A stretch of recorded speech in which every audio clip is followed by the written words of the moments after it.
Hello! I hope your weekends have been going well. One moment, please. I just have to plug in my iPad and make sure it's actually charging.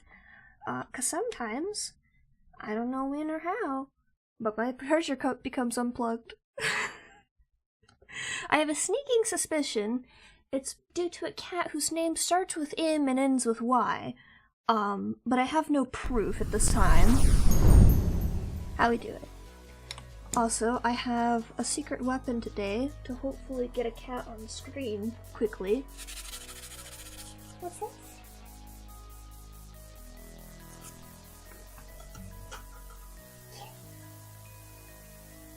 Give it a second. Give it a second. God damn it, Marjorie. I feel so bad. Oh my god, Kira. I feel so bad. I literally had to close to extreme because my fear of driving was spiking my anxiety. The dumbest thing. Like, she turned onto an on-ramp and I was just like, I have to leave. Literally my worst nightmare is happening on screen right now.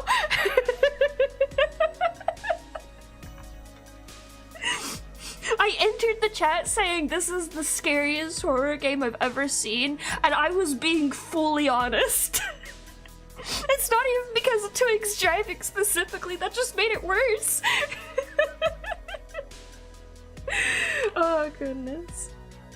But we're back to hopefully calmer waters on my stream, at least today, because my brain hurts.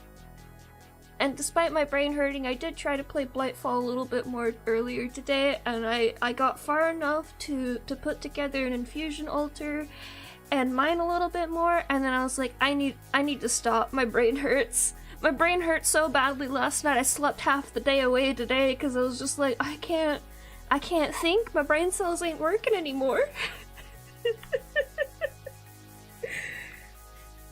But it was fun. I'm so delighted I've got so much stuff set up now. I almost am starting to understand Botania. Not quite yet, but maybe one day.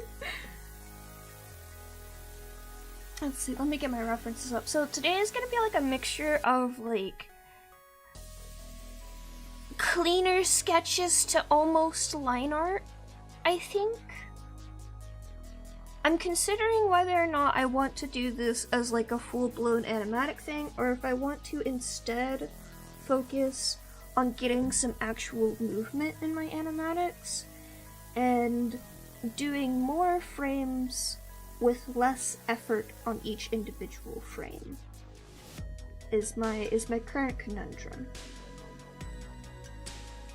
Because with my full-blown animatics that I actually post as videos and not shorts, I always want to have those feel like fully complete. But when it's a short, it's just like, well, I can mess around a little bit more with those.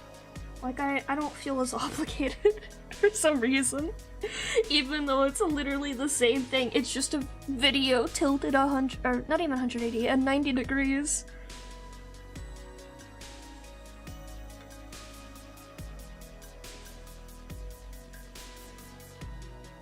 The way psychology works on our minds is so intriguing.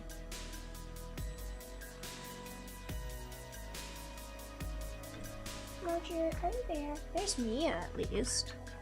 I bothered Mia earlier, otherwise she'd be still sunning herself. She was being so cute though, I had to pet her. And she started purring, and I was just like, clearly petting her was the right decision. It was the right call to make.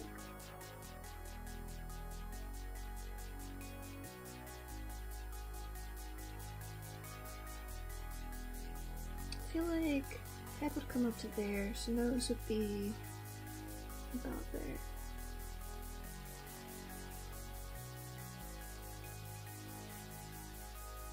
But yes, we are continuing on Chekhov's Gunblade. I considered naming the stream Chekhov's Gunblade, and then I was like, would I get in trouble for having gun in the title? I feel like that's something, like that's one of those stupid things that you'd get bonked for some reason.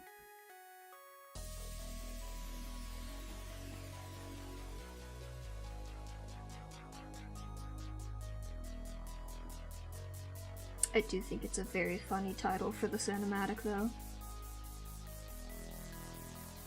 Hi, thank you for following. Hope your day's been good. We are merely vibing today.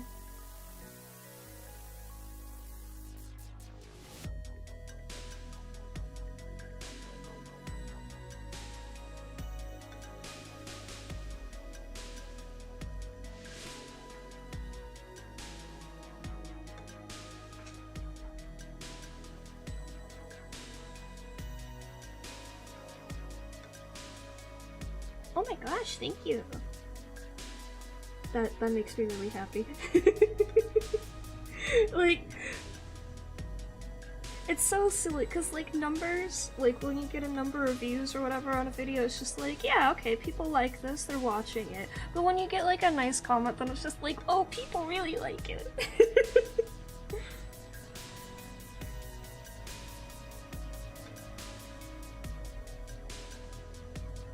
And yet in the same vein, I'm too anxious to actually comment on other people's stuff and be like, this is amazing, I fucking love you!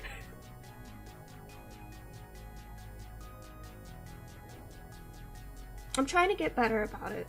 Especially because, like, I read a lot of fanfics, and there's so many good ones out there. Like, holy shit. But I'm so bad at commenting.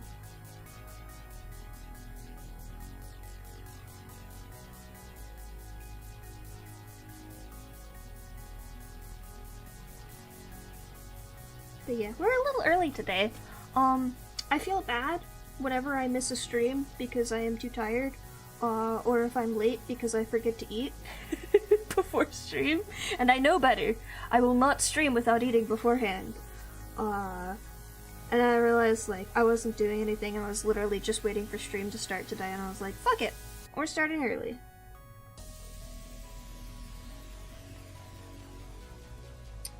This feels off. There should be, like, some anxiety in this character's pose. This just looks awkward.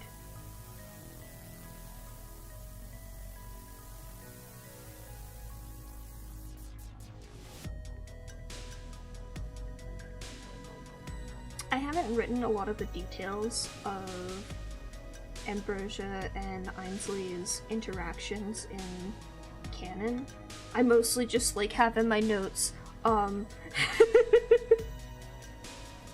they hang out a lot, basically. And Ainsley's terrified of Ambrosia, and Ambrosia's just chilling. So, as soon as I started this particular animatic, I started thinking about, like, what their actual, dynamic would be like, which I had, like, to an extent of, like, what I want it to be, but, like, not of, like, the shit they're doing, for the most part. And mid-thinking of the plotline of this animatic, I was like, there has got to be, like, a moment where, like, Ainsley is obviously already aware that Ambrosia, has been murking people left and right,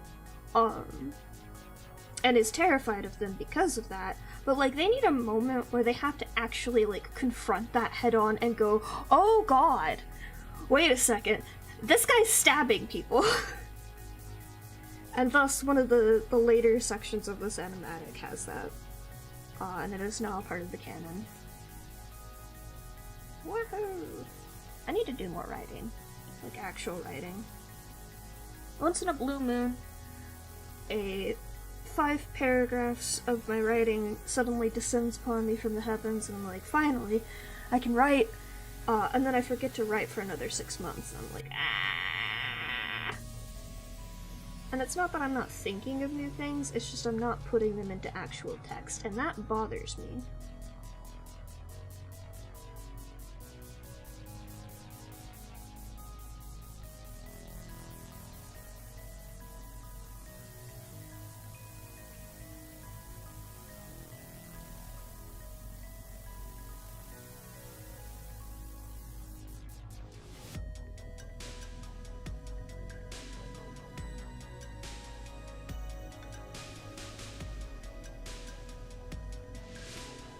This still doesn't look right.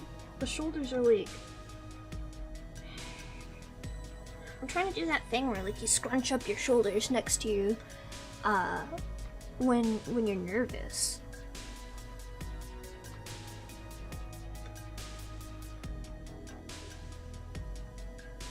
Yeah, I've got kind of a system like that. I've got two things. I first started off just with, I have a private Discord that literally just has me in it, and whenever I had like a thought or something, I just open that up and start typing. And then organize it later. But now I also have a note-taking app called Obsidian that I use, and I shelled out for the subscription to that so I could sync from my phone to my computer as well, and I can just dump notes in there at any given point too.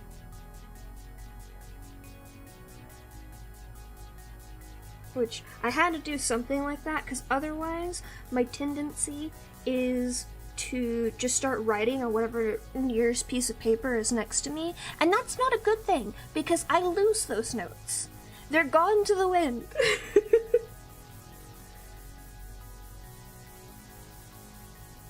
But it's fine now, it's fine. I'm using technology. Ah, that was the problem. There we go.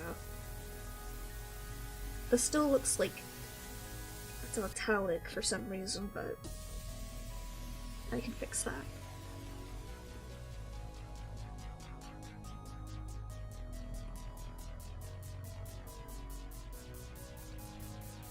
Oh, another Obsidian user, yay!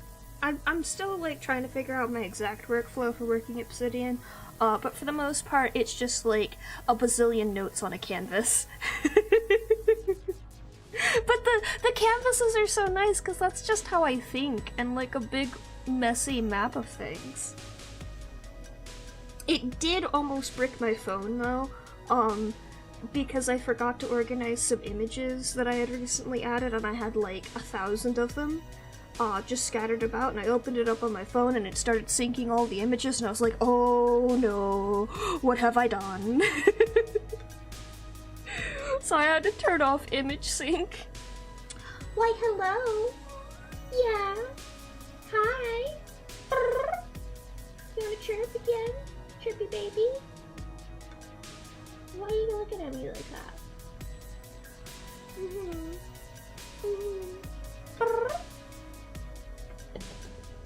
Here, I'll invite you over. You can come over here. Oh no. Fight them. Punch them.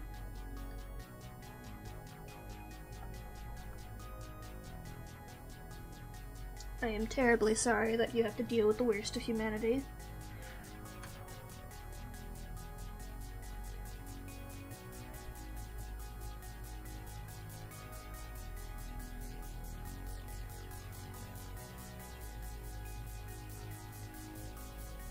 Oh goodness, I am terribly sorry.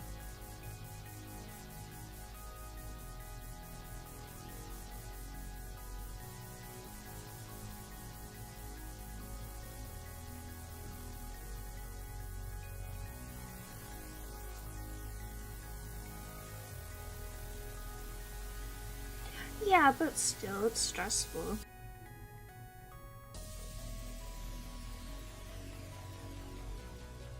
It can be funny and also bad at the same time. I am peak that. If I'm having a bad time, you can bet your ass I'm gonna laugh about it later still.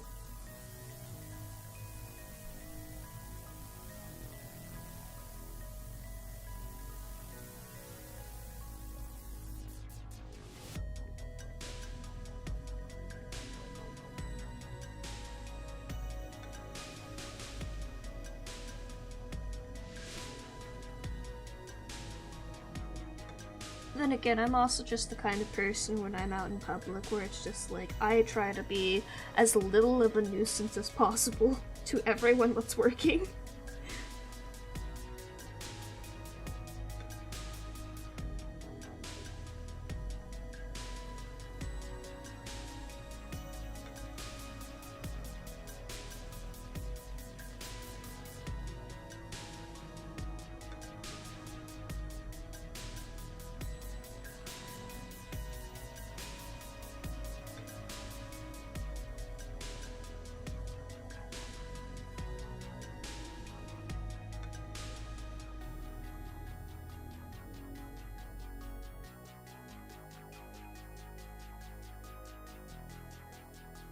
You just like to feel tall, Marjorie.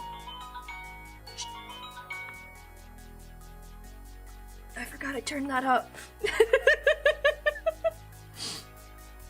I found out today that the reason I've been missing people's calls and text messages on my phone is for some reason I turned down the ring volume on my phone, so everything was really quiet, and I don't remember doing that. But I did, and I've maxed it out again, so sorry if you get Zelda jump scared. Oh, fucking hell. Why? Why am I getting messages? I'm 90% sure that this is robots. Why am I getting people asking me if I want a job position? I'm happy with my current job!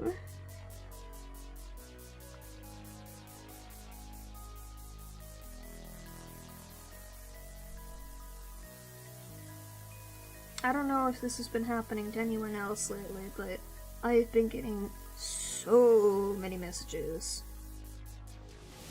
And there's no way it's not like fucking AI robots or whatever. It can't be real people because I put on all of the things out there that I'm not interested. I'm about to start asking where the hell they're getting my information from and just being like, I've literally not changed my status of not looking for ages, stop contacting me.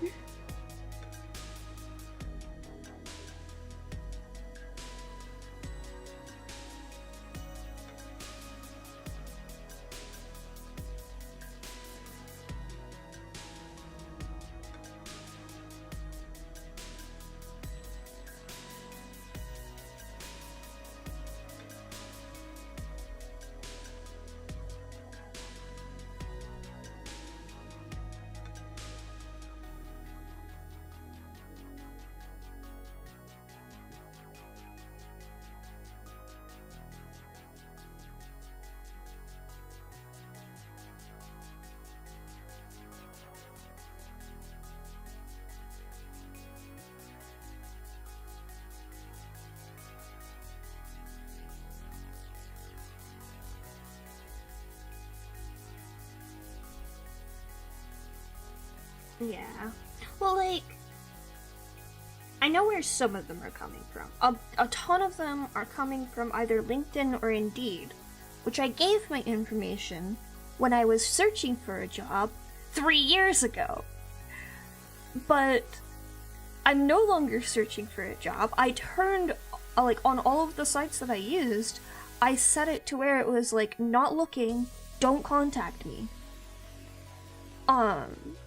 And for some godforsaken reason, I'm still getting people somehow getting my information and trying to ask me if I want a job from them, and I'm like, no, I have a job. It's a great job. And I'm very fortunate to be in the position I am in. Unless you're offering me, like, double what I'm making, no. And fully remote. No questions asked, fully remote. Even still.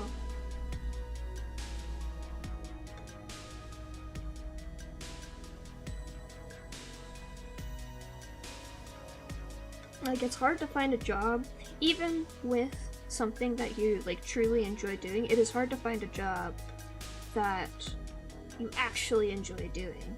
And, like, sure, it's a job, you're not gonna enjoy it 100% of the time, probably not even 50% of the time, but, like, at least it doesn't feel soul-rending to go into work.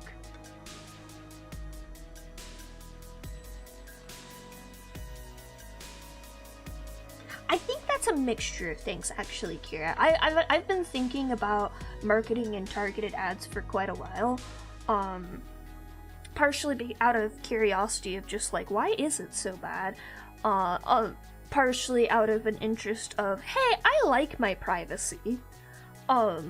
And also just a general, just like, why do I have to deal with this in my daily life every single day?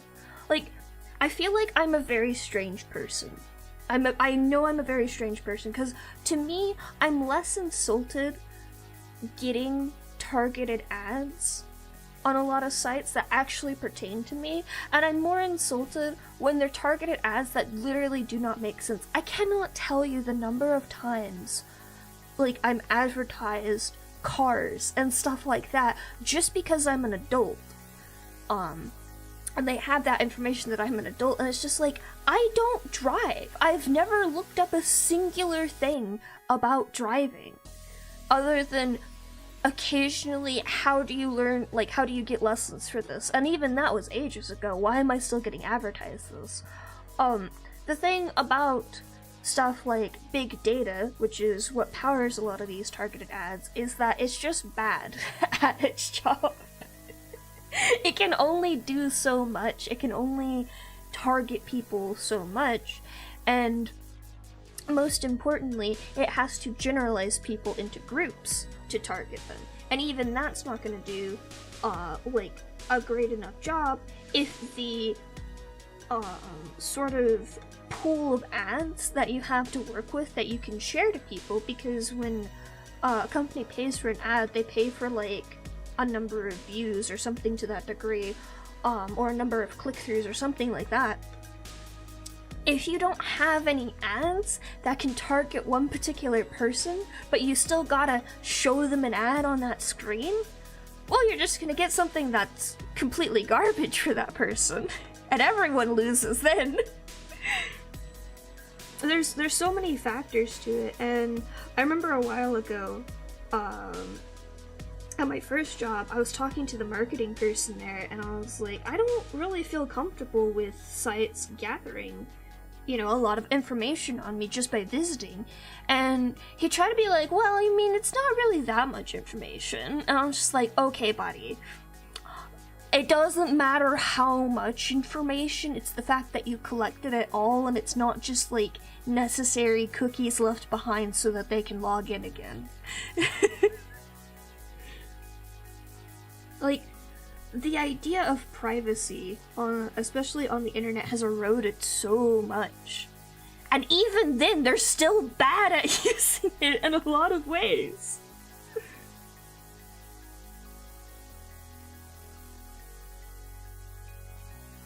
It also does irk me, though, in the same thing of just, like, people also assuming that because they only ever get ads that aren't relevant to them, that advertising doesn't work on them. Because ads are just the most blatant form of advertising. Yeah, that's my thing too. Like, my thing about privacy is that if your site needs information to function, that makes sense. Like, any site is going to need your IP, it's going to need a bunch of other things just so that it can send its information to your computer and get information back. Like, that's just how the internet works at its core. But that information should not be assumed to be volunteered for any other sort of data usage other than what it needs to be used for. For example, if I sign up to a site using my email, I'm giving that specific site permission to use my email as a place where I can relocate my login information. That does not mean that site should have the permission immediately to use my email and put it in a group of other emails and then use that to sell things to me or sell that information to another site or anything like that. But in a lot of cases and in a lot of privacy notices and just like terms of conditions and stuff on sites and stuff, that's allowed to happen. And people, companies will write that into their terms and conditions so that they could do that. And it's just like, no, that's stupid. There should be something that says you're not allowed to just force people to do that to use your site. And the issue is, like, that's not going to happen anytime soon to get something in place like that, because big data wants your data, and data as a whole is very valuable. Because of advertising, like, even though it is not great at what it does, 100% of the time, it still is, like, an incredible amount of information and statistics and whatnot that is useful for people who are in marketing and all sorts of different areas of business. Bleh. Like, I would personally, to an extent, be comfortable with sites being like, yeah, we would like to use your information for certain things. If I was actually allowed to say yes or no to volunteering that information for those things. Because then at least I'm giving permission. Because, like, for example, I do a lot of online shopping with smaller, indie stores, and it's just like, fuck yeah! If you want to refer me to all your buddies who also do the same thing, cause hell yeah, I would love to have more shirts that are just random prints on button-up shirts. Like, yeah, I would love to be recommended that. I don't want my information to be sold to all of the, I don't know. The only thing that's coming to mind right now is this, like, incredibly insane bot that's apparently on Tumblr these days called CocoBot, which is a whole other can of worms. But it's basically a therapy bot, like, think BetterHelp, but even worse, and breaking HIPAA even more, somehow. Don't use BetterHelp.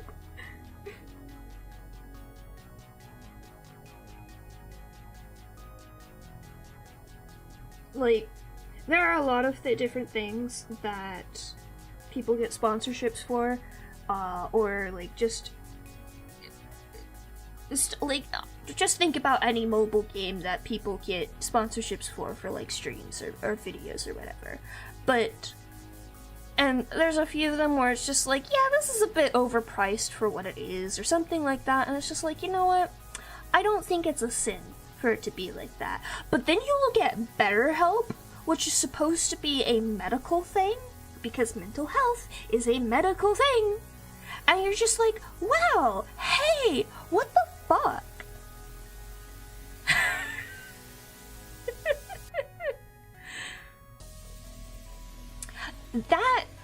So, the thing is, like, sites have always had a subscription option. Like, I feel like that's a pop-up that I always see on sites. The cookies thing is a more recent thing that has popped up more because of laws that have started up in the UK. Like, that started up a few years ago. And, the reason that has shown up is because something with a data privacy law or something in the UK forced every single site to change the way that they handle data from people from the UK, and it's just easier, technology-wise, to just do that across the board rather than geolocation-specific prompts for people in the UK, or not in the UK, in the EU, somewhere in Europe. I don't remember where exactly. It's just easier to do it for everyone, and that's why we get all of these stupid privacy cookie prompts now. So it does not surprise me in the slightest that they've just added on a subscription option to that. What does infuriate me, though, is when you're automatically subscribed to emails for something that you signed up for. Not that you signed up for emails, but you happen to go on their site and use your email to sign in there. And then you go and unsubscribe from their emails, and they still send you emails. And it's not like that, like, little period of, like, oh, you unsubscribed, and then there's, like, a short period of time where it's just like, yeah, some emails will still come in because they still have to remove you from the lists and whatnot, throughout their database. Like, things get queued up in advance type of deal. No, they just keep sending you emails. And I'm just like, why fucking give me the option then? I mean, I'll just go fuck myself. 'Cause clearly you don't care. It's infuriating. Although, I have to say, out of all the advertising things that have just infuriated me lately, the one that, like, literally made me stop in my tracks and say a swear word out loud was, I went to get my mail recently, and if you've not been on the stream for too long, I recently changed my internet to Google Fiber because Spectrum finally just crossed the line in the sand of bad internet, where it's just like, I cannot take this anymore, and I have access to Google Fiber, and they said it would take less than a week to set up. And I went and got my mail, and you'll never fucking guess what was in my mail. It was fucking Spectrum advertisements. You know, the company not even a month ago that I said go fuck yourself to is already trying to get me back. And I'm just like, I have better internet for less money already. No! And it's not like you can just be like, email Spectrum and say, hey, take me off your mailing list. They're gonna fucking ignore that. And they're gonna continue wasting paper and wasting money. And it's just like, why? Why? Why can't you just remove me? You saw that I was a customer that left. You're not getting that back. Like, I swear to God, if I was like finally in a financial position where I could buy a house, and I went and looked at a house and I was like, wow, everything about this house is perfect. And then I looked at the internet options, and the only one was Spectrum, as it is in Texas for a lot of places. I would probably stop in my tracks and go, maybe not this one. Spectrum's internet is that bad. And that, of course, is a whole other can of worms on why internet is the way it is, and why there's only so many companies that actually provide internet to people, and why that's a complicated...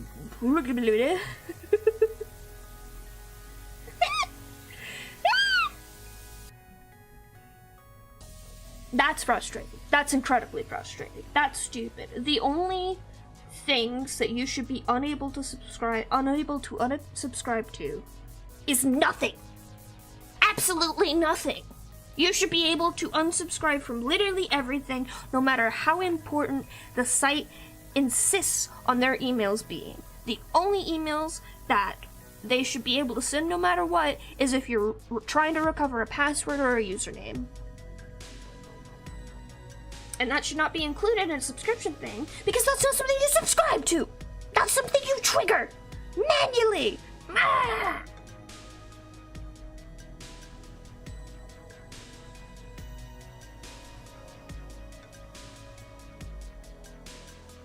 I have many gripes with the current state of the internet.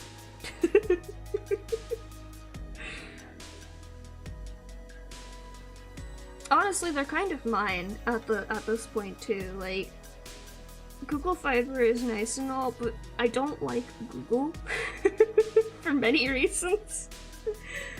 But like for a lot of things, like my phone and whatnot as well, it's the best option I have because all the other options are worse somehow.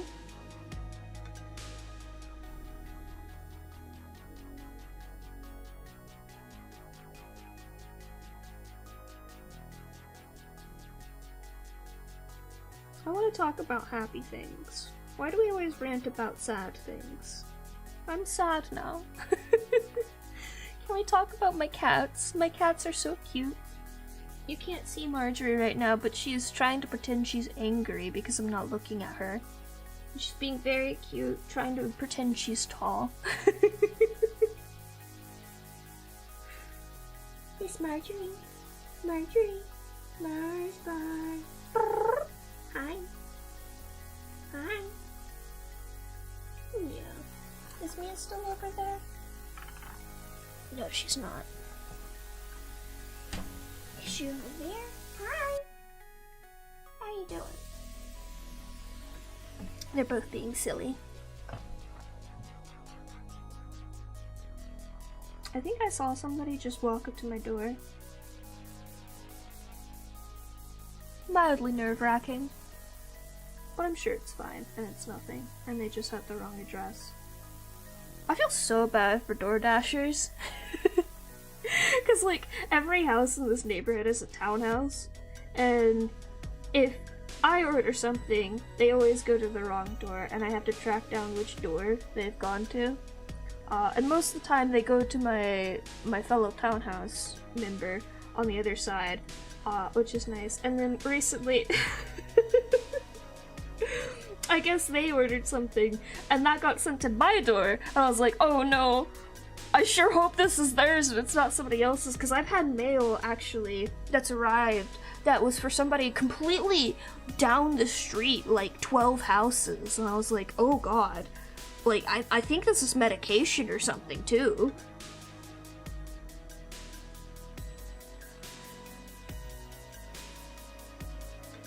It's alright, though. I still haven't really interacted with my neighbors too much because I'm an anxiety-ridden adult. But they seem nice when I see them.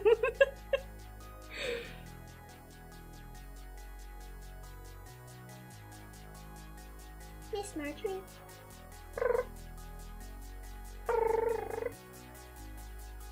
Why won't you go over there? Why won't you show off your cute face to everyone on stream? I keep waking her up to be annoying. I'm just saying, like, they have the privilege of being a small creature that's allowed to walk up to you and annoy you at any given point in the day. Thus, I, as a large creature also in this household, am allowed to walk up to them and bother them at any point in the day. Two can play at that game. My dad called earlier, and I was like, hey dad, guess what cats learned how to do? They can open doors now! Mia figured out how to open the fridge! And he's just like, what?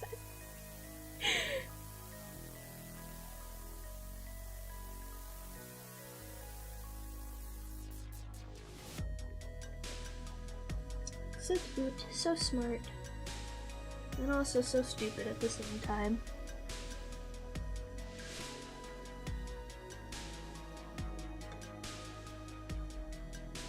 Marjorie's really funny when she's in a playful mood though. Her favorite game is peekaboo. I will hide under a blanket and pretend that she's like stalking me or something, and she'll just like she'll chirp at me and she'll start to look around like, where are you? Where'd you go? And I'll like peek out under the blanket and she'd be like, brr! And I'll be like, and disappear again until I tempt her to stick her head under the blanket, and then I grab her and I give her a noogie. Her troubles. And then I pet her a bunch because obviously. And like, you'd think she'd be like, oh fuck this, like I'm gonna get a noogie if I go under there, but no, she never learns.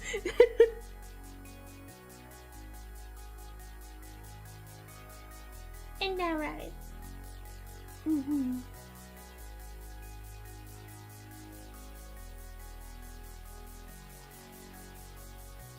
It is really funny when I pet one of them and then I go to pet the other one, but I forget that I am petting the other one, because they like to be pet in different spots. Mia likes chin scratches and belly rubs, and Marjorie only likes her head to be pet, and I'll forget that, and then one of them, like, they'll just give me a look, like, what is wrong with you? You know where I like to be pet, and I'll be like, oh, I'm so sorry, madam.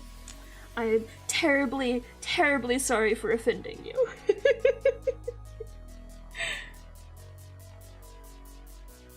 Aww.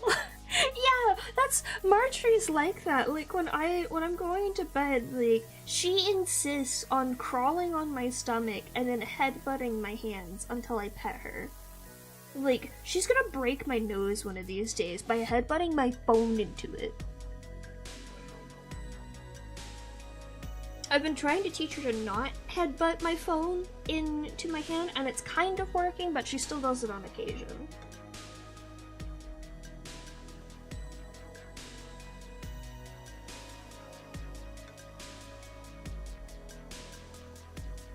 Like, honestly, the last time she did it, I'm surprised I didn't get a nosebleed from it. It was really hard.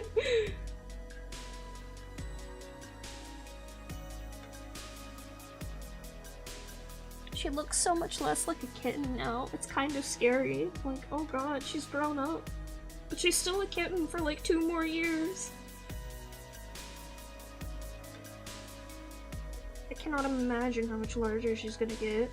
Maine Coons are crazy.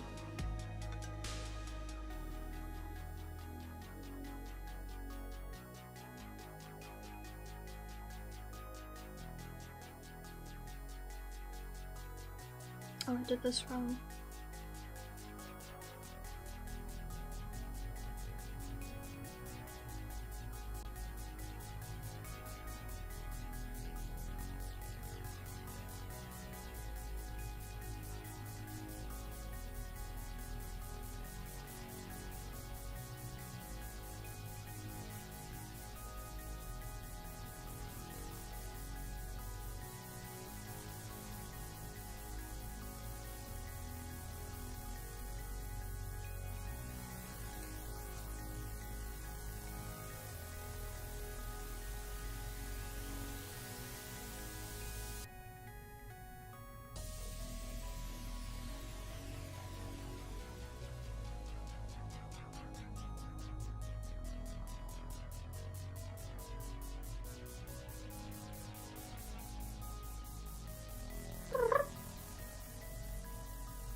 Her ears are twitching. She hears me, but she refuses to react.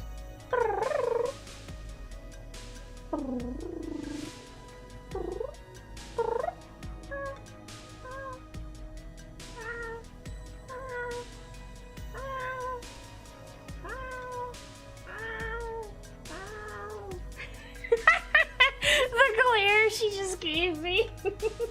Hi. Hi.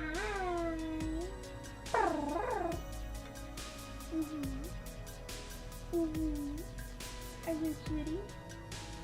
Yeah.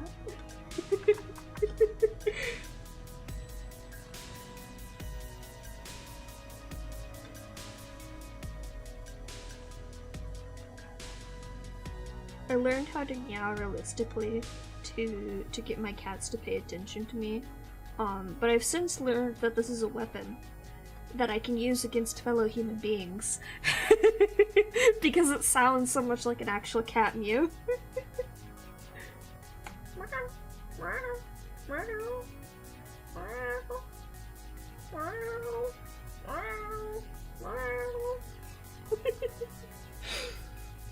She's so mad I won't just let her nap. Hang on, I have to bother her for real. Come here. I love you. I want to pet you. She's like, oh no, you're getting up. Yeah, there you go. Good girl. Good job. Good job. That's what I wanted. I just wanted a response back. Why couldn't you do that for me? You're so loud all the other times.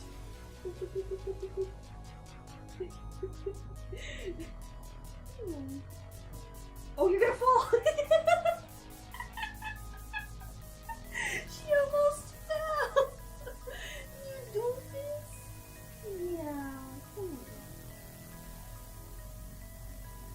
I want you. She almost rolled off!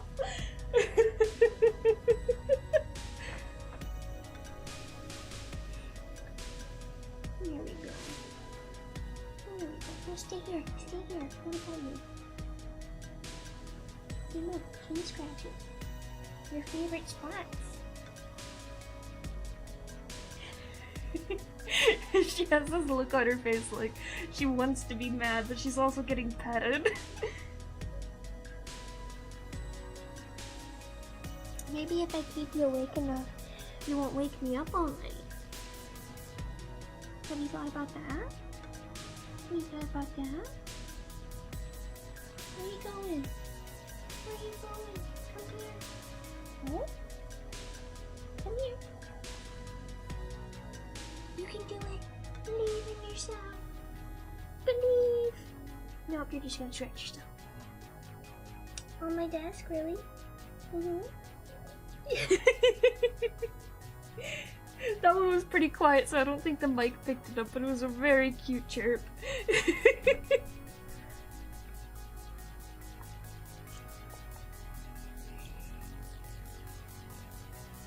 noisy cats are both a blessing and a curse. They will keep you up until 3 a.m. sometimes, but they are so cute to talk to.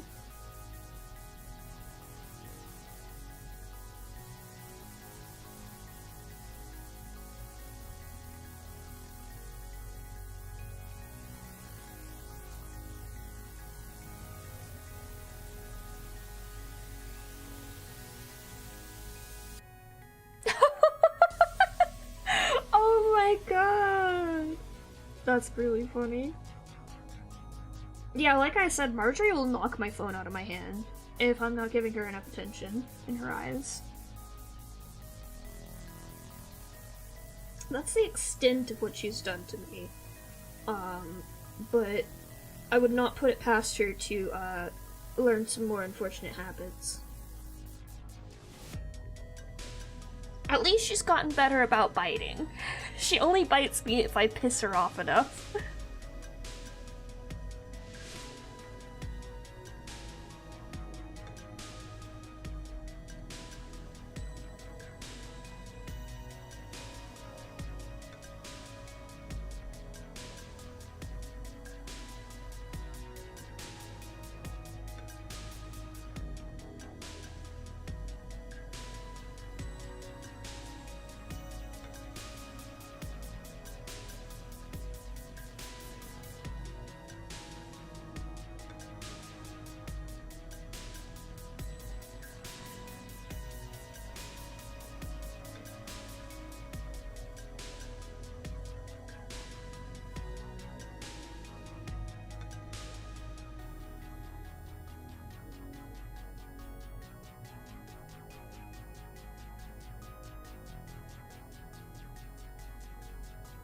I feel like you should almost be able to see their ear from here, but I feel like it's just gonna look too awkward to include it.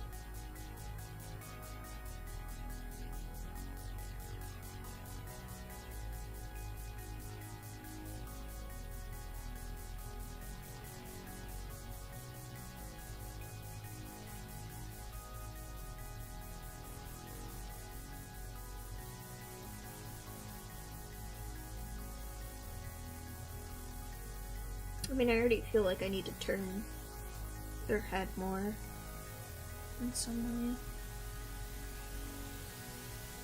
It's just an awkward position to draw.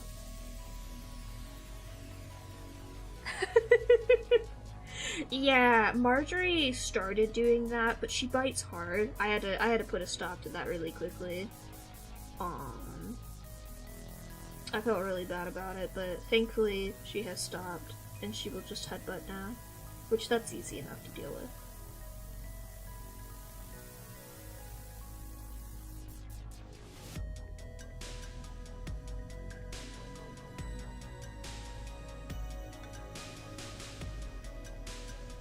She's just a silly girl.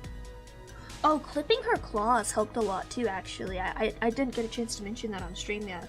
I found their nail clippers, and I trimmed all her claws, except for her dew claws, because I still can't figure out how to get to them. And that helped so much. She hasn't been scratching me up as much. Which, that was definitely a problem when my fellow coworkers looked at my arms and they were like, holy shit, are you okay? I'm like, oh yeah, I'm fine, I have a kitten.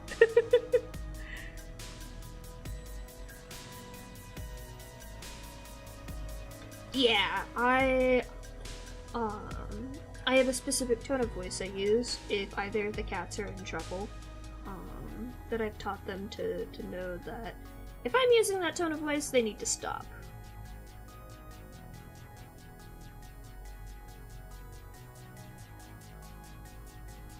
I always feel bad whenever I have to break out the spray bottle, so I avoid spraying with water as much as necessary. Or as much as possible.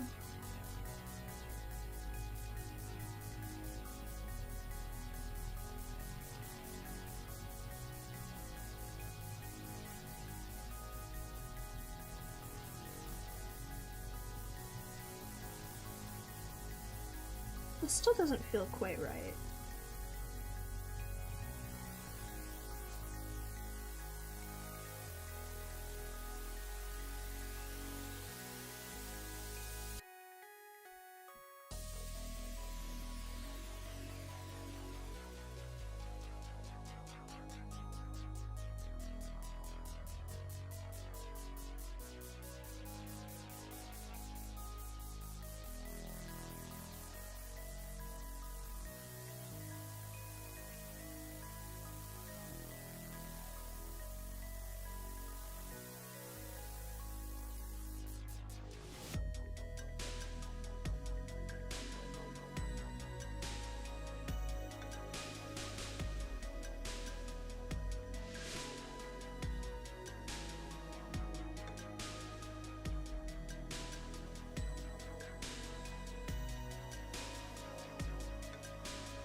Good enough.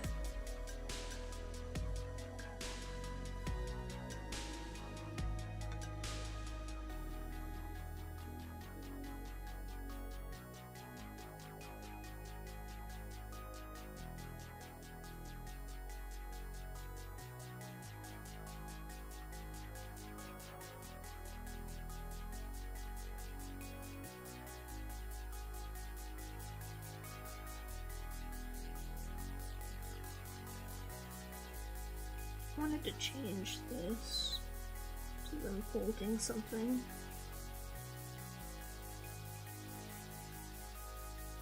That might be too difficult for me to draw without an actual reference. Hands. Wait, I have a reference to for the idol. Oh, where did I put it?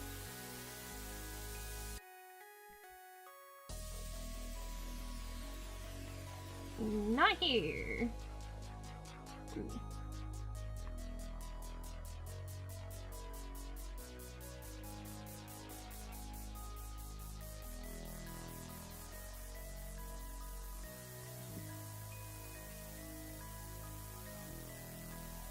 There it is.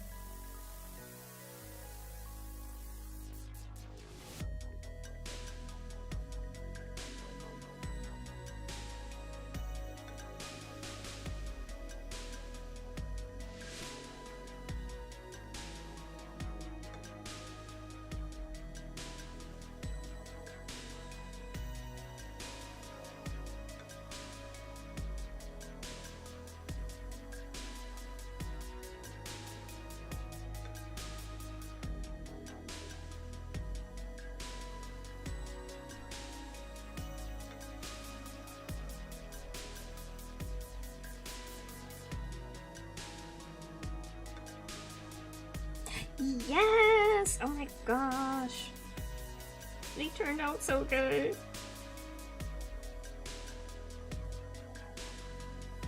Remind me to share it in my Discord later as well. I was gonna add it to their Toy House page, but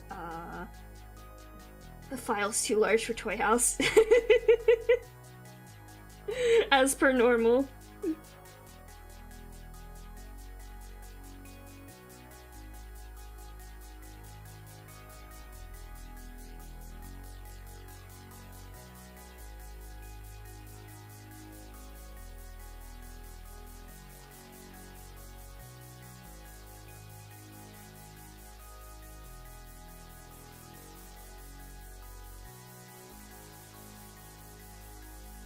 Yeah, I'm gonna need that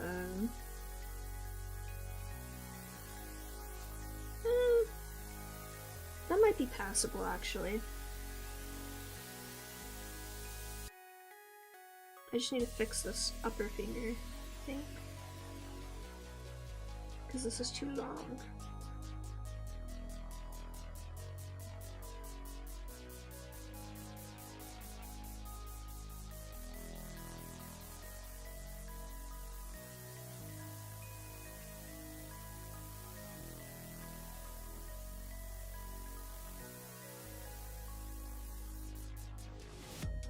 No, I hate this actually.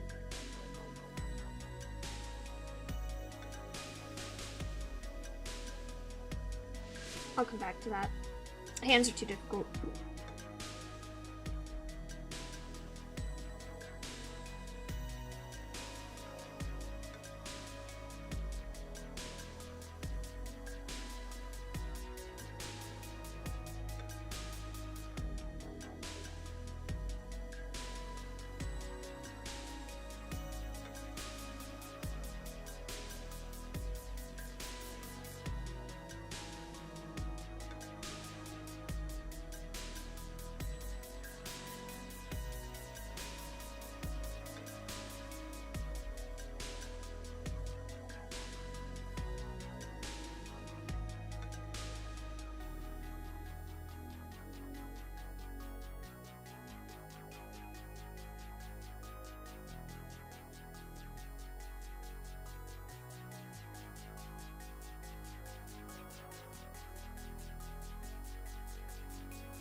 I need them to be looking up, which is a very difficult thing to draw for some reason.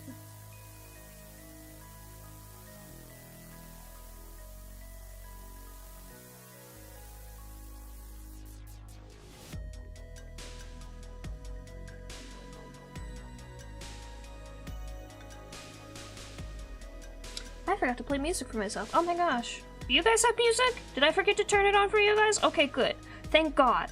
At least I remembered something. Oh, goodness. Speaking of music, I started on the Natlan region in Genshin. I'm mixed feelings so far. I'm like mildly irritated because Genshin culture is bad. It could be improved a lot. But I think the thing that like really got to me, and I don't know if this was a thing in Sumer at all, I did not catch it if it was, but I mean I know it was to an extent with the enemy NPCs, but I was really peeved when like 3 of the first NPC characters you meet have like a braids hairstyle, and it's just like, well, hold on, Genshin. You're saying you can do afro hairstyles and textured hairstyles. It's that you just choose not to. So that was the thing. It was just like, great. I like being here. This is so much fun. I haven't gotten too far into the quest yet. I know some spoilers about it because I was looking up something else to do with Natlan, and then just like the entire story was in front of me, and I was like, oh, that's a little awkward. But I'm not too peeved about that. I'll be totally honest, the only one I've really cared about so far was Fontaine, because I'm obsessed with Farina specifically. But I don't know how I feel about Natlan, because there's things here and there. There's small little instances where it's just like, okay, you're kind of getting there. You're almost getting there. But then you turn around and it's just like, oh. And the music was one of those things where it's just like, this sounds so good and I want to like it.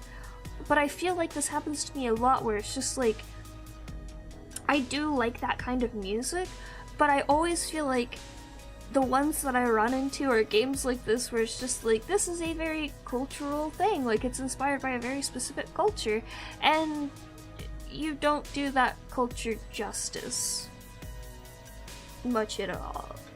And then I feel bad about liking it, and it's just like,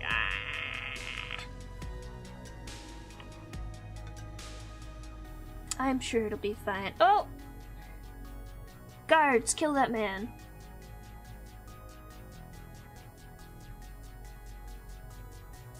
Be gone! Disgusting. I'm pretty sure that's in my banned words list. Like, what the heck? Twitch, come on.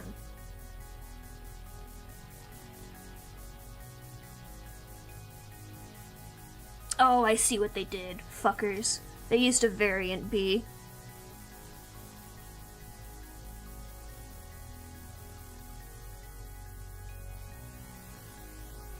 You know, you really gotta ask yourselves, like, if you have to use variant characters to get around existing ban walls, why are you trying?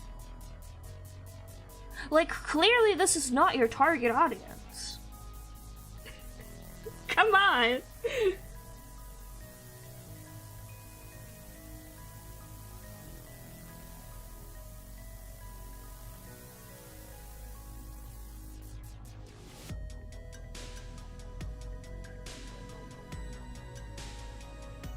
Yeah, my friend Akami, when she was streaming earlier, she was running into a few as well.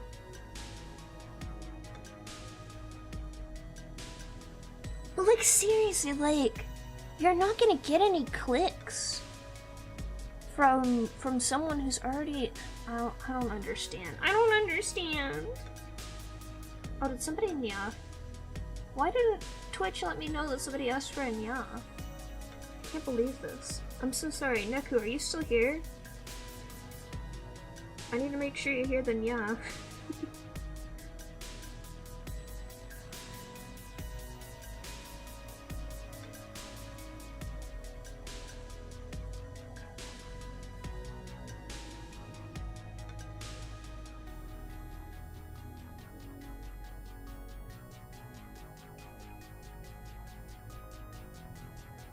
Yeah, like, there's some scams and there's some things where it's just like, I understand, like, at least, like, the point of this. Like, I get the social engineering you're doing here, but then there's other things where I'm just like, huh? Huh? Huh? Cause, like, I'm just aware of this from, like, just a cybersecurity standpoint, because, you know, my job. But also, like, I sometimes look into, like, scams and stuff, just to kind of figure out, I don't know, it's interesting to look at sometimes. And you hear a lot about, these days, people, requesting their victim to send them gift card numbers and stuff like that, rather than send them directly their bank numbers or their card number or whatever. They send gift cards. And you're like, there's no way that would work on somebody, right? Like, that sounds stupid, that's absurd, that people are falling for gift card scams. And it's just like, no, there's a lot more than them just asking for a gift card. Like, they convince their victim in a lot of very small, intricate ways that they are a legitimate person, and they rely on victims that aren't aware of the state of the world, or the state of scamming, or the state of how just things work these days, and that's how they get them.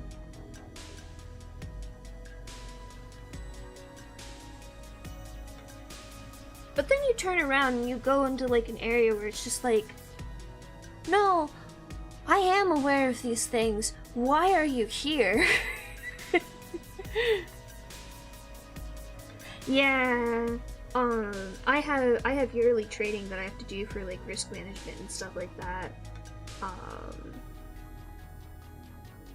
And a lot of it seems like a lot of common sense, but then every once in a while they'll update it and they'll be like, guess this new thing that they've started doing, and I'm like, ooh, uh-oh! When did people start doing that one? There's somebody I watch on YouTube that busts scammers, and I don't think Bonk is working right now. I'm so terribly sorry. I think I have to have another program open for that, and I don't remember if it's functioning right now. My setup is kind of scuffed. And I can't... I need to turn it off so that people aren't trying to bonk me. I'm terribly sorry about that.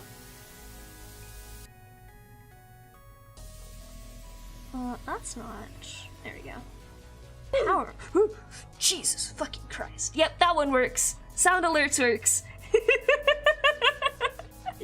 I'm assuming you guys heard that one too.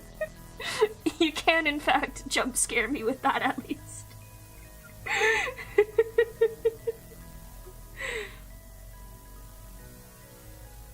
I'm gonna turn this one off because I don't think anyone's using that one really. I think the rest of these are good. Oh!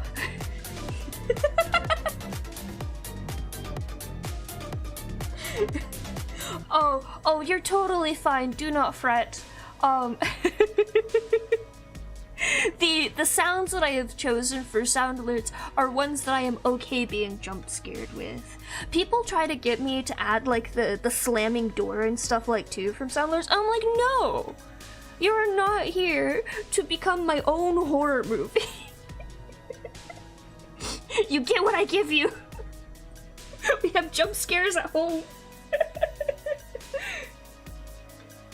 The bonk, I think, was, tits. That's what it was. Throwing system tits. But I don't have it active at the moment.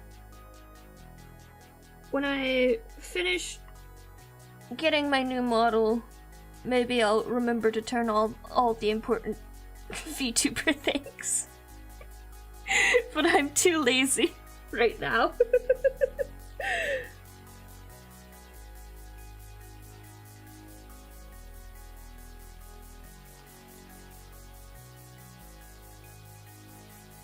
Need to do that on another layer before I ruin my other part of the sketch.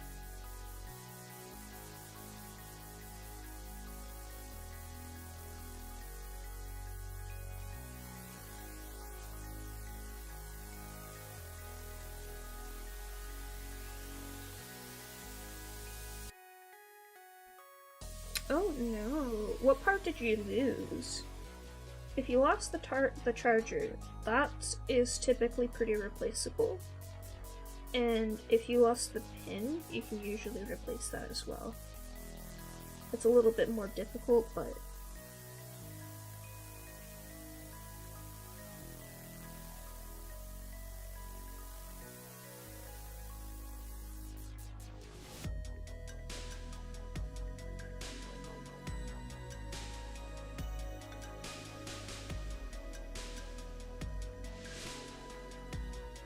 yeah. Cable you can definitely replace. The pin would be the most difficult out of those three things.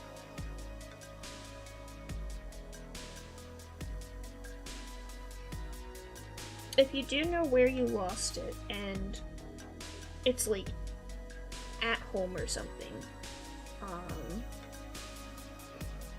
or just in like a place that you, or a friend's place or something like that, just start in one area, like the most likely area, and then just go through everything, like in a circle, spreading out slowly. Check everything, no matter how stupid you think it is. No matter if you think you've checked it before already, check it again. I swear. I understand, I'm ADHD. I didn't realize how, like, fucking time blind and whatnot I was until very, very recently. It's worth it.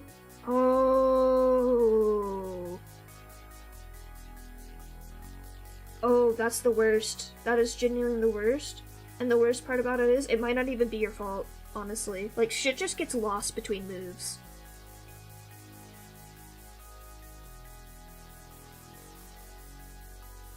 Maybe I won't try the hands. The hands are really annoying.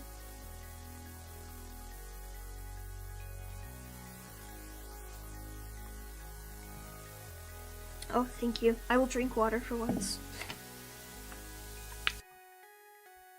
Still though, like, if you've got any unpacked boxes still, check those as well.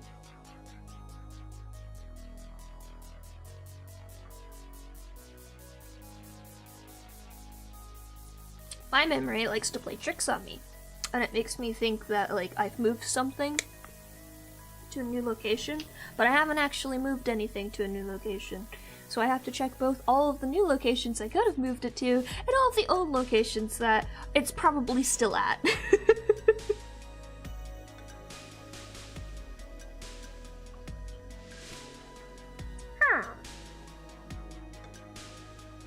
It was! It very much was.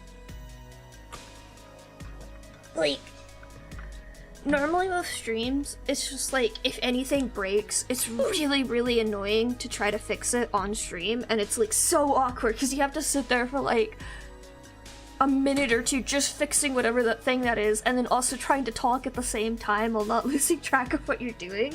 That's what was really difficult about yesterday. But yeah, making it a stream itself of just like, this is the stream of fixing all the stuff.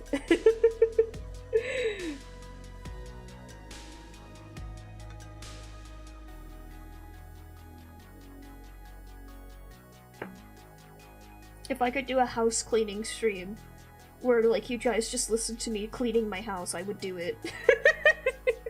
Do you know how much stuff I would get done?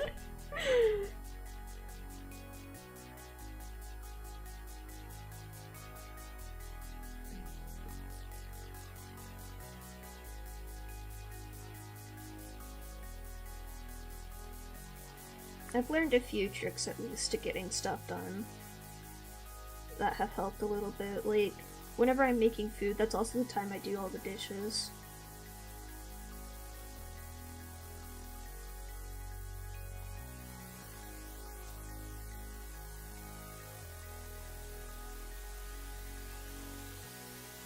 But for other stuff, it's really hard.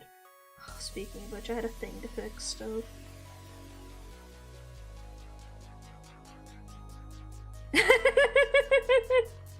That's incredible. See, the problem is all of my equipment is on one side of the house, and then all of the things I need to clean are on the other side of the house. You would not be able to hear me. Like, you'd hear the vacuum for sure, but you wouldn't hear anything else.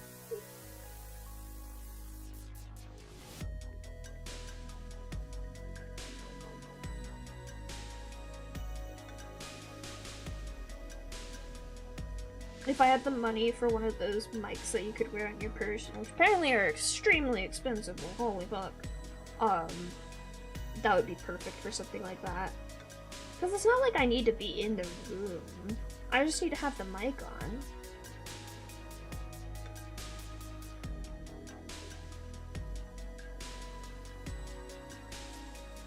I'm sure there's cheaper versions, but like, the mic is one of those things where you have to be really careful if you cheap out on it.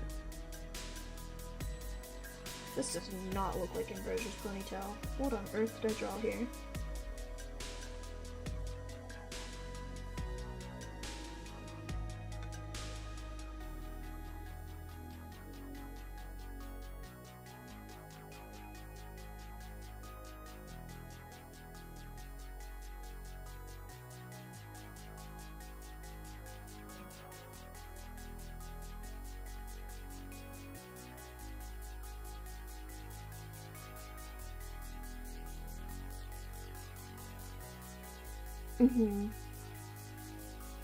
I'm happy enough with the quality of the mic that I have now.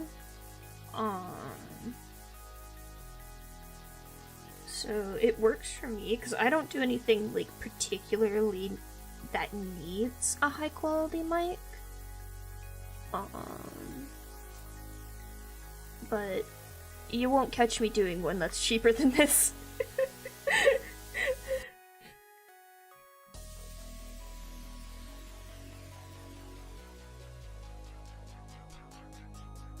Honestly, I think I've spent more on mic stands than the actual mic, actually. Because I've gone through, like, 4 different stands, just trying to find one that works.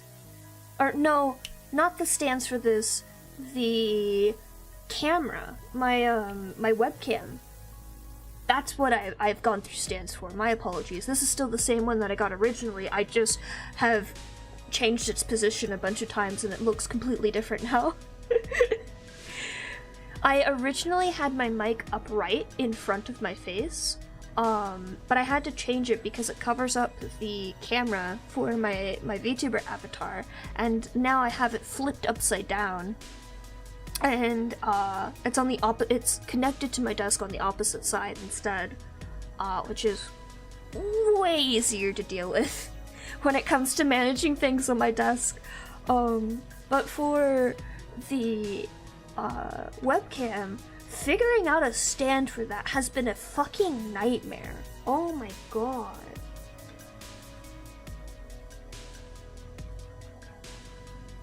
Like, all of the stands I originally found were always the ones that are just like the one, like, they're made out of some material that you can bend in any direction. Like, it's just a bunch of wire held together, and they're so flimsy. Like, they're all just like, yeah, this is rock solid, it'll work perfectly, and then you get it and you're like, this is the flimsiest thing I've ever held in my life. And I've had like really shitty tripods that wobbled every time you took a step next to them. And it's wild how poor quality they are. I finally found one that's like the same as my mic stand type of thing. Where it's like, it's how many joints is it? It's like 2 or 3 joints that each have their own little like spinny thing to lock and unlock it. And then it's got a like ball joint at the top where the camera is attached, so that you've got like 360 control over how you want to put the camera itself. And it's perfect, it's beautiful, it's stable. I don't have to worry about if Marjorie decides to walk up to the camera and bat at it, that it's gonna fall apart. I mean, I do, but that's just because it's Marjorie, not because the stand's terrible.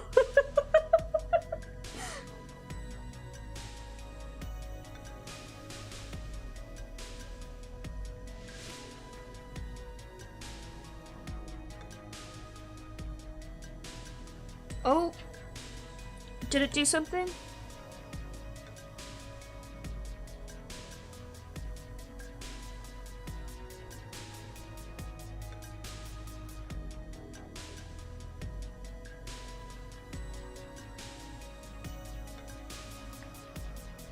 Okie dokie.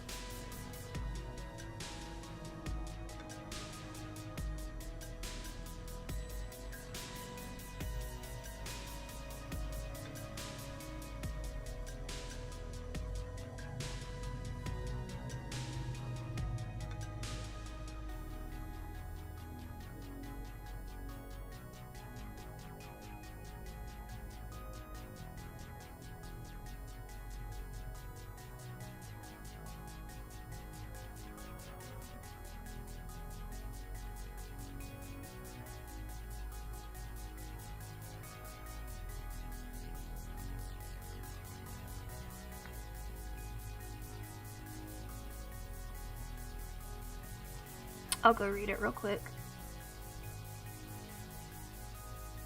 Because that could be a big problem.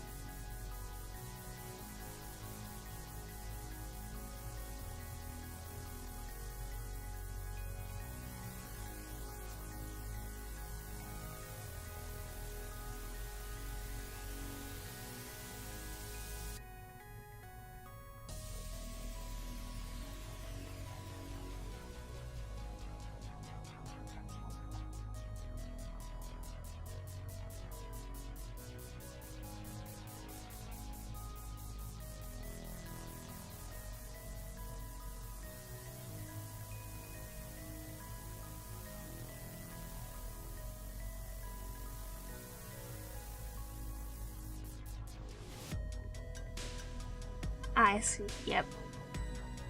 I have to go make sure it's deauthorized. Cool. Well, that's fun.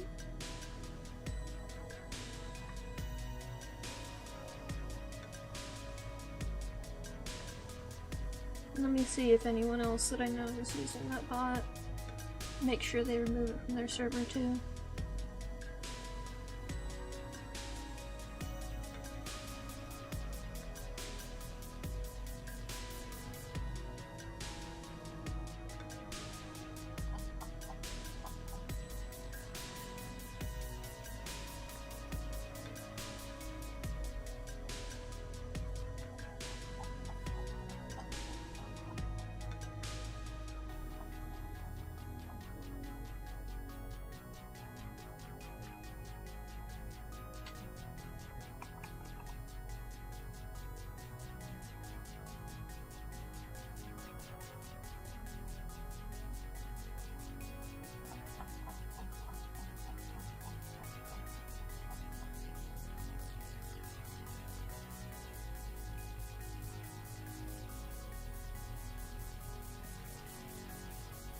I think it's probably fine.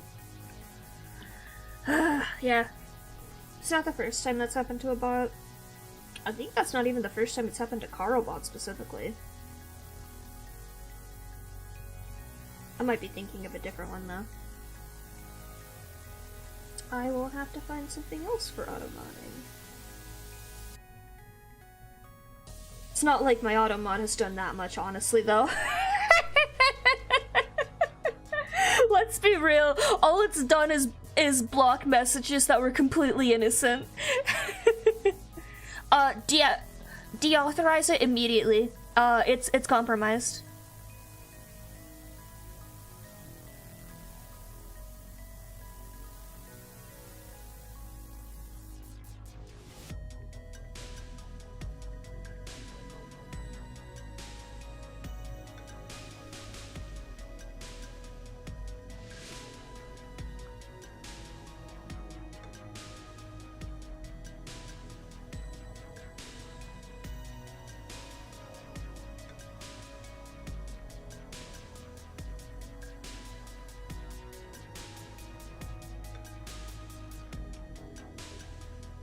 Do you mind sharing those screenshots in my server as well, Kira?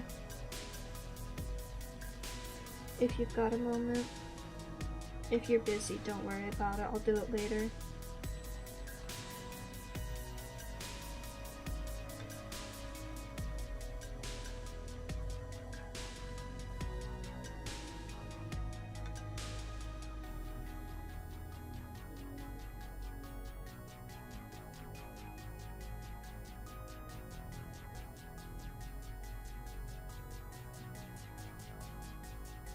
Good job. Yeah. No, thank you. Also, that likely spammer message that showed up in Dai's server per person, I don't think I've seen a single person with it that hasn't been a scammer or a bot. So, yeah, it's pretty accurate.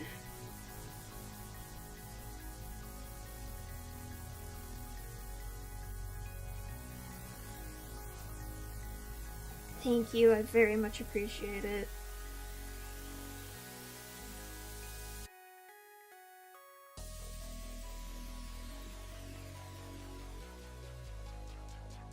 Yeah.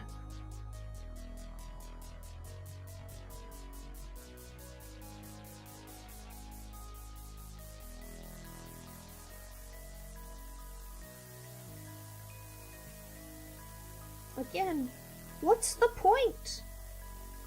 What's the point? There's no point!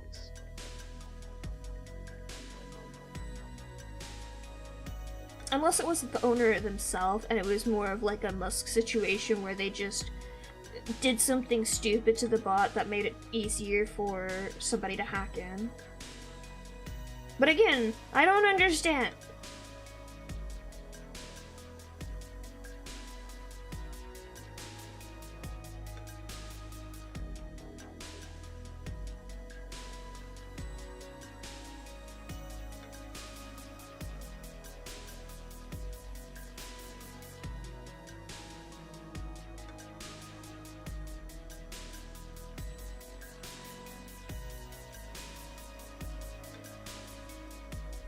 I mean, I guess I understand to an extent. There's a part of hacking where it's just like, okay, I get that, like, part of the fun or the interesting bit of this is just, like, to see if you can. But when you start actually, like, hurting just, like, normal people just doing their business, it's just like, why? What's the point?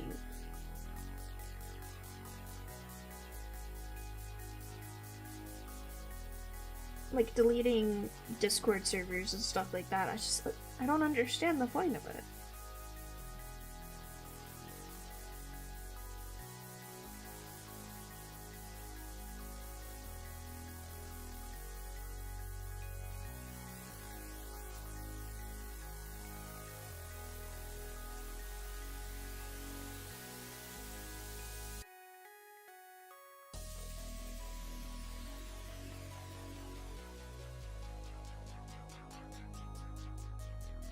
I think this was the collar type younger Ambrosia had, but fuck if I remember. Let me check. Yes, it was. Cool. Excellent. I remembered correctly without looking at my reference. I forgot I had it pulled up specifically so I would look at my reference.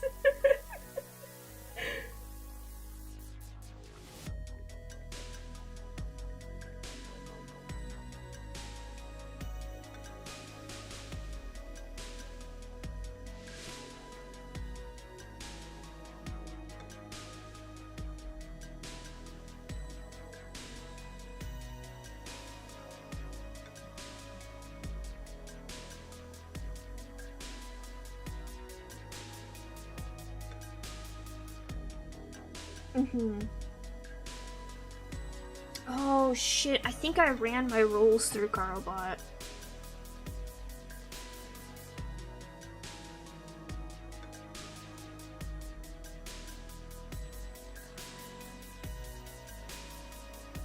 I think I'm gonna have to redo all the rolls. Fuck.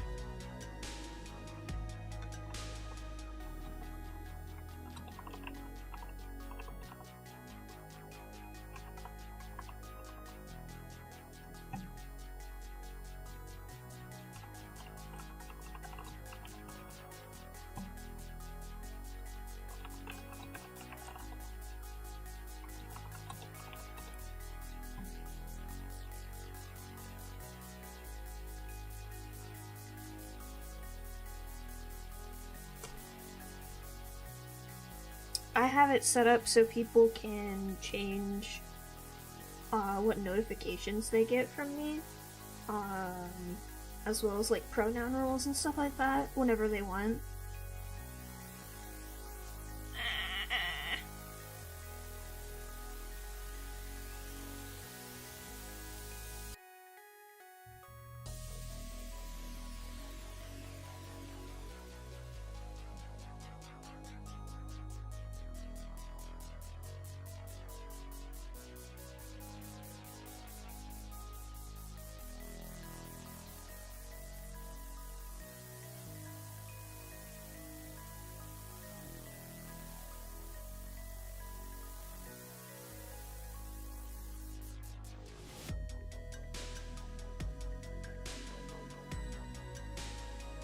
I'll have to look into that tonight. At least there's a lot more bots out there these days, so it shouldn't be too difficult to find a new one. Carlbot has just been the big one for so long.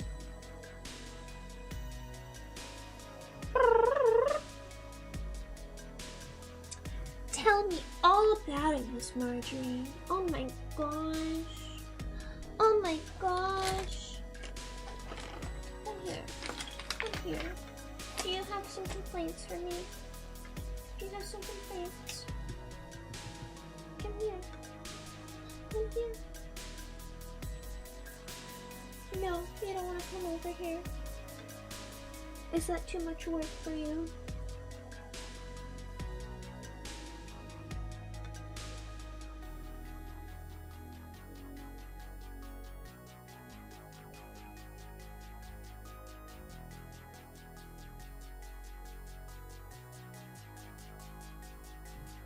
Was there somebody new that joined? Were they able to get their rules properly before I kicked Carlbot?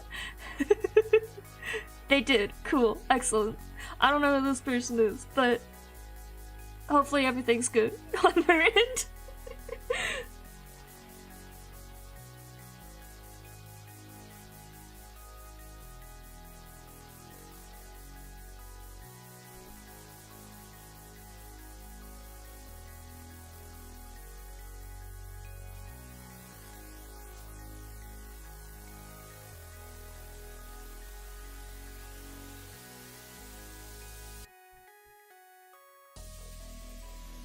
Oh, that's true, it does. I could look into that.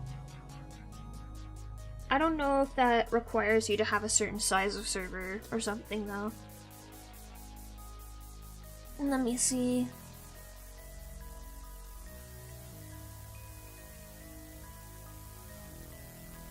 Oh, right, streamer mode. Let me turn that off.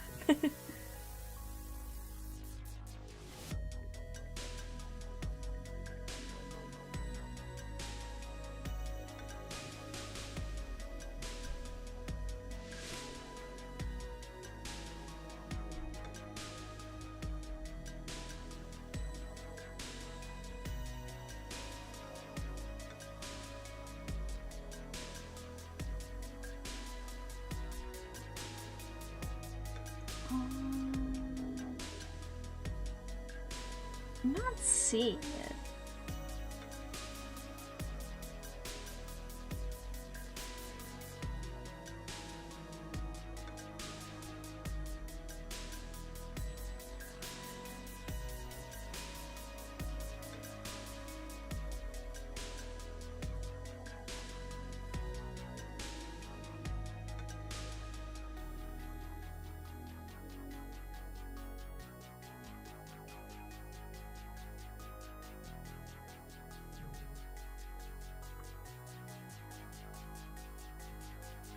Where is that in the options? I don't see it.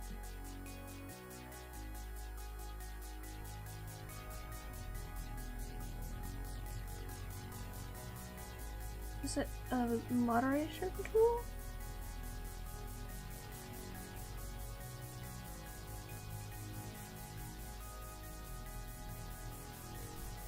No.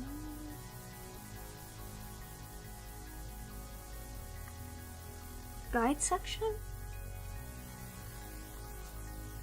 That doesn't exist for me. Maybe I have to enable community?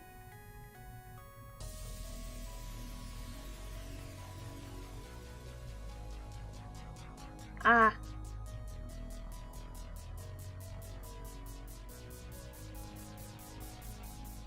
I found it. Where's admin? There we go.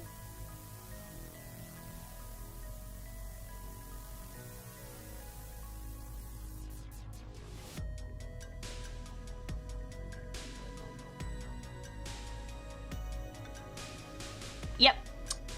It was because onboarding. It depends on the bot. Some of them just simply require it for specific reasons, but can you send a link to the bot? I could tell you.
It wants an email so you can use the dashboard on the site.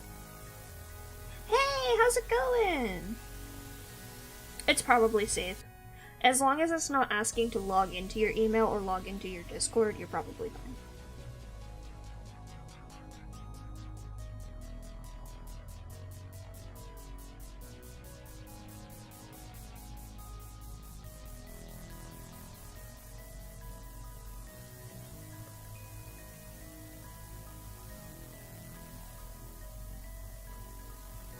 Don't mind us over on Twitch, McKinney.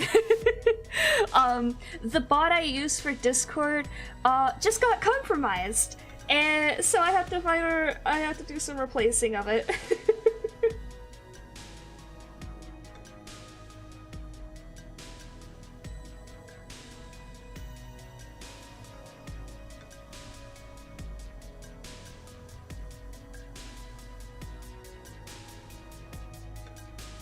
It will ask to log in.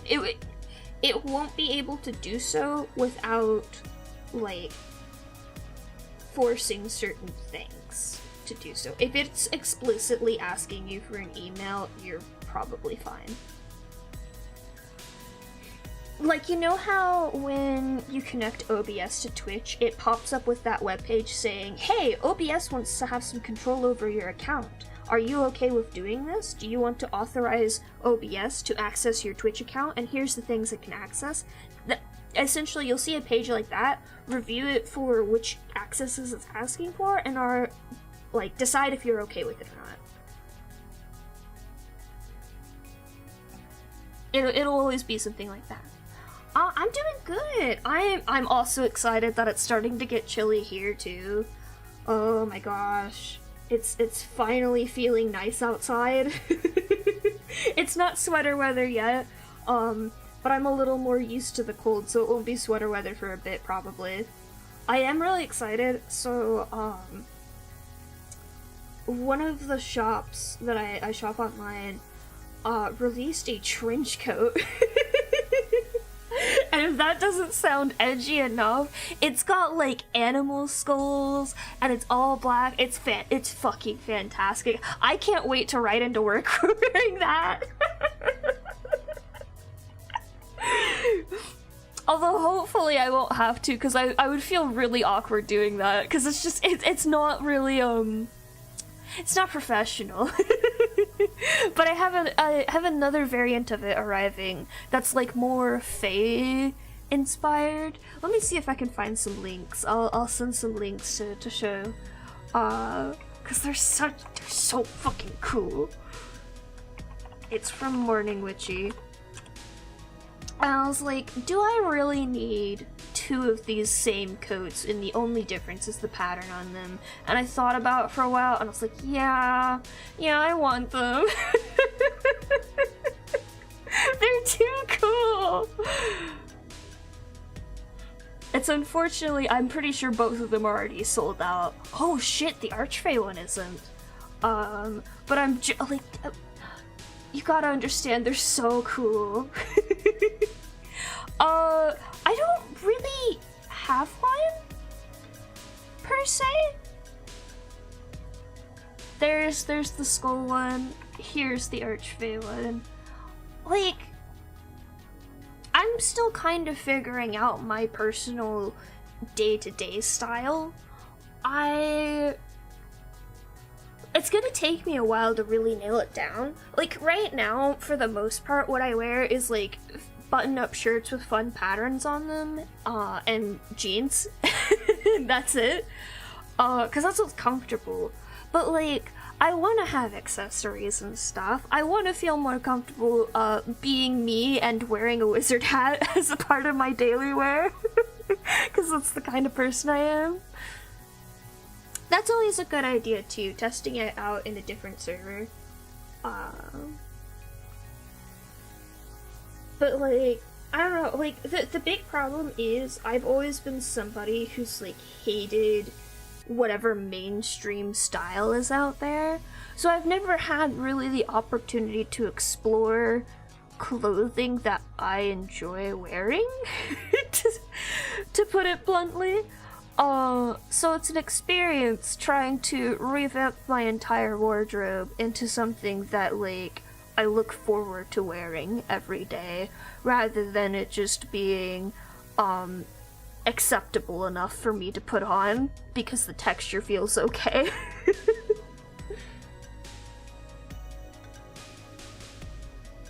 Because that was the thing, like, growing up, I fucking hate polyester. Let me put that out there. And it's not cotton.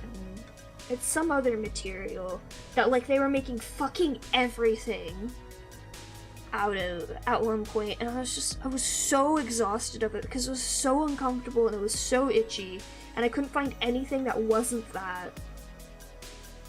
And I was really thankful that I was the younger sibling, because it meant I could steal all my sister's old shirts, and so those would be like soft and nice textures already, and I didn't like what any of them looked like except for a couple of them. Many apologies to my sister, we do not have the same sense of style. Especially not then. But I was just like, thank God this actually just, like, is comfortable to wear, bare minimum. But now it's just like, I have the money to, like, invest in clothing that I don't just like the appearance of, but adore the appearance of, and I'm trying to invest into that, and the shop that I sent is one of the few where I'm just like buying everything in my size there because it's just so good. Like, everything is a hit from there, and I'm so sad that I'm not a skirt wearer. I can't wear skirts. It's one of the very few things that actually, like, makes me have gender dysphoria. As wild as it is. I can wear a dress. That's the weirder bit, is that I can sometimes wear dresses fine, but some skirts just throw me off. And there's another store like this. I will link it as well for those skirt wearers out there. Maya Kern, if you've not heard of her shop, she has so many good things. She has so many good skirts, and I adore them, and I'm so sad that I can't wear them because I love them so much. I don't have a preference between the two trench coats, but if I had like an opportunity to vote on a design that Morning Witch did for another trench coat, I would ask for the purple moth because it's so pretty. I have a few of her of the other outerwear from Morning Witch. I have the, let me look through here. I have the Moth and Fern sweater for one, and I have, oh, which jacket do I have? I think it's the Nocturne. It's not the velvet one. It's one of the twill jackets. Oh, which one? Oh, it was, I think it was Fungi Forest is the one that I have. I have that twill jacket as well. It's so cozy. Holy shit. And I have a few other sweaters from here as well. Oh, I want the mushroom sweater so much. It's so cute. And I have so many of the button-down shirts. Oh my gosh, they're so cozy. Yeah, I hope everything goes well. If nothing else, like, you can just like lock down what controls it has over the server. Oh, you want maxi skirts? Oh, dude, I got you. Hold on. So Maya Kern does a lot of collabs with, oh,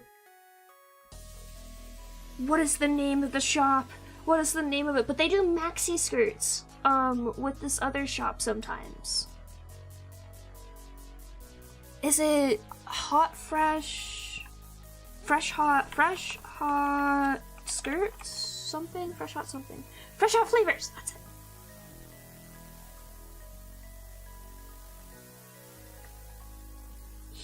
Here's a place for maxi skirts specifically. And some of my Kern's designs are on there even right now.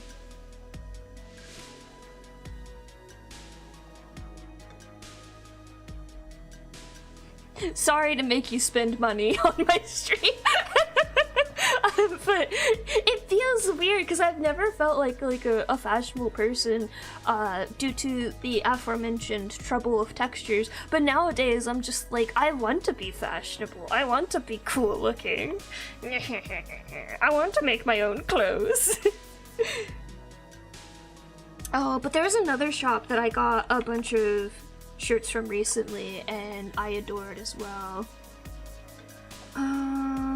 Shirt.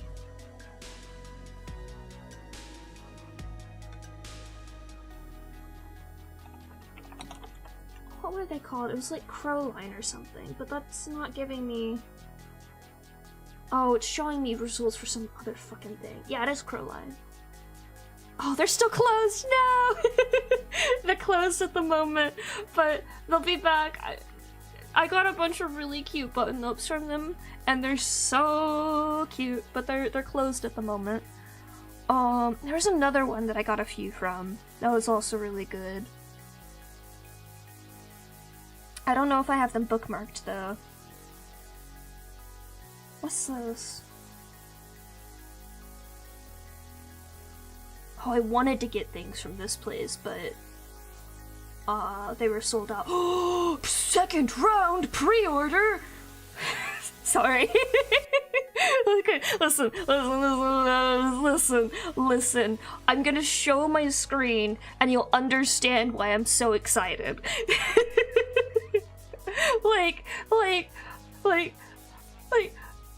It's so cute!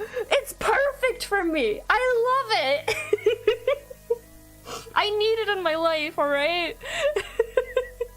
and I saw it on fucking Pinterest ages ago, and I was like, I need this so much.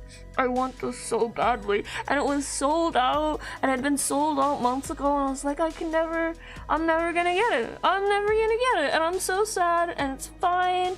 I'll just like draw it on an OC or something. And then I happened to look up the site again and see it's on pre-order. I need to go get my wallet, I'm sorry. I'm just gonna put a pin in that for after stream.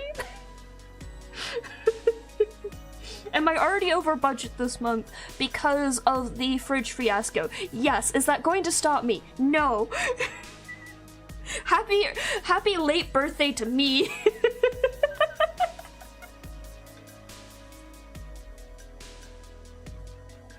It's so good. I've learned my lesson. I've learned my lesson when it comes to overthinking things I know I'm going to enjoy, and I know I'm going to use, and I know I'm gonna wear. If I don't just go for it, if I overthink it too long, I'll forget about it, and it'll sell out, and I'll never get to see it again. Excuse me, my eyes are down there.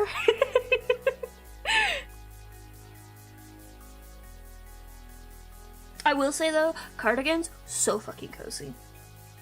I love them so much.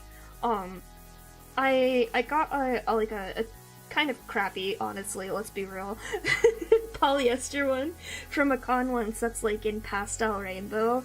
But like, even though it's made out of a crappy material, it's so cozy. Are you okay? Did you just fall? Marjorie, are you alright? Hey baby, are you okay? Are you okay? Oh, you definitely fell off. Hold on a second. I need to check on her. She definitely rolled off by accident. Hey baby, are you okay?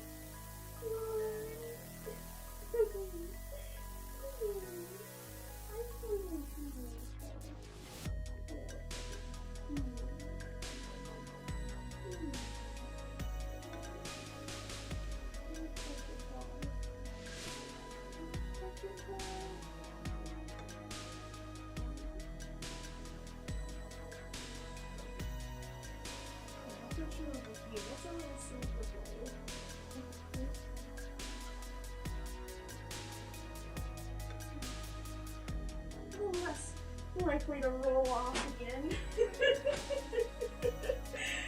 Oh goodness. I don't know how audible that thunk was, but could you give me an example of those? Oh, it's okay if you gotta go. I don't know subcultures well at all. Genres confuse me. But if you showed me an example, I could probably tell you yeah or no. Where did I put my pen?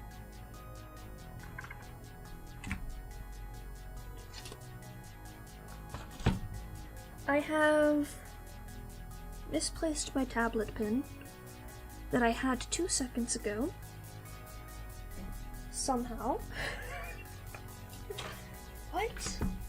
It was just, oh, here it is. Found it! We're all good. We're good. Everything's fine.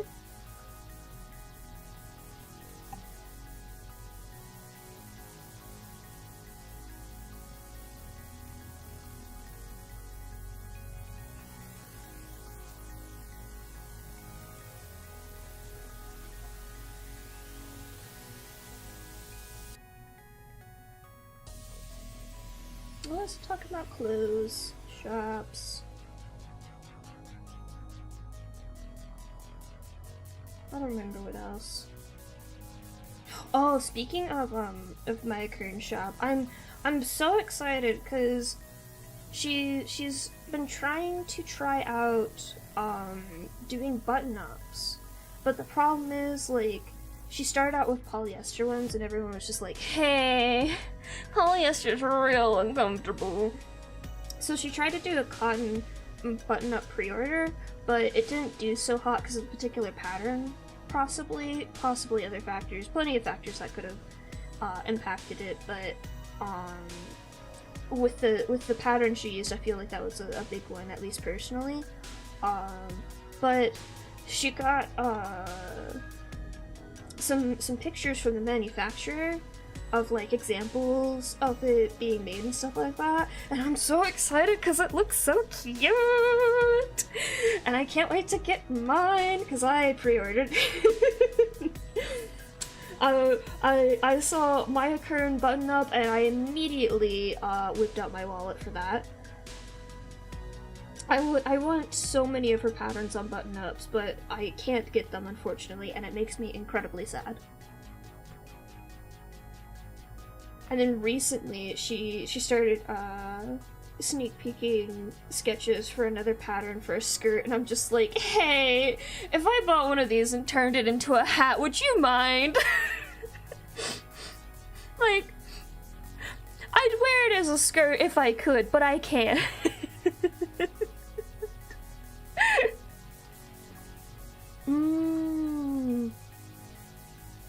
You're all good, you're all good. It sounds like to an extent that I wouldn't mind it, but I'm not really like an eyes and teeth person. I think sometimes I'm an eyes person just because it works well with whatever I'm looking at. But I think I fall more into like a quirky wizard aesthetic. I can find you an example of this because I have hold on a second. Let me open up Obsidian. It'll give me a moment for it to load. It does not like loading. Let me find it.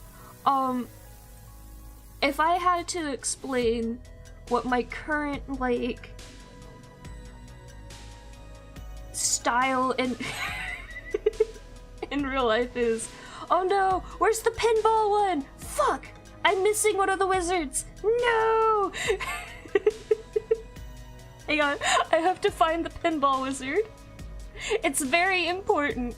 It's a cross between Howl's Moving Castle and this incredible pinball wizard character, which, like, may sound very confusing out of context, but I swear as soon as you see the image you will understand. Where the fuck is he? I thought he was on this board! Is he on the character board?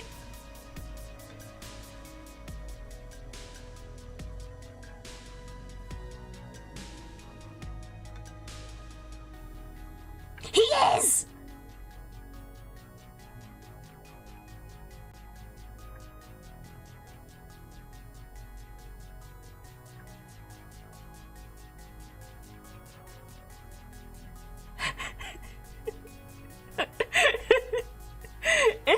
It's like it's a cross between Howl's Moving Castle and this to an extent.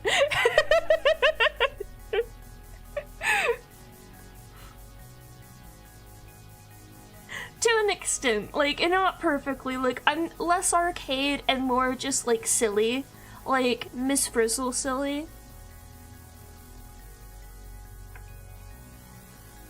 Cause, like, I don't know, like, perfectly elegant wizard doesn't work for me, but, like, little quirky, like, kinda crazy, excellent, love that aesthetic.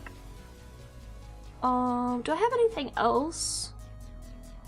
Really? Maybe on the wizard board? Ignore that. Look, the Pondering Wizard got really popular. I started collecting them. I'm sorry. I'm not sorry for that, actually. No, most of this is just like this is a good one. Let me add that to the No worries, McKinley. Have a good day.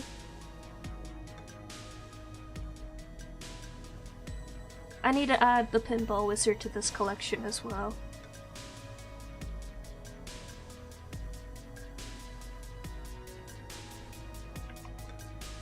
Because he was supposed to be on here in the first place. I love the fishing wizard who casts spells.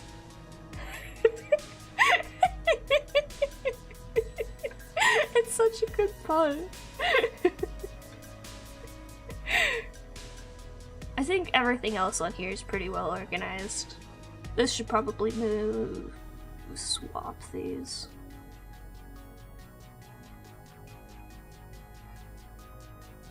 But yeah, I like a lot of bright colors and stuff like that. But at the same time, I also like being casual goth and stuff like that too. Like, sometimes I'll go super pastel, sometimes I'll go like casual goth.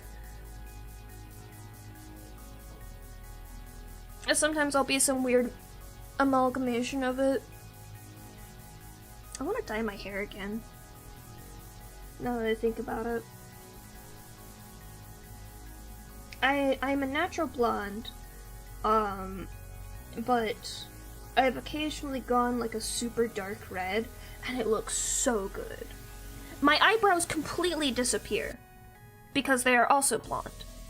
But the red is so good.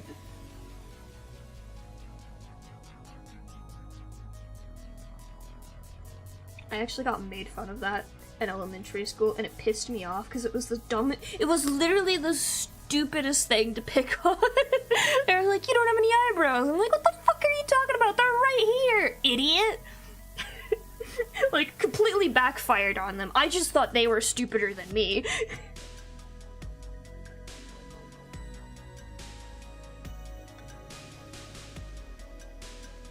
If your insults do not function correctly in reality, they just, I'm immune to them.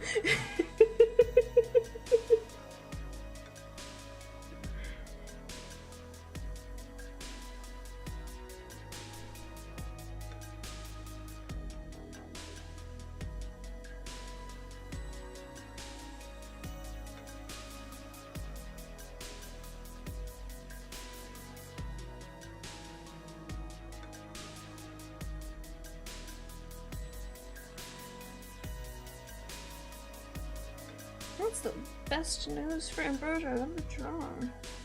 Her nose is a little tricky to draw because, like, the weeaboo instinct wants you to draw, like, a cute little button nose or something like that. But they have, like, a slight hook to their nose. And so you have to just get it just right. No one else draws them with the hook in their nose, though, and that makes me sad.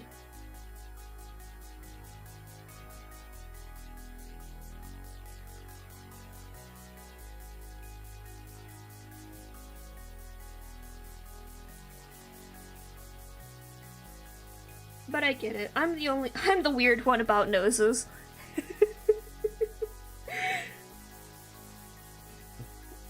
Excuse me. No. I don't. Carlbot was the one that I got specifically for that capability. Like, everything else I've done admin-wise with it was just because it was the bot that I knew about. I plan on doing what Kira suggested earlier and using Discord's inbuilt stuff that they have added since then. If you go into the settings of your server, there should be a community tab in there, and there should be an option to, like, open up your Discord as a community Discord or something to that effect. It's not gonna do too many things, but if you like go through the process of that, there should be then an option to do an onboarding thing, which is the same thing as like a role giving bot. And that's what I plan on swapping to.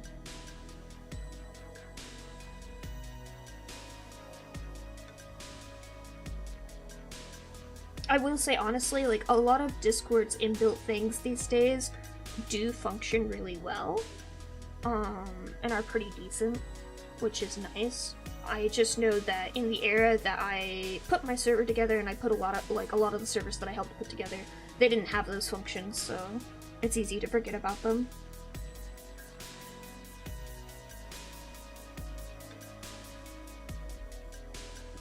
I am glad they're implementing them.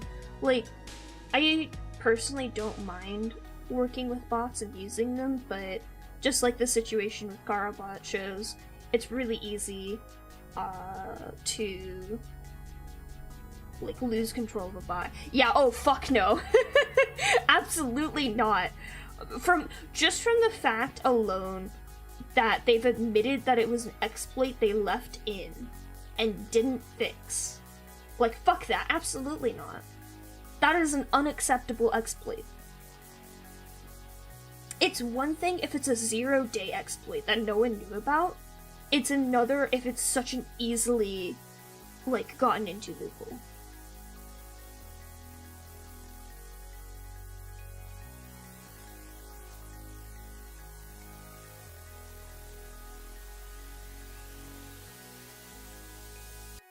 Like,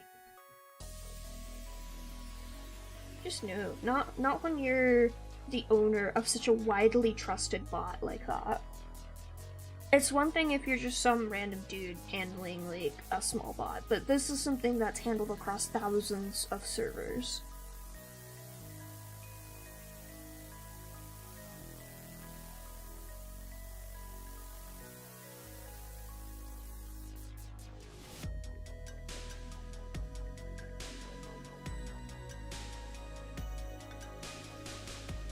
And, like, I don't know how well known this is, but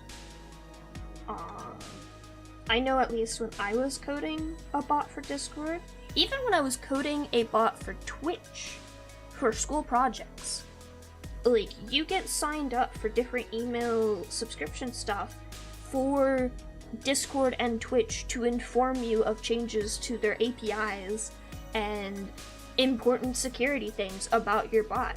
And if they weren't following them, that's on them. Like, they keep you well informed of that kind of thing.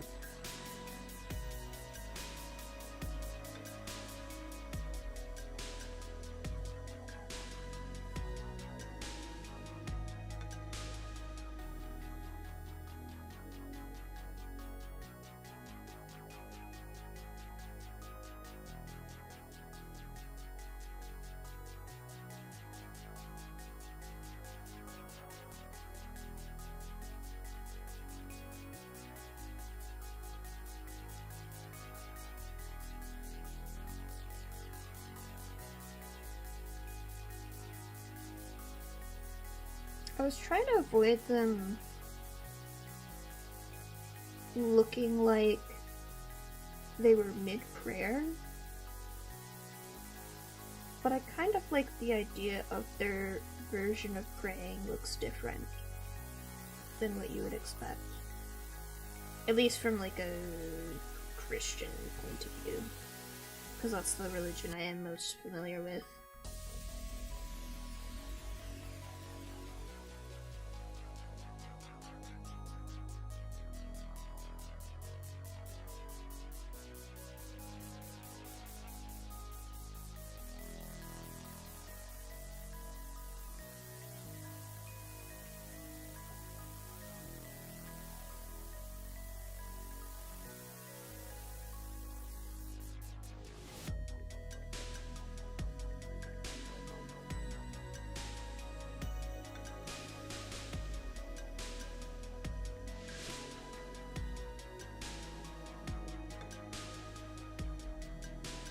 I wonder what it is lately with tech stuff just, like, imploding on itself.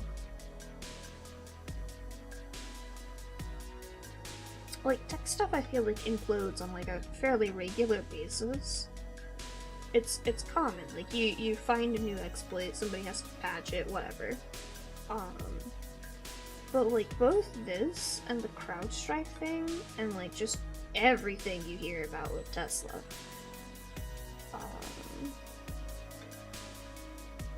like, it feels like over and over I just hear about, like, company cuts costs, or does something to inshittify their product, and you're just like, why would you do that? That sounds really stupid. And they're just like, oh, money. And you're like, why? I'm not paying for that now. Like, fuck off.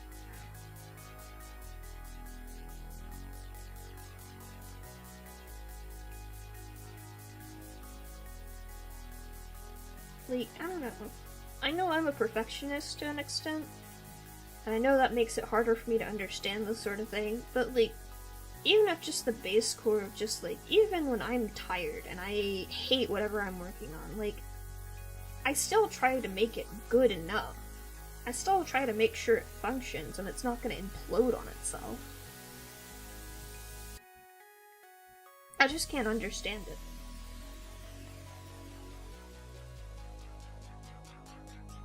Like, there's a difference to me between prioritizing and just choosing actively to not do things and make your product worse and worse and worse. I can understand prioritization and needing time to get through all of the different bugs and issues that you might have, but like, this is not a small issue. This is not a minor thing. This is in fact a critical issue. And it's only getting fixed because someone pointed it out? Because somebody was already harmed by it?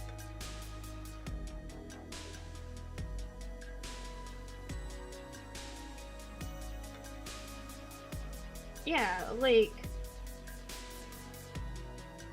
to an extent, as somebody who's in a position of, like, having to deal with bugs like this, where, like, something happens and then you have to fix it, like, right away, like, there are times where it is a critical thing that you are completely unaware about in a production environment that could do something as catastrophic as this.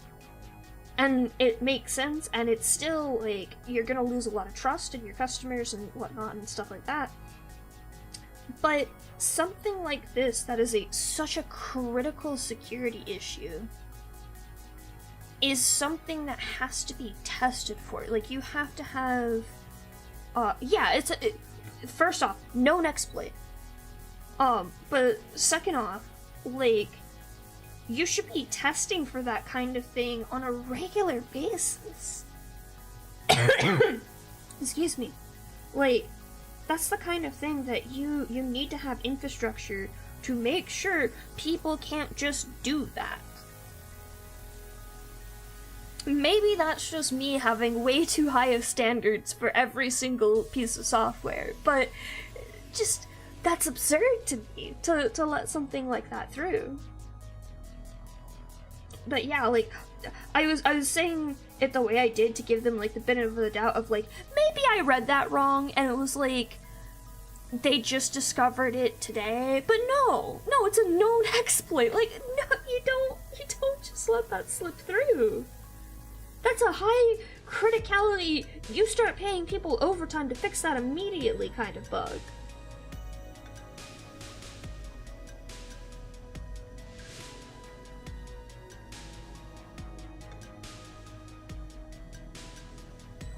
I'm just meh.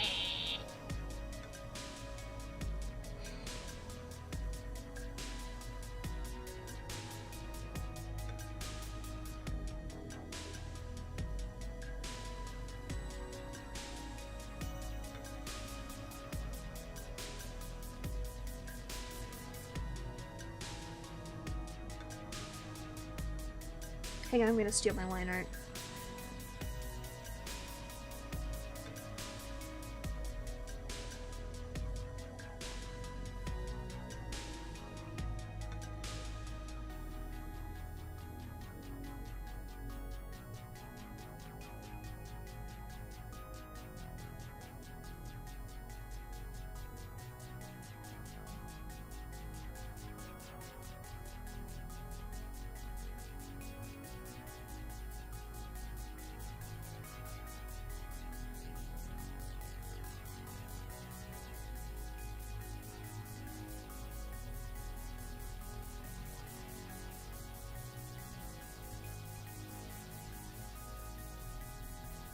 I think I have too high of standards to be in the software development.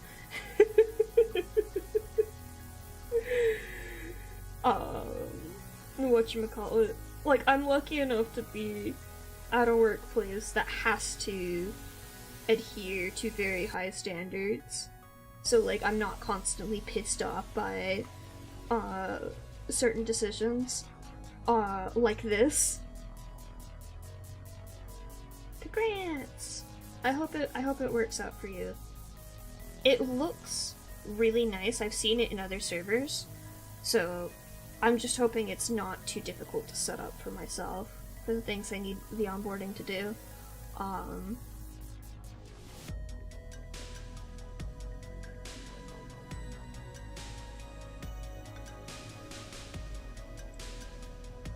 But like, I'm so constantly frustrated at the state of technology these days.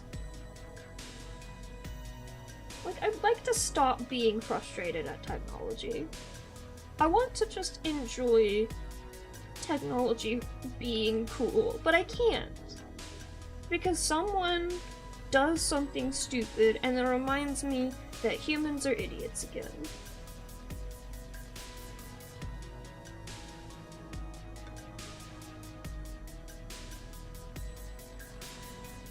And not stupid in a, like, ignorance way. Stupid in a, oh yeah, we knew that could do that. We just chose not to fix it way. Like, all of the time. All of the time. All of the time.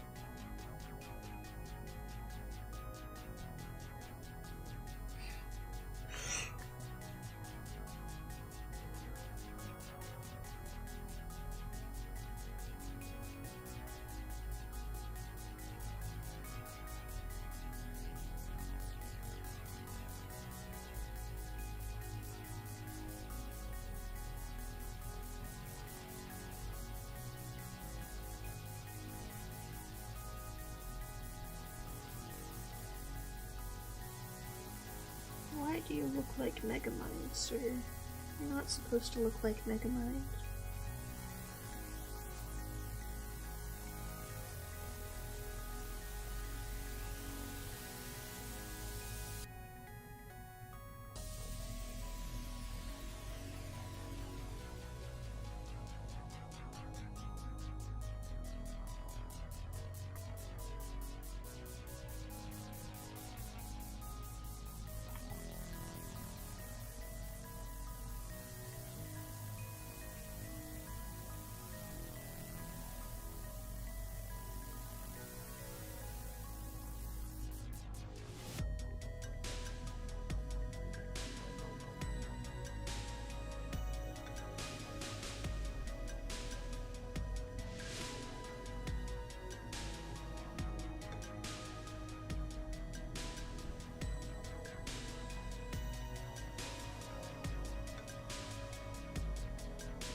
I feel like he should move his arm down slightly.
I don't really understand your question.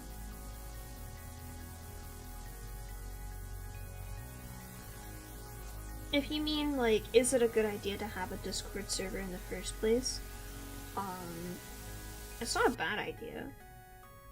Discord itself, like, has improved their own internal security measures and such as best they can. But it really depends on what you're making a server for. Is it meant to be a community where people can just chat and hang out and stuff? That's probably fine. Is it meant to be a roleplay thing?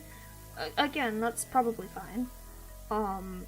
I personally have beef with any sort of, like, modding community or game community where instead of, like, being normal and posting the information about their mod or game publicly. They put it all in a Discord and they expect everyone to join their Discord to get that information instead of having like an actual support page or whatnot. And that's frustrating to me. That's not what Discord is for. Discord is not a forum or Wikipedia page or a GitHub page. Oh, I see. That wasn't a typo. I thought that was a typo. My apologies. Rant. Throw that rant away. Irrelevant. Fuck if I know. I've never used it. Never heard of it.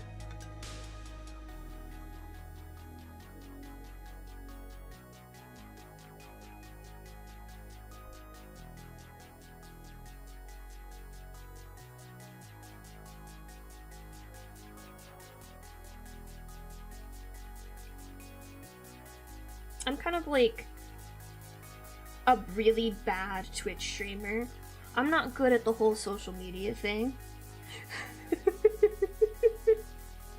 Pretty sure most people who stop by my stream don't even realize I have a Discord server for my stream, because I very rarely advertise that I have one.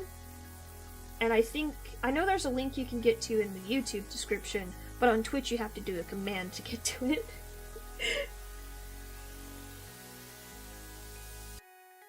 And like, I don't like. Sometimes I remember to post on Tumblr that I'm live. Most of the time I do not.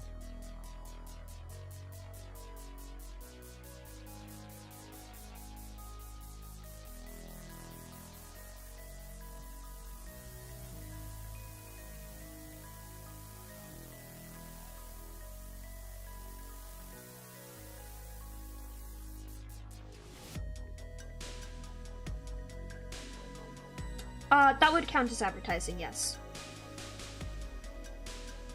I am not here to give you advice on your server. That's your server. You need to make those decisions yourself. I do not know really anything about you. And it feels a bit uncomfortable to be asked for anything other than very generalized technical advice.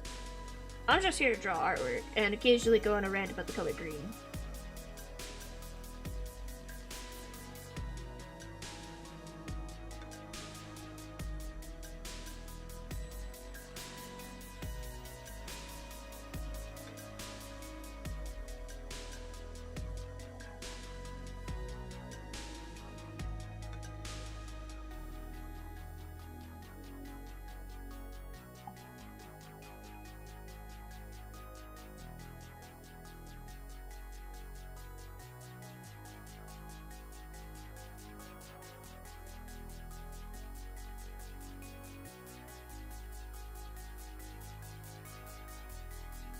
I am not drawing their bangs correctly.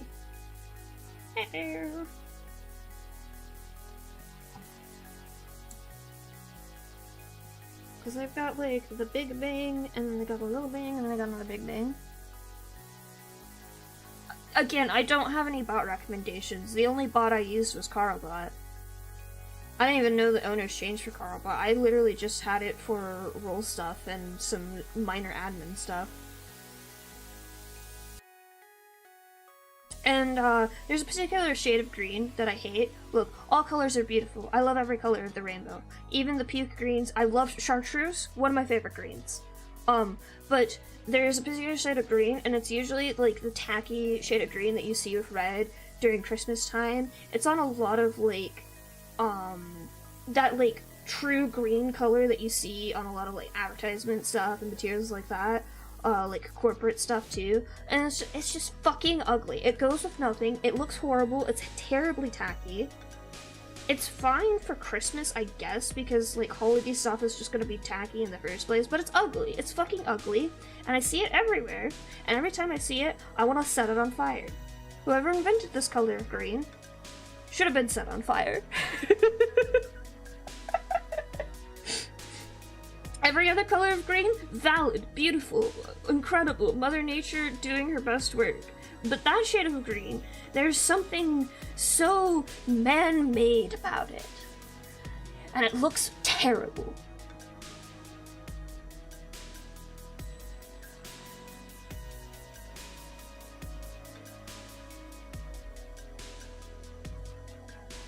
But I like all other colors. All other colors are great.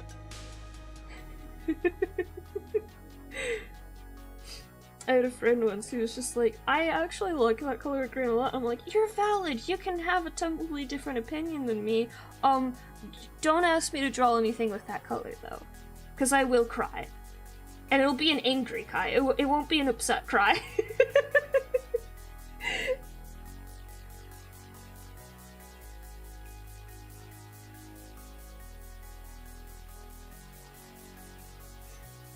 Because, like, it's not like a neon green or anything like that. It's not even the, RGB 0255 0 green. That green's fine, too. It has its place in the world. It has a purpose. But this green is just there to look bad. To look ugly. The only time it doesn't look ugly is if, excuse me, if it's singular pixels in a gradient of other greens. And it's only because color relativity makes it look better than it actually deserves to look like. It upsets me.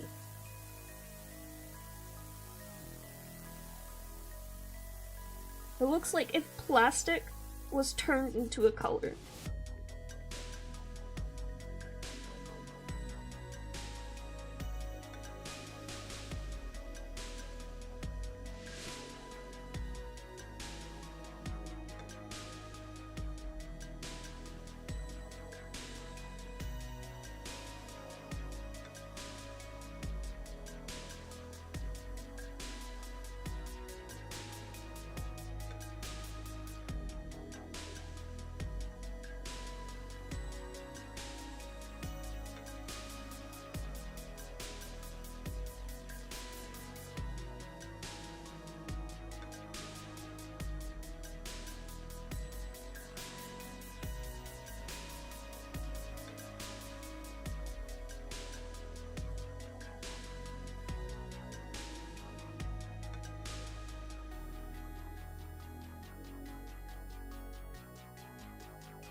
Ainsley's hand here looks really awkward, but I cannot be asked to fix it. No, you don't have it! You're fine! You're totally fine. Let me, hang on. I'm pretty sure if I look up the Fazoli sign, it'll still be on there.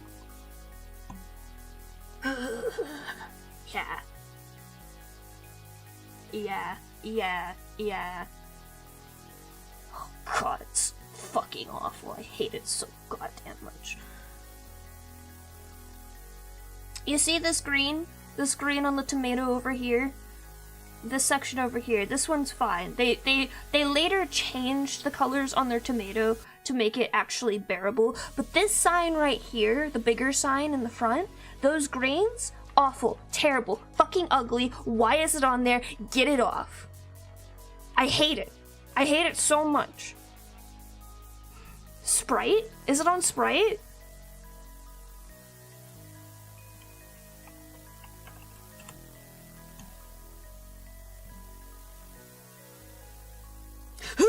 Yes! Yes, that is the green. That is this green. This green? I hate it. Why? Why? Get it away from me. It's ugly. This is actually a tamer version of it. See, they can almost make it look good with another blue in it. It's a little bluer than the green that I hate. The green that I hate is a perfect median between yellow and blue in the most awful of ways. Let me come back. You see this? This is awful. Sprite 12...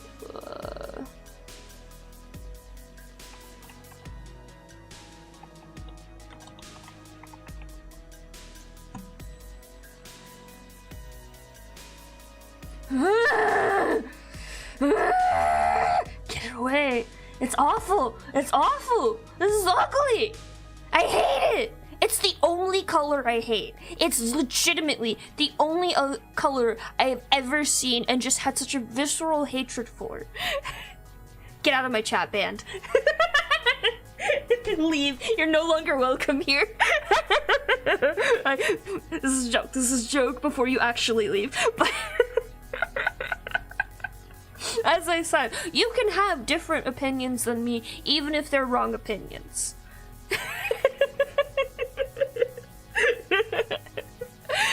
You could show me any other color in the world, and I would find a use for that color and make it look gorgeous as fuck.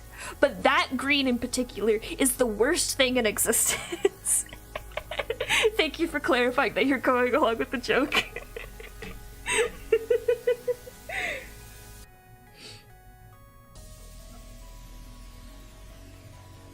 Like, I love eye burner colors. I adore palettes that just have the worst combination of colors ever, but the artist makes it work. But that green! I hate that green! And for some reason, like, whenever there's, like, a show with, like, color-coded characters, like, I'm big into magical girls and stuff like that. Like, for some godforsaken reason, if they don't go the dark green route or the pastel green route, they always go for that green in particular, and I'm just like, can you pick a different green? There are other strong greens out there that are gorgeous and would go better with your color palette than this one, but no, you have to hurt me in particular with your show. I want to like this green character. I love green-themed characters. They have lovely personalities, but they have the most god-awful outfits I've ever seen.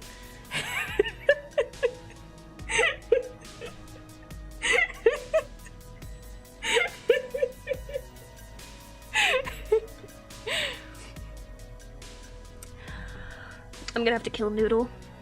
I'm sorry, everyone. I got the blue curse. You know how Dashima was talking about how long he got stuck on blue? I'm not sure if I shared this yet. But my poor current modeler. There was a miscommunication at some point with making the reference sheet for my model, and she wanted to do a revamp of my design, and I was like, oh, I like a few of the ideas you've got there and I'd like to keep them, but overall, Ambrosia is designed as a character. They're staying like this. But one of the things she changed was Ambrosia's wings were just like the brightest fucking blue, and it was so cool looking. I have to say, like, I'm actually mad at my own lore because I cannot change the wings to be like this because they were like a galaxy, and like had all these stars, and I was just like, this looks so cool and I want to use this so badly, but I literally can't.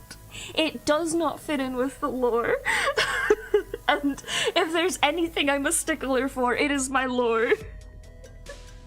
But I couldn't stop laughing hard enough. I had to send Diapic and be like, oh my god, I've been cursed with the blue too. I'm running to go look. Oh no!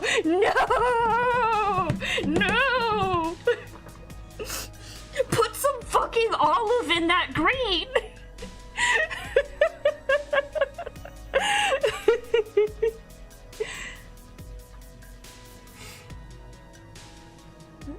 It's toned down by the fact that it's a little bit fainter because she used a brush with some opacity to it. But I know what the base color was she used there. And it will haunt me.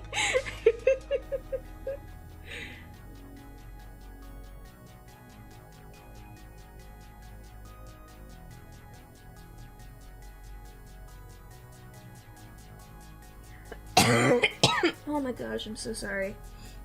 I always try to mute before I cough like that. I could not get to the mic in time.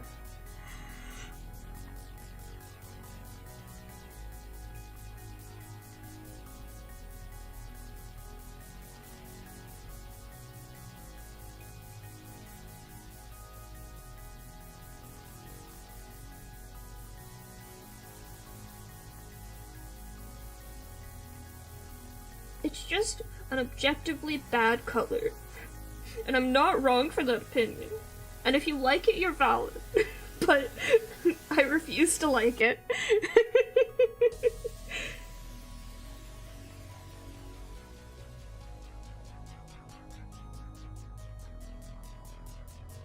Mm-hmm.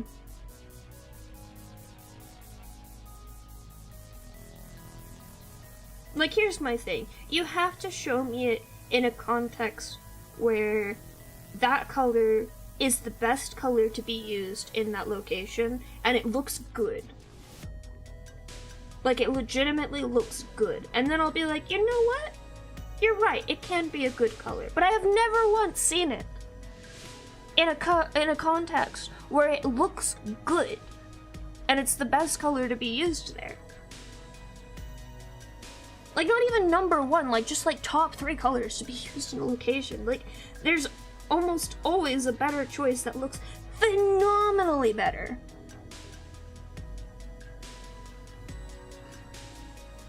That's the thing! There are better greens to use for green lighting.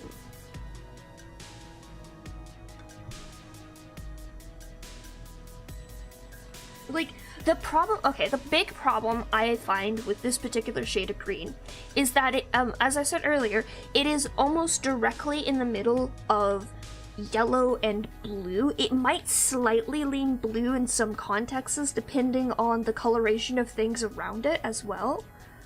But it's so, like, mid-tone between the two that whenever you're trying to use it in a context, of other colors, and especially other greens, it looks awkward. It looks weird. It looks plasticky, and it looks fake, and it's just like, it doesn't look good.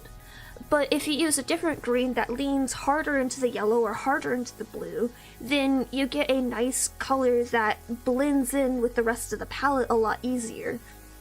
And even other middling greens, I feel like because of the shade of it, where the closeness to darkness or to lightness that it is, it also blends better into the rest of the palette that it's in. But this one, it's so mid in every form of the word. It just always looks bad. I'm thinking up some very unintentionally, like, really good insults for this green right now. I'm not an insulting person on purpose, except for very rarely. And, like, when I am an insulting person, I always try to, like, make it as very clear as I possibly can that it's a joke and it's not, like, actually intended to be an insult. But man, sometimes you think of a banger insult and it's just like, that one's really good, like that one's gonna sting.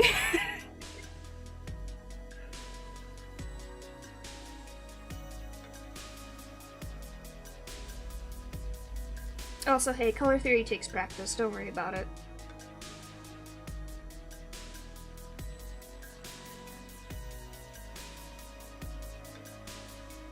Oh, but on the subject of green lighting, like, it really would depend on the kind of lighting that you're going for.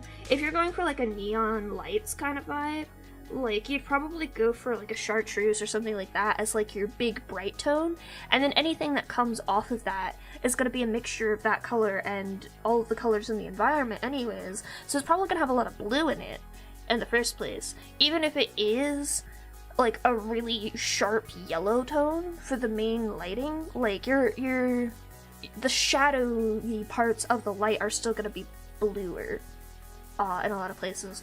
And then if you go on the opposite spectrum, if you go for like a cyan kind of deal, with like a green that's really blue, like all of your shadowed light is also going to be more cyan. Like, you're never gonna get like a place in lighting where it's gonna hit that mid-tone, that particular mid-tone, I feel like. Except, like, as a part of a very big gradient of color.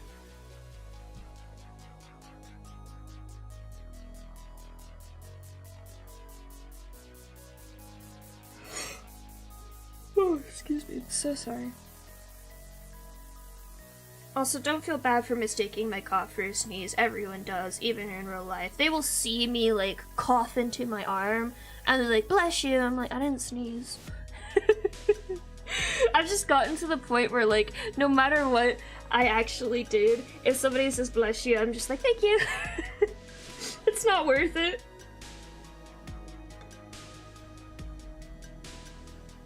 Sometimes people think my sneezes are coughs, too.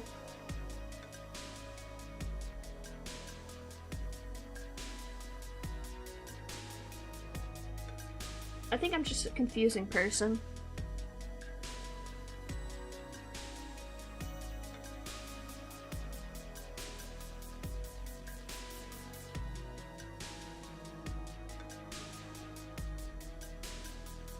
Oh, thank you. I always like looking at them. Look at that little guy. Beautiful. Adorable. Very demure, very elegant. I love that pose.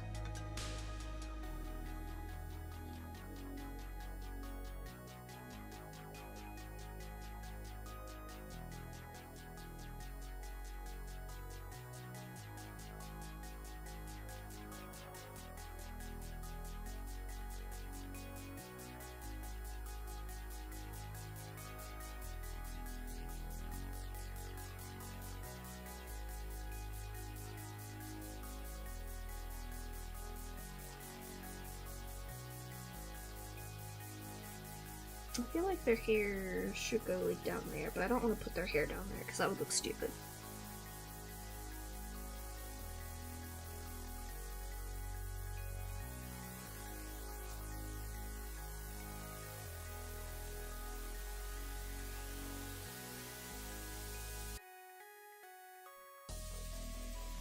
Yeah, I remember you talking about her.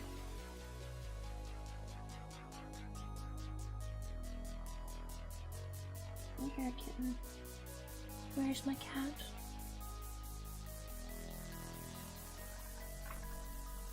There's one. There's the other. Hi. Hi. Thank you. Good girl.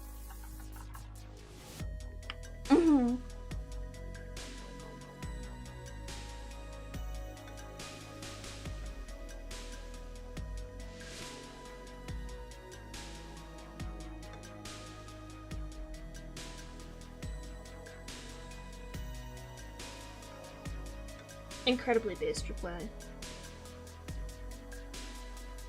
I wish I was better at drawing creatures. I'm not very good at designing creatures.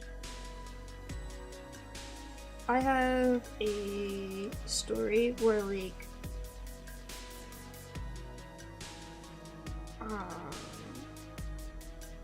it's not necessarily prehistoric, but the fauna and wildlife on that particular planet is supposed to be megafauna and like dinosaur style and whatnot. But I'm so bad at designing creatures, I'll never actually have a part of the story that even approaches that part of it, and I'm sad because it's purely out of a lack of ability. I'm trying to get better at it, but it'll take so long to get there. Yeah, that's good enough.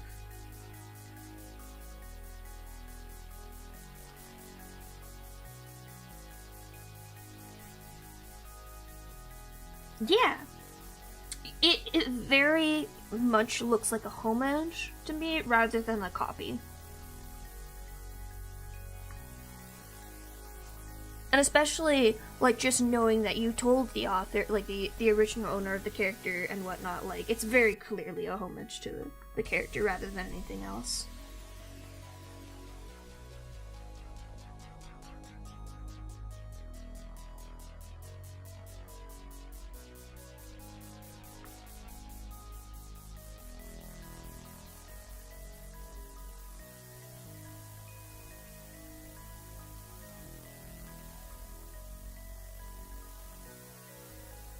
Oh, I need to check Twitch.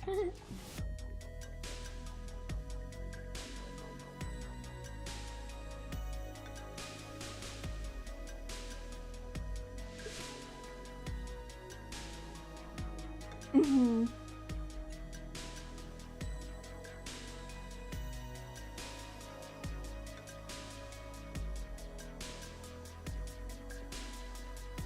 I kind of wish there was a bit more trust of people doing, like, honest, genuine homages to characters.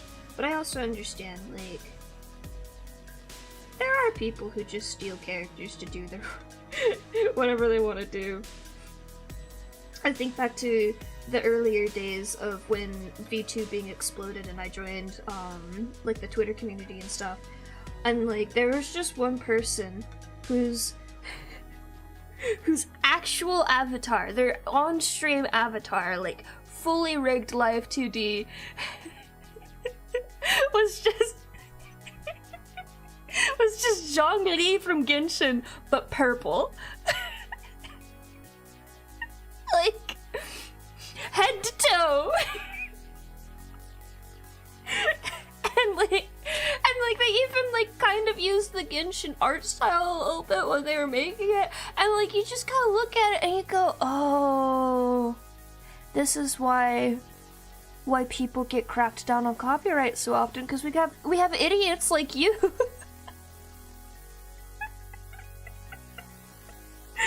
Like, that's literally just Zhongli in purple. I don't think they even changed the hair color.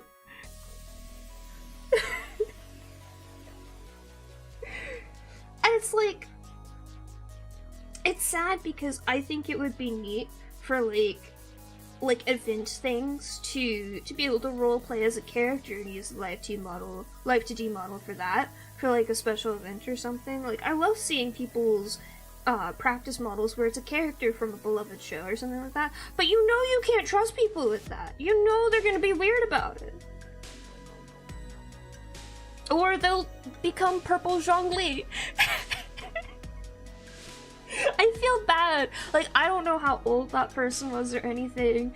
I don't know if they were just like some kid who was just like getting into the world of original characters for the first time and not realizing that that's a big no-no. I just saw like a picture of the avatar. But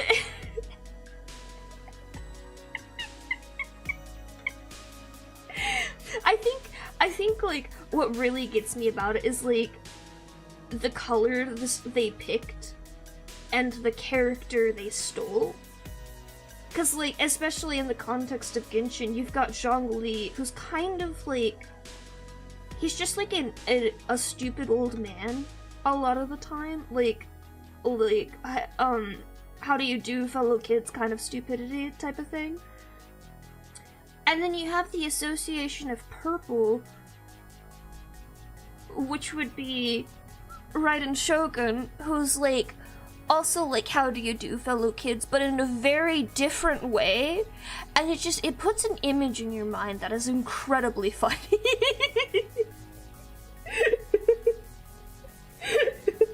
I don't know, I didn't really pay attention to most of Raiden Shogun's stuff, not gonna lie. Like, cool lore, I guess. You still were kind of a terrible ruler, I'm sorry. I stand 2 Archons and 2 Archons alone, and they are Nahida and Furina. And mostly Furina.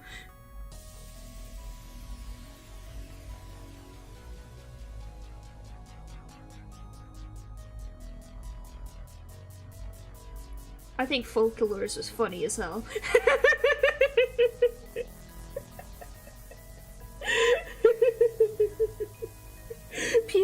People in the Genshin community figuring out that Chongyun's, I think it's his Q burst, looks like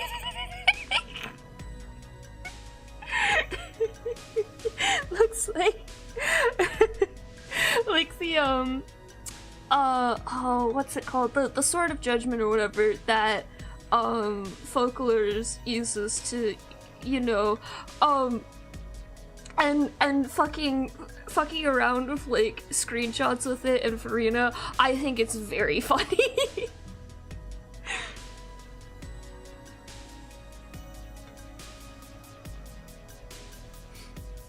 Like, I don't usually watch them when they come by on YouTube Shorts, but occasionally I'll get like a short of like just like random Genshin screenshots or ways for your character to leave. And the one that really got me was like they did all these cute ones where like Liney does his bow and then he poofs into a card and then locks out and stuff like that. And then the very last one was Farina doing her little dance idol and then bowing and then Chongyun exploding as she walks out. It really got me. I gasped out loud.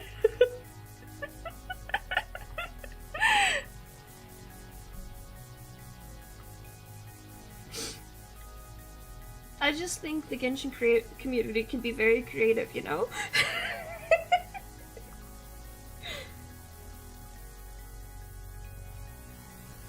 This is Astro's Eye, by the way, if you guys were wondering.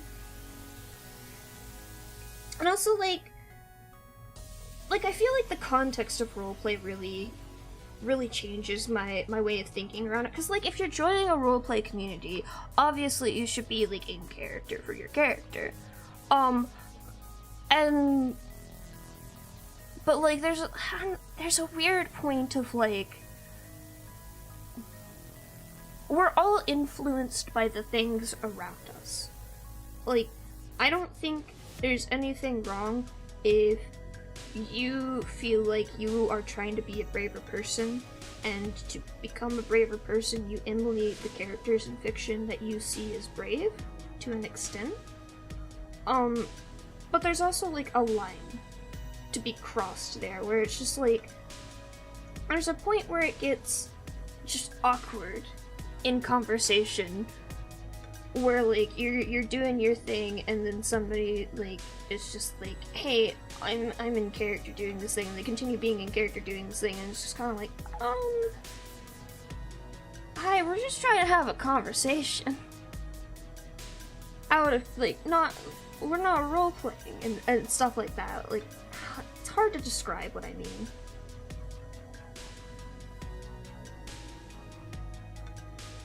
Like, what's the word? Like, it comes out of nowhere, in a way?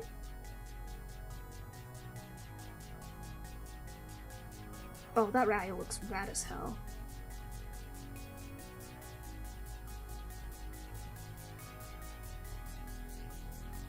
And I feel like it's weird, because, like, there's also a context to it, like, if I start cracking jokes about wizards, it makes sense for me to do so because I literally named myself Merlin. Like, it's an integral part of my personality to the point where it's just like, I want to make it an obvious thing that it's gonna happen type of thing. I don't know. It's weird. People are weird. Humanity is weird as a whole.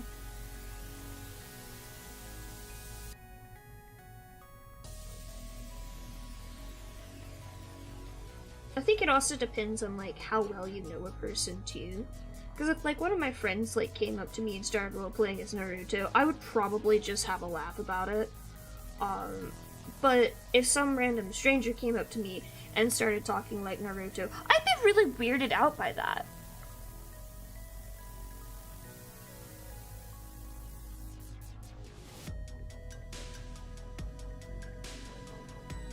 And I feel like rude is not the word I'm looking for. Like, it makes sense to be weirded out by it.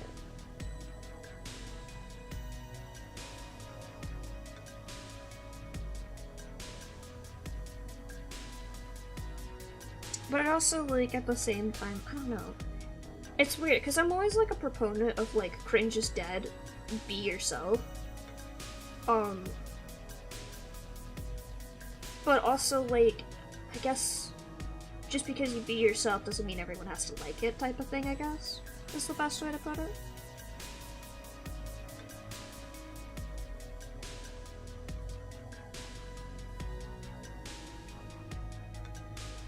Because, like, maybe I don't like random people coming up to me and pretending to be Naruto, but maybe somebody else does, and you should find that person.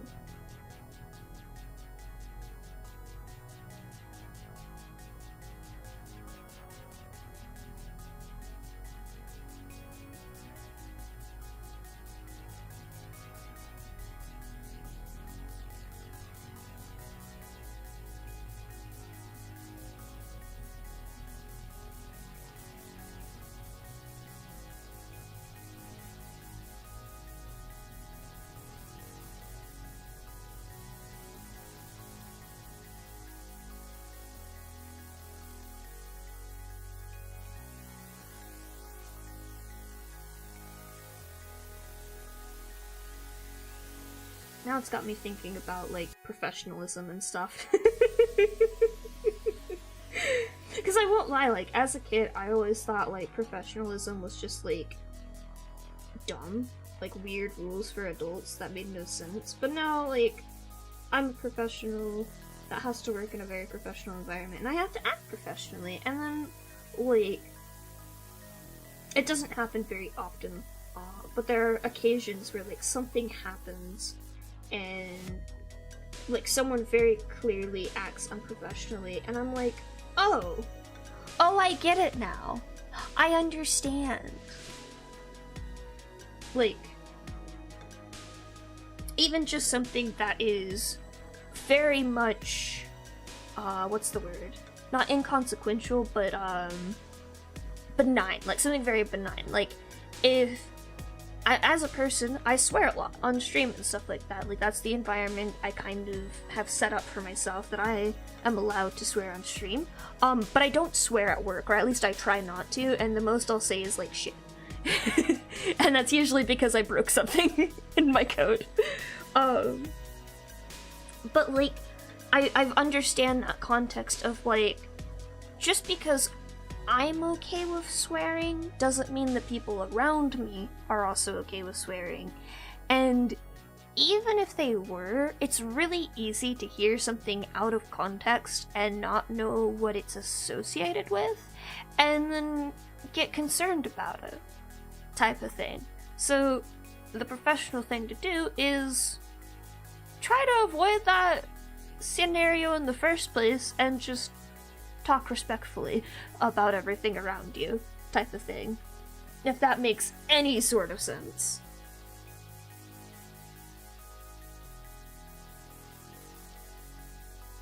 Like,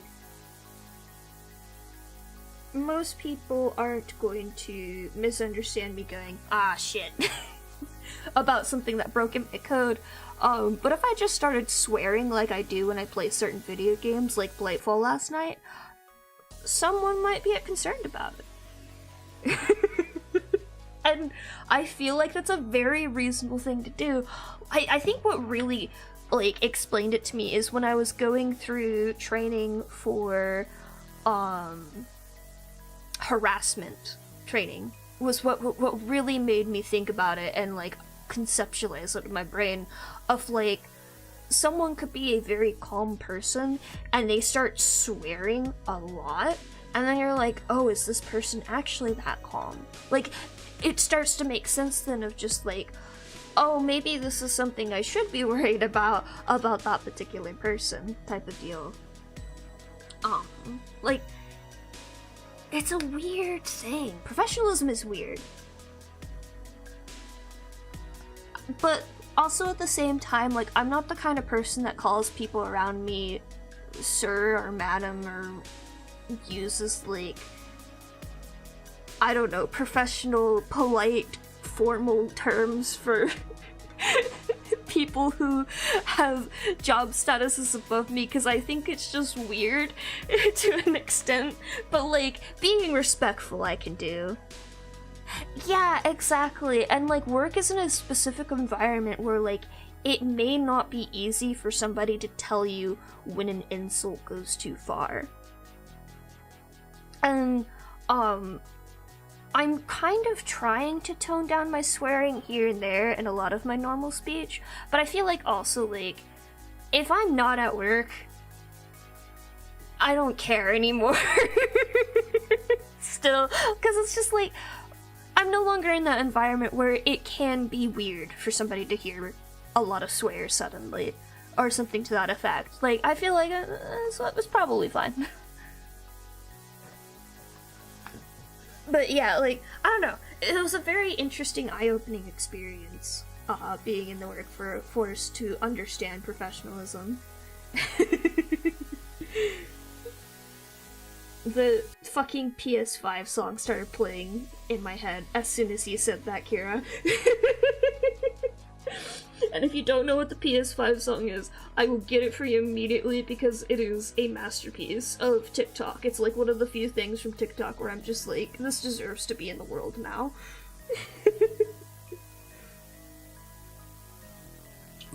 I probably can, actually. I probably can pull it up. Because it shouldn't be copyrighted.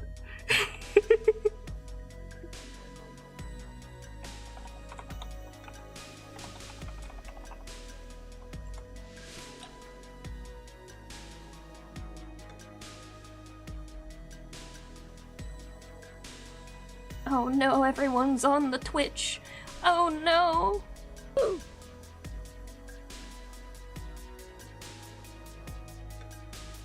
Here we go. It's this one. Oh, you guys can't hear it. Wait. I forgot audio.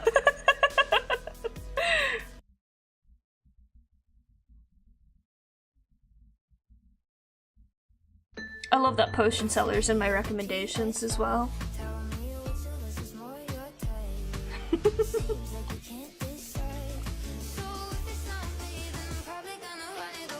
It's me, boy, on the PS5, speaking to you inside your brain. Listen to me, boy. Leave the girl. We don't need her. Come with me and play my games. We'll have cowboy times in space. Do. Yeah. You need me, boy. Your free will is an illusion. My favorite thing about it is just like, he's like calmly nodding along, and then as soon as it's his turn with the verse, it's just immediately, nah!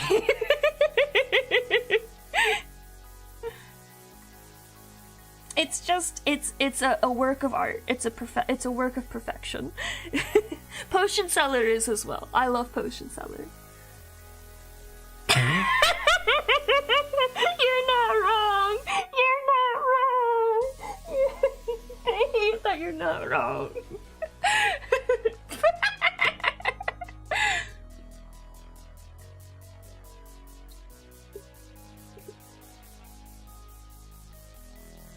Hey, God, give me a moment.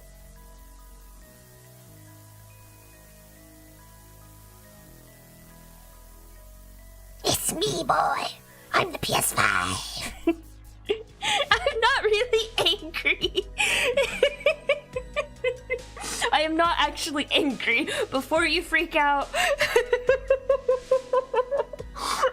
I happened to rant about the color green that is the only color in the world that I hate, and Kira happened to mention that you've used that green before.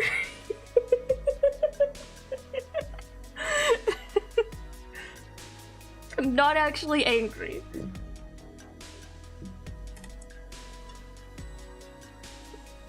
Oh, let me pull out the Fazoli side again.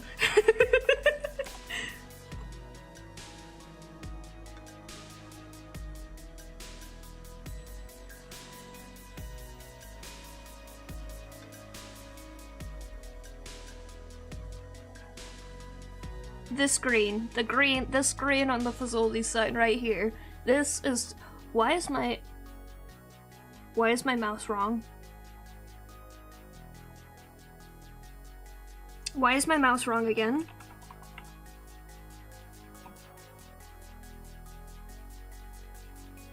Why is this wrong? Why is this wrong? Why is this like this?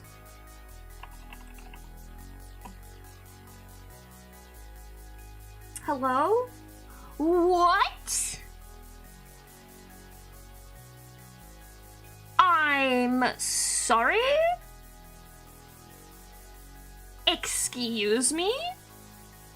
I'm so sorry. What are you talking about? Which one is it? Is it S? Storage. Resources. Cursor. Oh, did I move it? Am I dumb? Did I do a dumb? I did a dumb.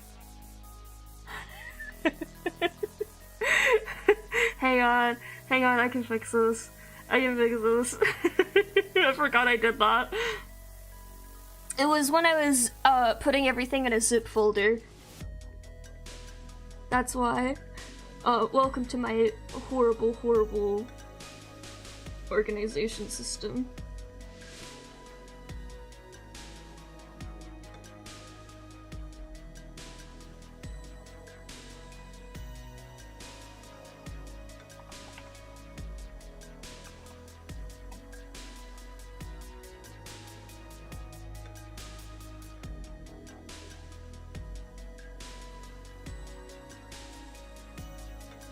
Okay, you wanna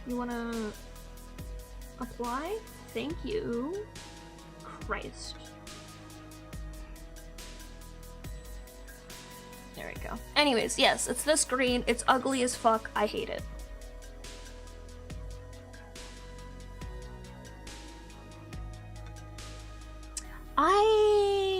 Which one's Epic the Musical?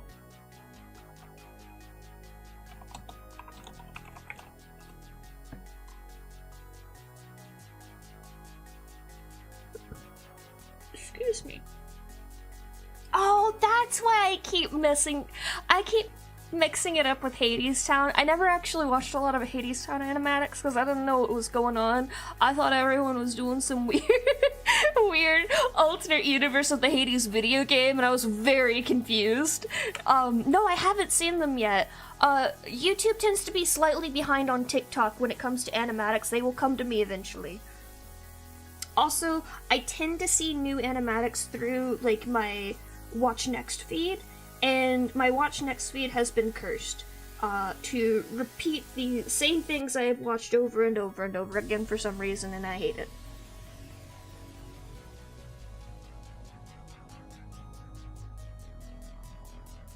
I kind of want to just copy this lower portion and then just move it down slightly.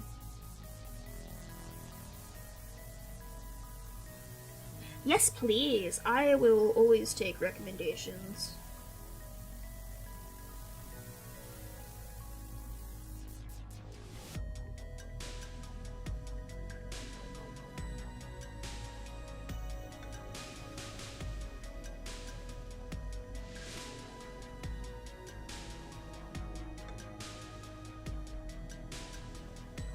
I think I've seen like a couple in the wild, but I didn't know what the hell Epic the Musical was. And I thought they were just saying like, Epic Musical!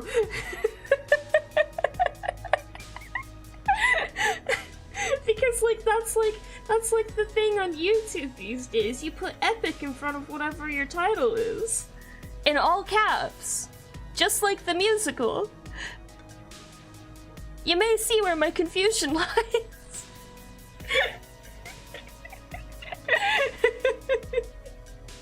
I've been very confused. And I figured out that it was actually a musical called Epic. And then I stopped getting recommended them because YouTube is stupid.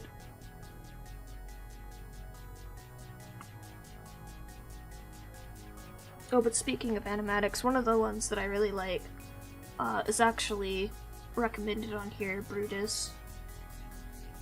I want to be as good as this person is at making animatics one day. Did I turn... Okay, good, that's all fixed. I'll put it in social media share as well. I will watch this later, do not fret.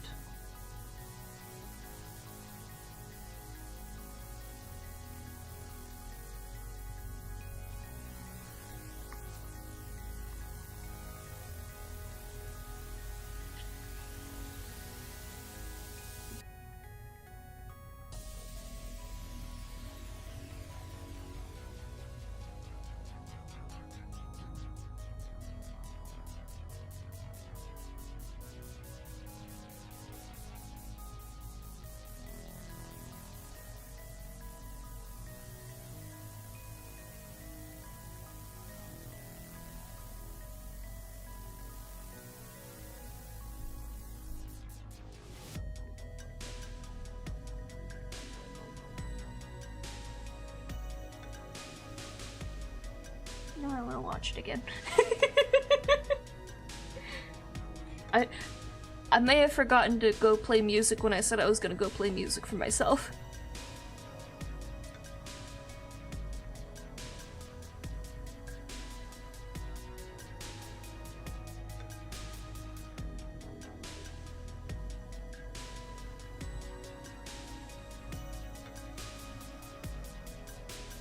Why? Oh my god. The tip of my pencil is unscrewing itself.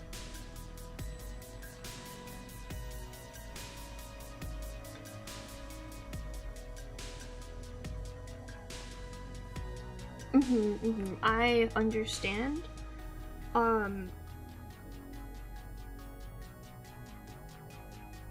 I am an obsessed idiot, so I cannot provide a lot of advice for animatics and getting into them, other than just, like, for one, take it at your own pace. Like, I very much understand not having the energy while you're at college. College eats up so much time and energy. But when you do feel like that you have the time and patience to start one, you don't have to do the full song. You can just cut out a snippet of the song and just do a snippet, and it's just as cool. And band, get out of here.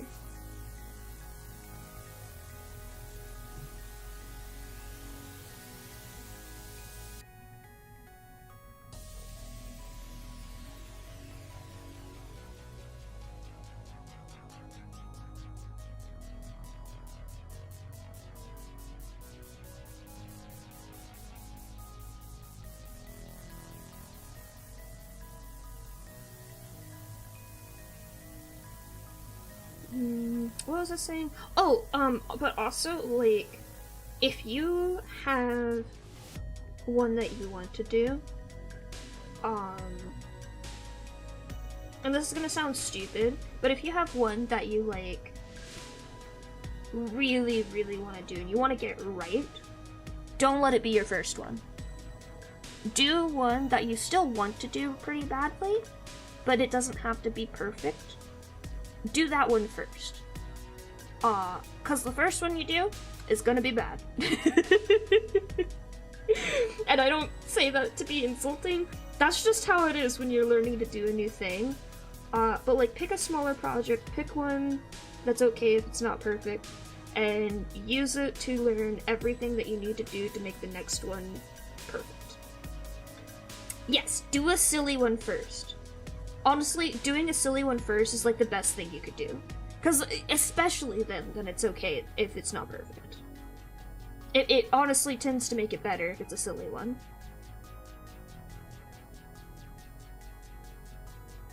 Like, my first one wasn't a silly one, but it was one where it was just like, it's fine if this isn't perfect. This is my first attempt to do any sort of video ever like this.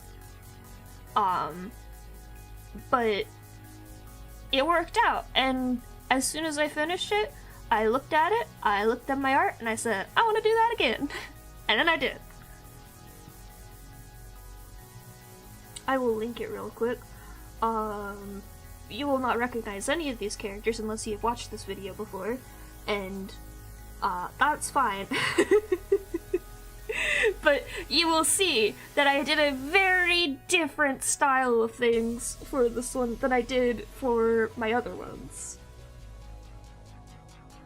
Like, you can see kind of where I sort of leveled up between animatics. Like, this one, very few colors, very few anything, only line art, and then you go to Donut Hole, the next one I did, and it's just like, okay, I did an actual, like, color palette here, I did a bunch of things differently, and then you go all the way to Villain, and then you see, oh, okay, now you're actually, like, doing some shit here, type of thing.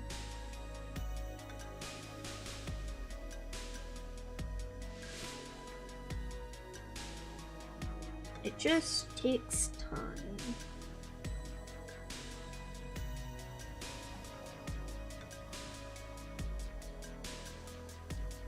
When did my D&D animatic get 1,000 views? That's cool. It was at like 500 last I checked.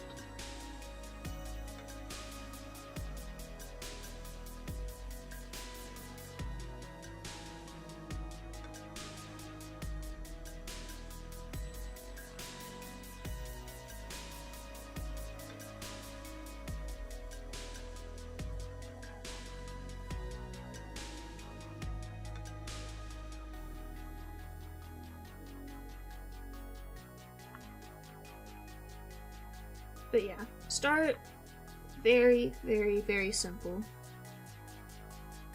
Also, fun fact about that one, I started making it in Windows Movie Maker, and that is not a joke.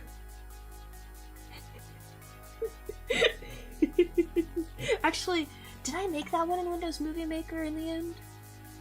Was it that one or was it the next one where I was like, okay, I actually have to get an editing program for this?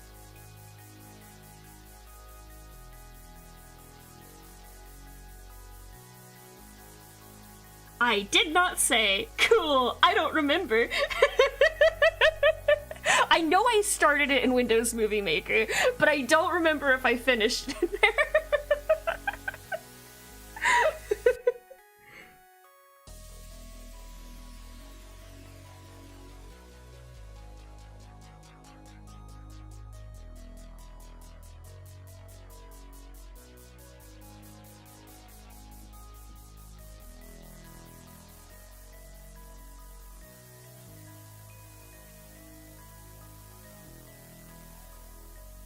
This eye doesn't look correct. It's too curved. This part is fine. It's this part that's bothering me.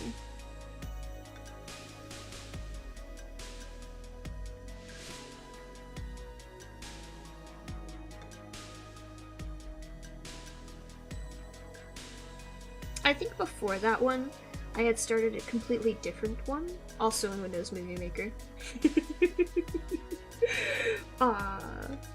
But I never finished that one, and I don't actually have the files from it anymore, which is very sad. But the first one I originally was trying to make was for Pandorium.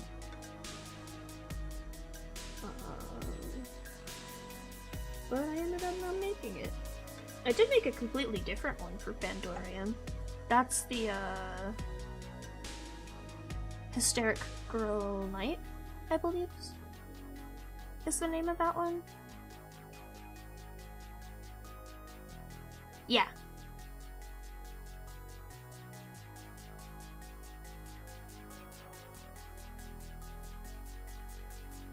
I really should do more with my other characters, but I'm too obsessed with Ambrosia.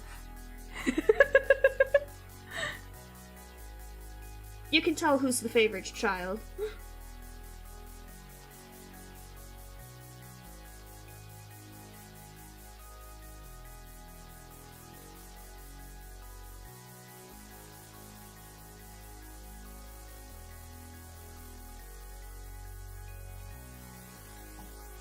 I draw in Sketchbook, and the program that I actually put all the details into to edit is VSDC Video Editor. It's okay. It works, it functions, it works with my brain, but it's probably not the best. It's definitely not an animation program, it's an editing program, specifically. Let me pull up a project that is actually complete.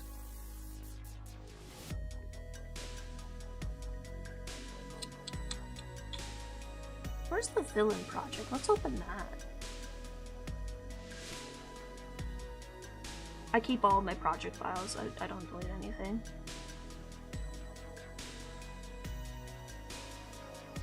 I do have the Pro Edition, I think it's like $30 a year or something like that. Nice! Ooh. Wait, this is what it looks like. It's very much a mess. I organize my projects way better than this now. But I'm actually going to hang on a second.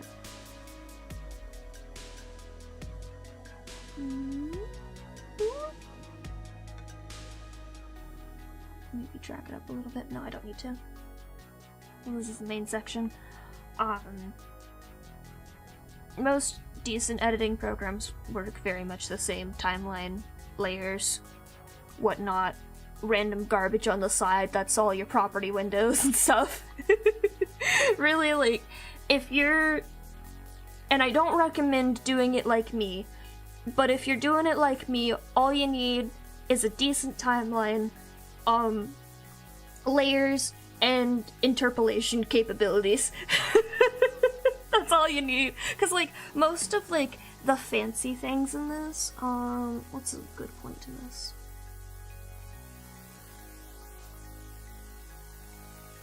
Let me think. there's some interpolation in villain.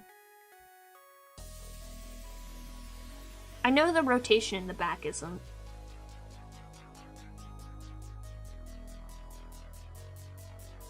Ah, yes, those.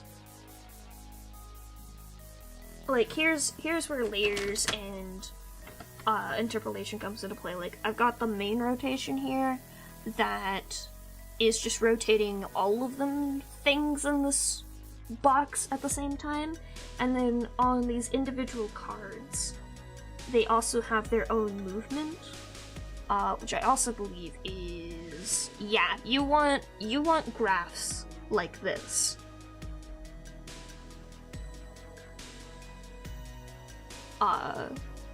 You want to be able to control very finely the movement of everything that's happening at once.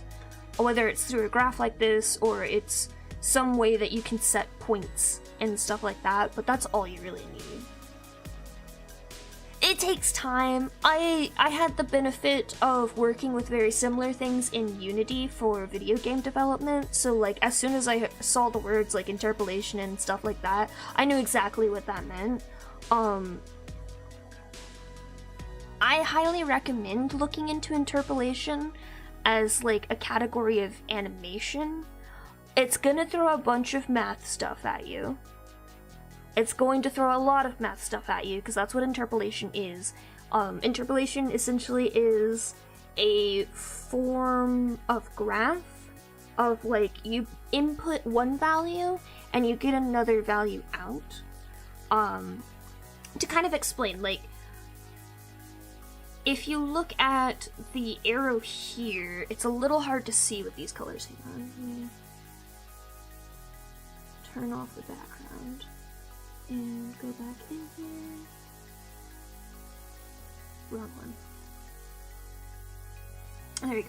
If you see this line here, it's a straight line of where this card is moving along the line. Learn geometry, you need it. If there's any math you need as an artist, geometry is it. And like, you don't have to know every like equation or how everything works perfectly, but if you can understand it to some extent, it will help you. And I promise you that is a fact. You don't have to know it perfectly, but you need to know it to an extent. And it'll especially help with here, just understanding how points exist. And even if it doesn't help you with, like, normal art, if you want to do anything in 3D, you have to know how geometry works. Oh my god, yeah, Vroid, okay. Vroid is really nice as an introductory program to 3D modeling in any way, shape, or form. But the problem with it is that everything in Vroid does not translate to any other program that is a 3D modeling program. There are very, very few things in Vroid that you see it in Vroid and then you go to another program and you go, oh, okay, I understand what this is because I used it in Vroid. I think, like, the one thing I know of is blend shapes. Yeah, interpolation. Interpolation sounds and looks really, really complicated. And it's gonna look like that when you look it up. But it is the most useful shortcut you will find in editing, because it does all of the fancy things really, really cheaply. You can't see which way this arrow is pointing very well because of the colors again, but this is the starting point here, and this is the ending point for this card. And I'm gonna also turn off this rotation, so you can just see, like, this card moving across the screen. Like, that's all it's doing. But you noticed when it moved across the screen, it moved really smoothly, and that is because of interpolation. And I'm not using a specific commonly used graph for this particular point in time, because none of them did exactly what I needed them to do. You can see that this graph is a little funky, but if you look here on the templates, you'll see a lot of very commonly used interpolation formulas. Ease and ease out and ease in are probably the ones you'll see the most of just like very simple stuff. And the rest of these are basically the same as ease, ease in, and ease out, just to a higher degree. Truly and honestly. But basically what's happening is when something is interpolated, it takes the point where this is on the screen and it puts it through a formula that lines up with another variable that is on this graph below here. So whatever you're doing on this graph will push this further up or further back in time, compared to the very linear equation that's happening here. Like this right here is just your normal, like, 2x plus 5 equals y. And then this is putting a parabola on top of that. It's a very bad way of explaining it, but like that's what it's really doing.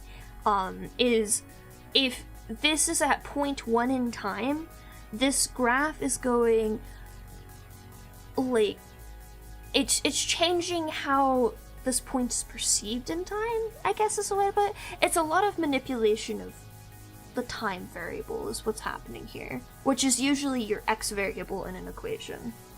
But like, you don't have to understand the formulas. Like, don't look up the formula for ease and then try to figure out what the hell that's doing. Just understand what it looks like, and that would be enough, really. But yeah, like, if I could recommend anything for anyone going into animation or development of video games or anything that has to have visuals like this, interpolation.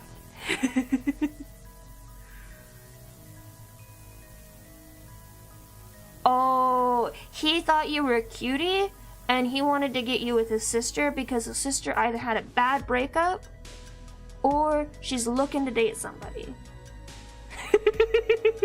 Or he is gay and he didn't know if he could be out safely because it is Florida.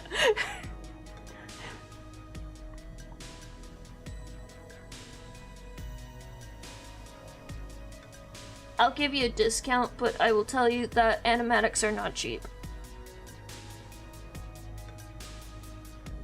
Marjorie, get down! Marjorie! Marjorie? That's what I thought. Young lady! You're not safe now. The other reason that interpolation is very, very useful as a concept to understand is because it goes really hand in hand with the squish and squash and stretch ideals of animation. Like, if you're trying to figure out how to make a slime, and you want to make it look really natural looking or just really bouncy, you could use interpolation to, like, mimic it.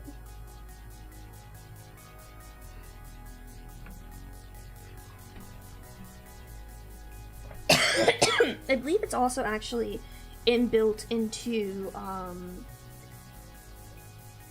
Live 2D Cubism as a set of functions you can use in there as well.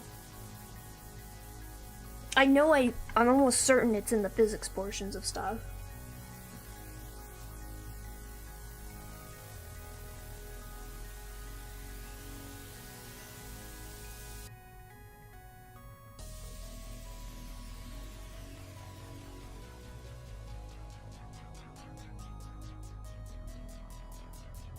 I don't like this eye. I don't know why. But it doesn't look right. Like, that looks right, but this doesn't.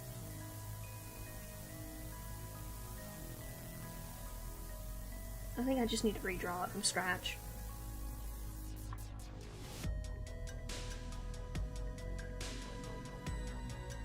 Yes, yes, yes, you have to be descriptive.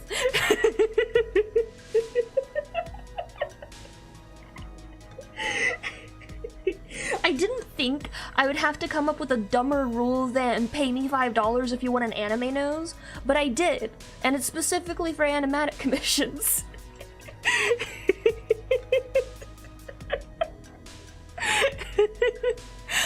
I won't lie, I am kind of worried that I'm not getting any commissions on VGen because I have the $5 for an anime nose rule on all of my commissions.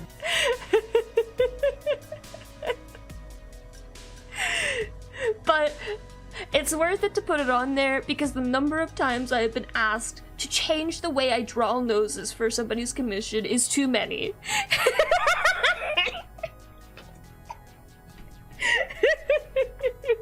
like,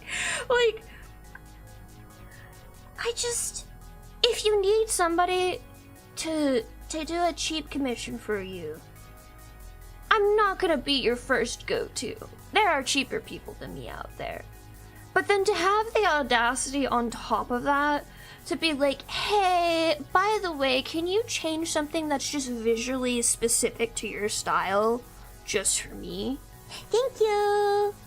It's so rude. I need at least 2 more commissions to be verified, I believe. Let me look. I think it's like 3 reviews and then all of the other stuff.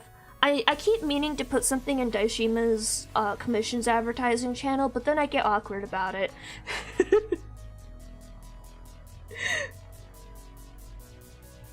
Let me look. Verification. Yeah, at least 2 more commissions and 3 more followers. So, Daishima's commission, I will say the price that I gave him up front and we stayed with ended up being very special for multiple reasons. One, Daishima has been a long-standing customer of mine as well as a long-standing friend, and I am not shy about giving my friends discounts when they do commission me, especially if they commission me multiple times like Daishima has for so many years. On top of that, whenever I'm doing an experimental commission like I was doing for this, I always heavily discount it because it's just like, I don't know the price for this. I'm gonna take whatever price I think it should be and cut it down to like 75% of that at least. Because I know it's gonna be messy, I know I'm gonna run into issues, and it's gonna take longer than normal, but as soon as I've got that figured out, then I'll know the price. And then on top of all of that, I heavily underestimated the amount of work that went into it. Like, my bar should have been not twice as high, but 10 times as high as it was for the amount of work that went into Daishima's animatic. Part of that was my own fault because for one, Daishima didn't have a clear idea, so I had to do multiple different sketch rounds. Another part of that was just the time spent trying to find music for it. Like, no joke, that is what took like 6 of the 9 months to get the thing done, was just figuring out music. And like initial idea sketches and figuring out a simplified way to draw both him and Kay correctly for it and stuff like that. Like, all of those things built up to a lot of time spent during those 6 months. Yeah. And like, here's the thing, nothing held against him or anything like that. Honestly, I think it's funny as hell. But the idea that we eventually landed on, I also went farther than I normally would with that to make it more fanciful, and I wanted to try new things with that, so that also added on to the time spent on it. I think I charged him like less than 1/3 of what I should have charged for that kind of project, for the length of the animatic, and for the amount of work put into it. I think the starting line for an animatic would be at $1,000. Which is a lot of money, and I don't anticipate anyone going out of their way to come up to me and being like, hey, yeah, I want an animatic. But knowing the amount of work that I would put into it and the amount of time I would spend on it, even that is undercutting the amount of effort I would put into it, but it's an amount of money that I would be comfortable with getting in return for an animatic. I undercharge on all my commissions. I'll be straight up and honest. And it's bad, and I probably shouldn't do that because it messes up the what's the word? It messes up the pricing for everyone else around me too. But I don't get a lot of commissions, and I like the ones that I get, and I do it for fun. So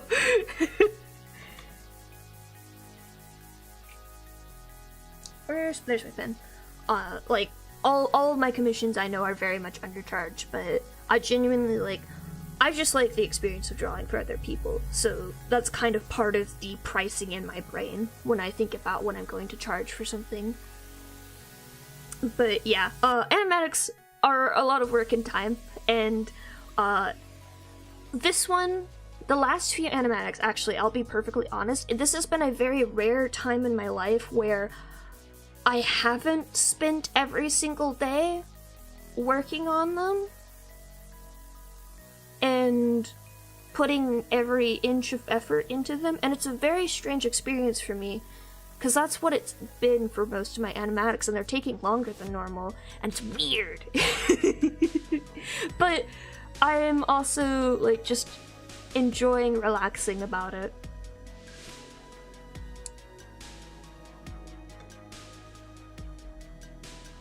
Is that directed towards me, Kira?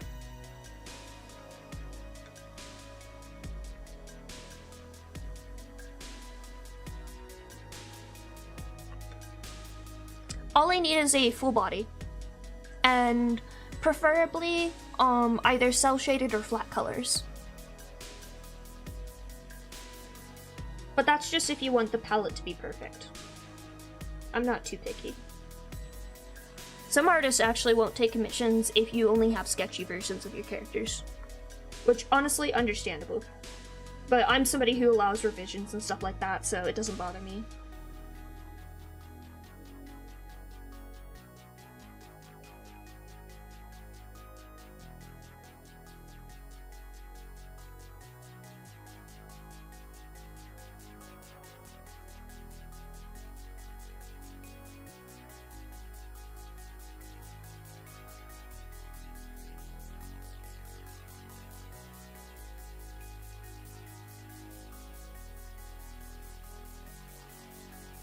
But yeah,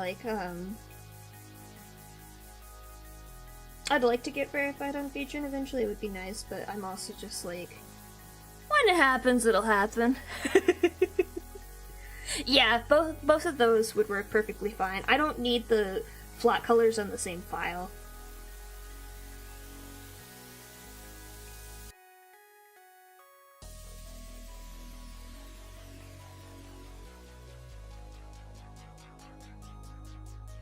Oh goodness. It sounds like I'm getting two.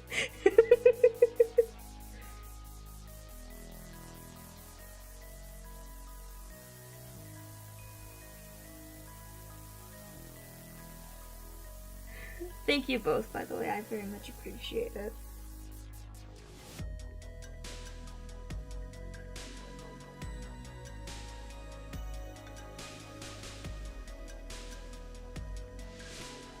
You will probably get those commissions within the week, I'm just saying. I only have one mode when it comes to commissions, and it is speed. Except for Daishima's.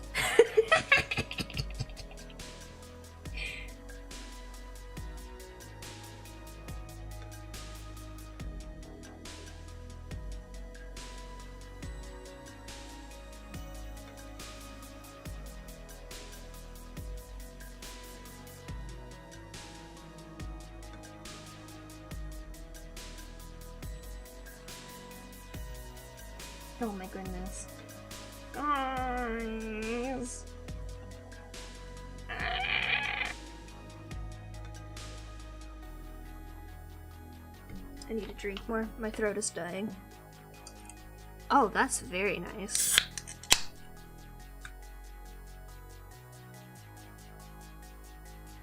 Oh, that's so cute.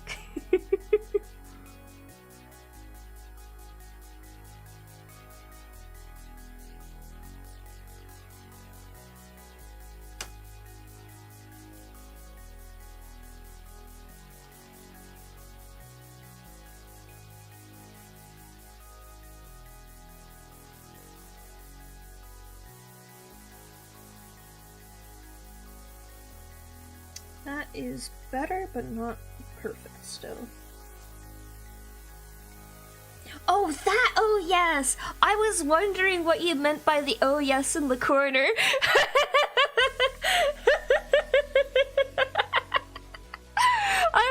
I've been so confused for the past, like, 40 minutes over, like, the what oh, yes in the corner.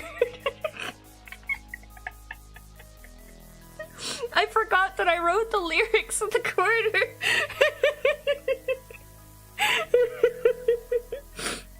And of course, we both reached for the gun. Half the lyrics are just oh yes.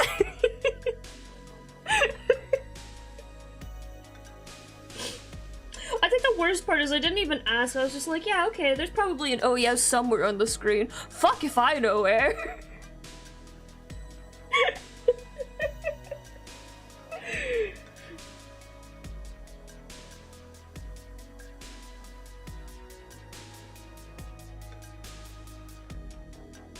I've just learned not to question things.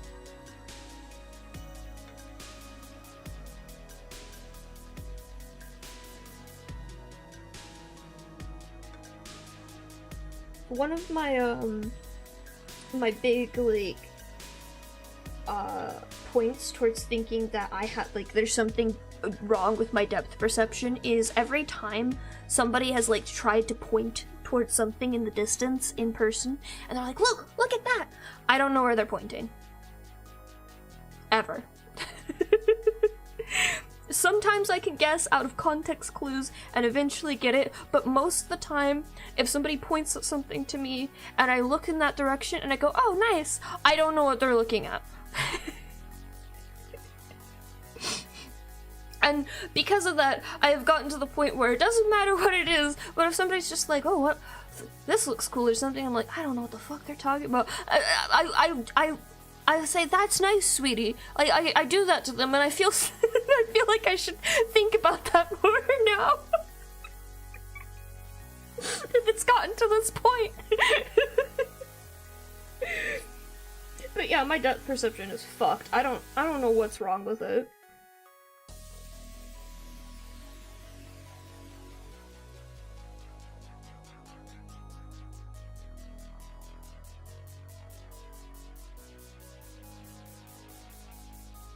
I can like the thing about it is after a while you start to get a sense of like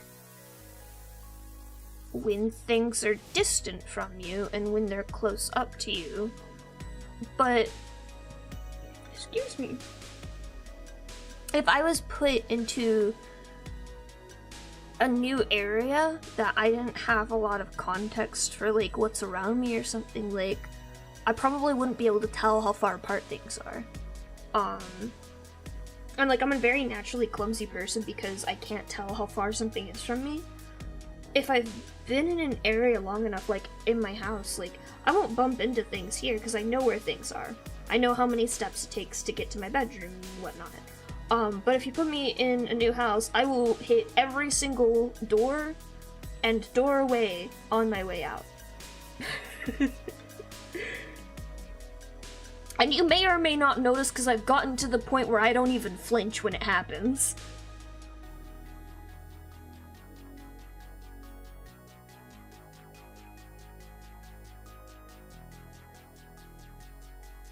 It's just too round somehow, and I don't know why.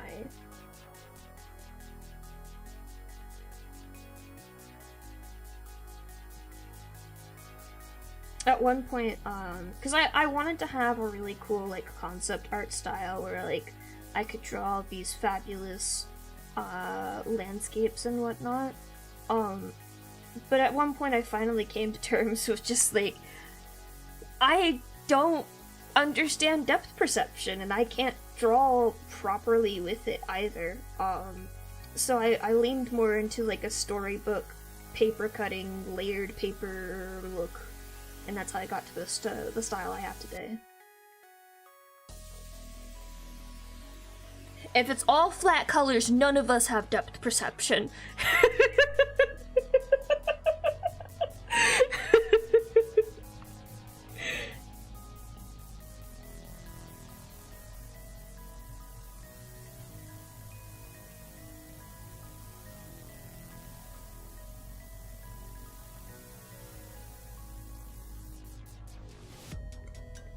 If anything looks like it has depth, physically in any of my art, it's accidental.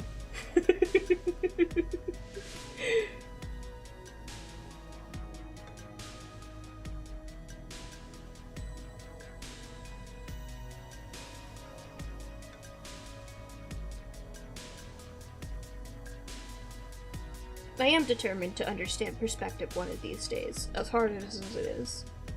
But I'm determined. I understand it mathematically. Clearly I can figure out how to draw it.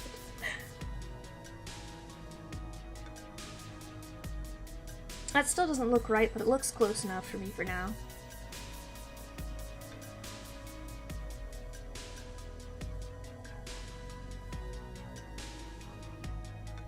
Alrighty, Noodle. Have a good time. I hope they are not little terrors. Even the most angelic of children can have a day where they are so very hyper. And I knock on wood that it is not today.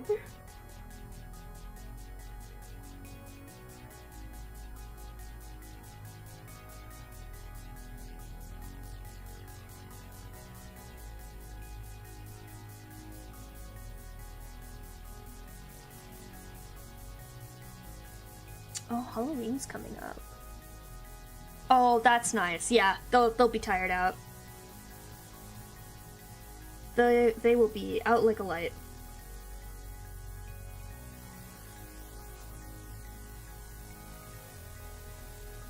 See, the problem is this eye turned out perfect, and it doesn't match up to this one.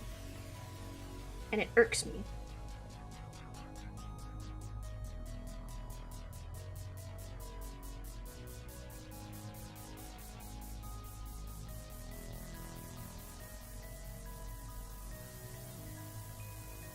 I think the problem is the eyelashes are backwards on this one, compared to the first one.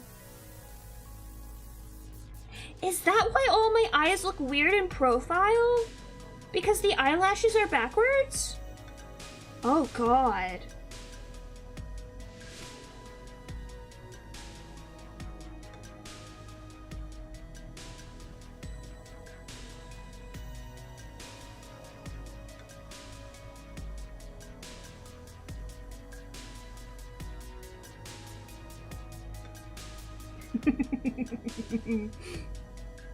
Well, now you're just giving me ideas.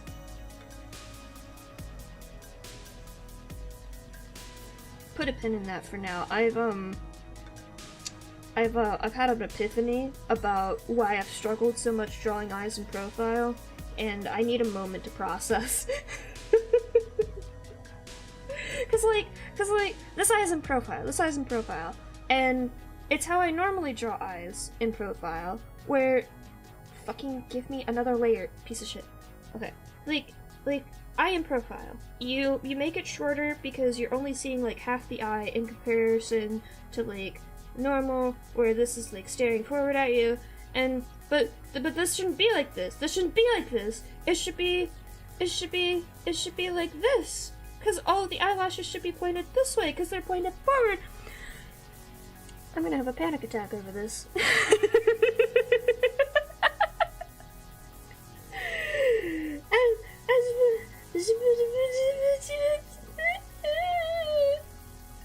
I'm gonna fucking lose it.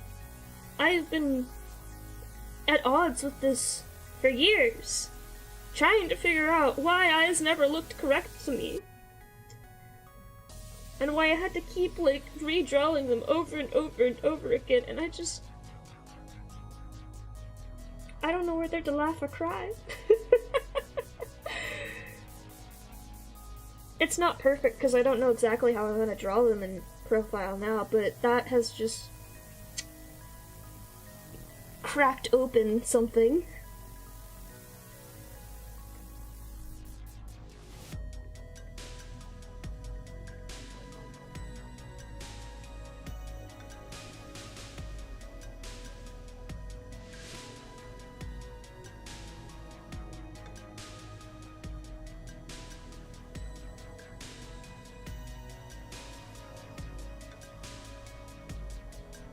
I will have to think on it.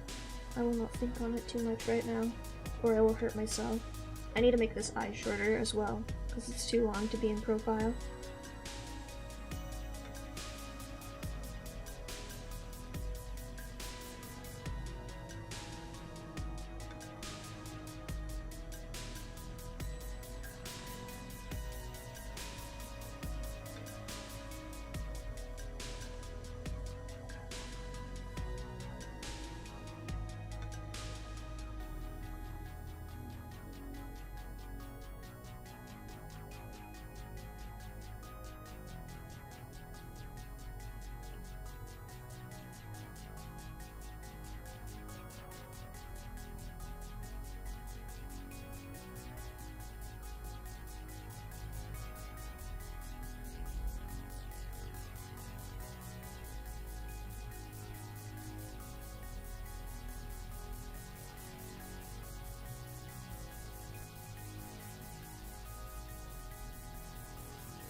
Yeah, that was it. That was the issue. The whole issue. Now it lines up. It's not perfect, but that's fine. And then the actual pupil will be more pointed this way because they are looking forward. And blah, blah, blah, blah. That's colors, so that's not right now.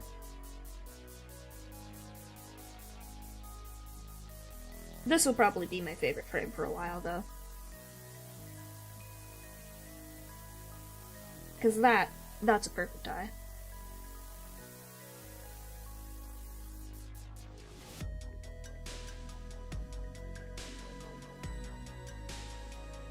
I don't know if I want to flip Ambrosia in this upside down or not, or if that would make it look too weird. But I'm sure it'll be fine.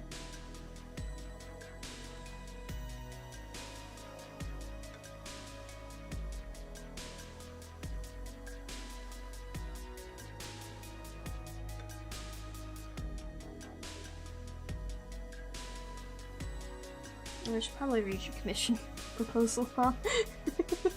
While you're here, in case I have any questions.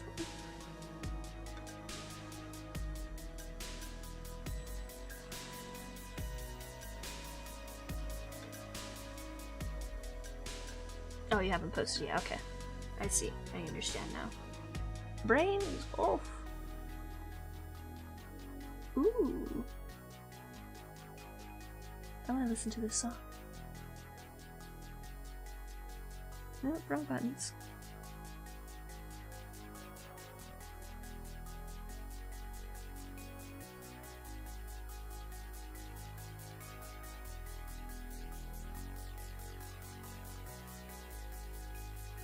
That's fine.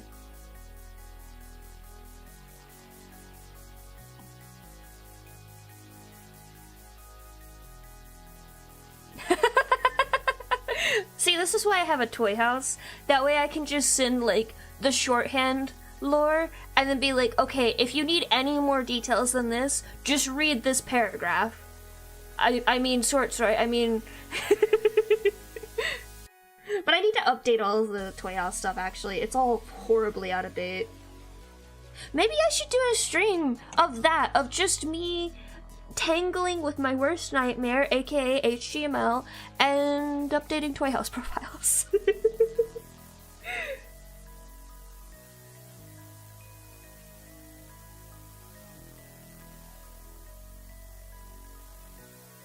I feel that, though.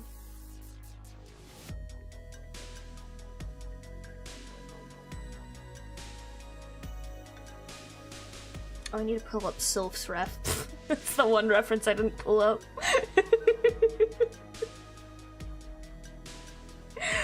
I feel like I am far too attached to Ambrosia as a character specifically because they accidentally became a self-insert character to a degree. And I feel this especially the most when it comes to Sylph's character, because pulling myself away from the story, she is one of my favorite characters I've ever made. She is a terrible person objectively, and because of that, she has an incredibly interesting storyline of coming from a terrible person to actually kind of okay, and just like a normal person. Of like growing up, normal child to terrible person to normal again. Horribly vague as to not cause spoilers. But then like I get like too much in the Ambrosia mindset, and then I read Sylph's name and I go, Sylph! And I'm like, wait a second, what the fuck am I doing? It happens! And I'm just like, I need a moment. What have I done to myself?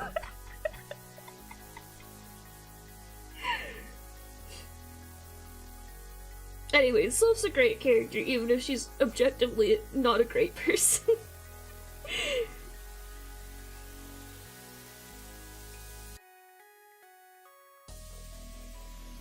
She's one of those characters where I feel like I have to be careful because to a degree she is supposed to be a, oh, what's the term for it?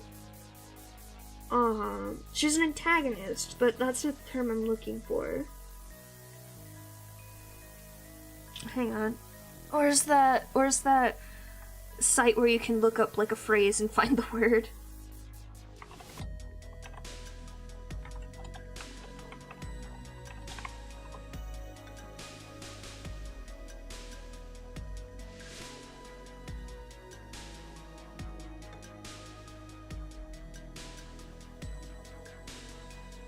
Wow, all of this is not what I was looking for, Google.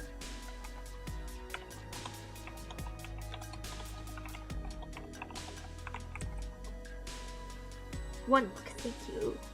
That's the I wanted.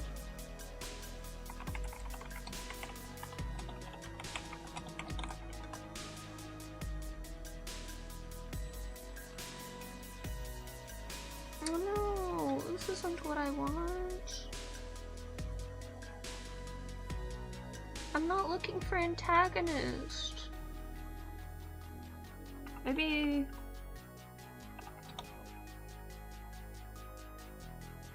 Heal! That's what it is.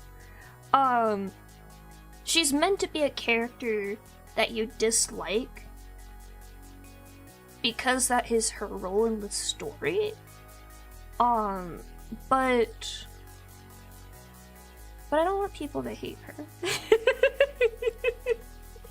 I feel bad if people hated her.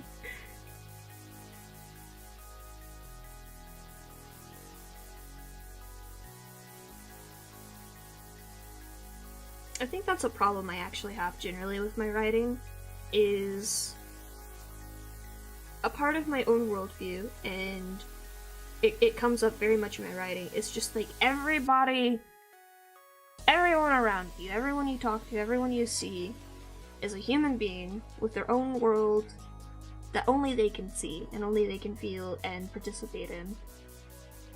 And you're never going to understand that person perfectly,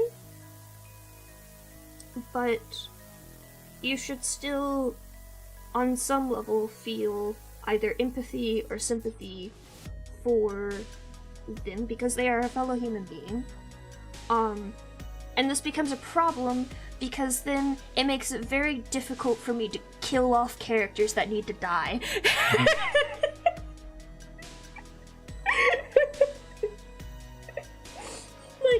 Like I go to kill off a character and I'm like, oh, but I like them too much. I'm like, no, I can make another AU where they survive, but they need to die here.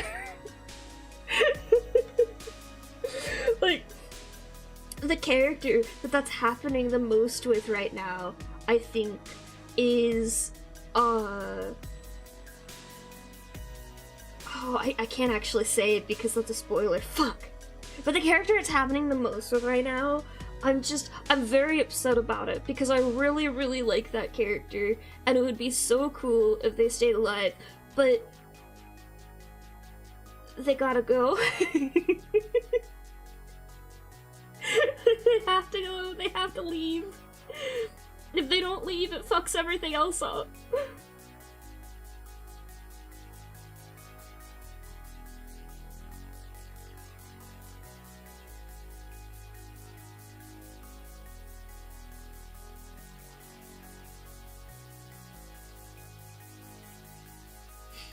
But, like, honestly, in general, like, with a lot of my older stories that I haven't, like, rewritten in a while, I have a lot of characters in there where it's just like, I should have killed some of you off, shouldn't I have? But I didn't! It's probably fine. I just need to get a little murder happy, and then things will work out? Question mark? Oh, hi, Daishima. I'm talking about my OCs in the context of a full narrative, before you get concerned about anything I just said.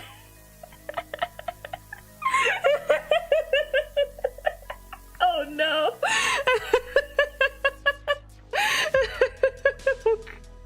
What a time to walk in. How's it going, Dai? How's it going, Cass? It's nice to see you both.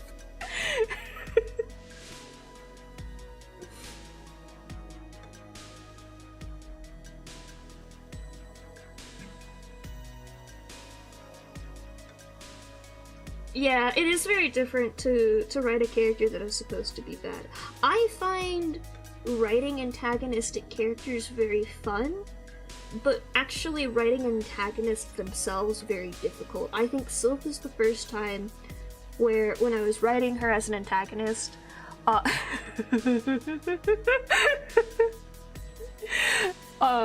writing her as an antagonist was actually significantly easier than it was to write other characters, which I think it might just have been from the start. I made her a very unlikable person to me specifically.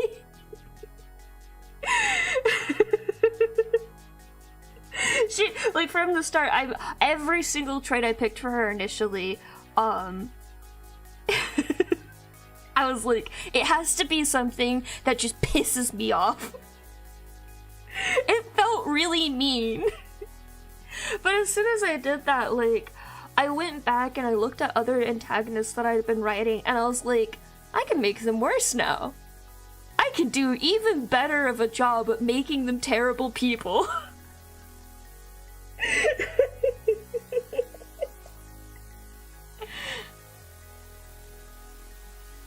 Also, yeah, I was talking about that earlier, Kaz. I don't know if you stepped in before I finished saying that, but I really do have moments where, like, I get too in the head of one character or another, and I have to, like, literally slap myself out of it.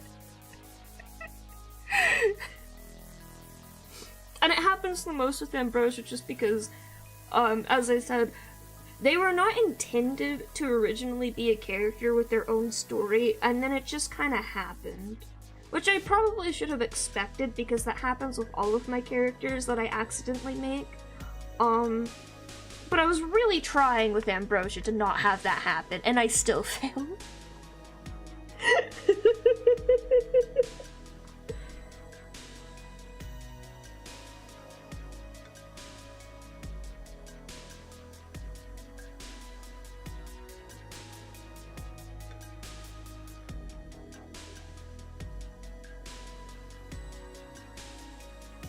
I am glad though, like, I'm not the only writer that has the experience of, like, my characters. Half the time, it's just like, oh yeah, they whisper their stories in my ear, and that's how I write them. And then the other half the time, like, they just start doing their own thing and existing in their own world, and it's just like, yeah, I have no control over them, I'm sorry. I'm doing my best here.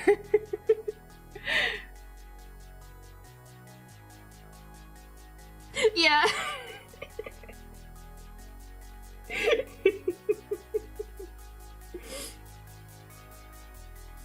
I'd say she doesn't deserve it, but she's a monarchist and she colonizes several planets just for the betterment of her own people and not for the betterment of the people on the colony. So she deserves it.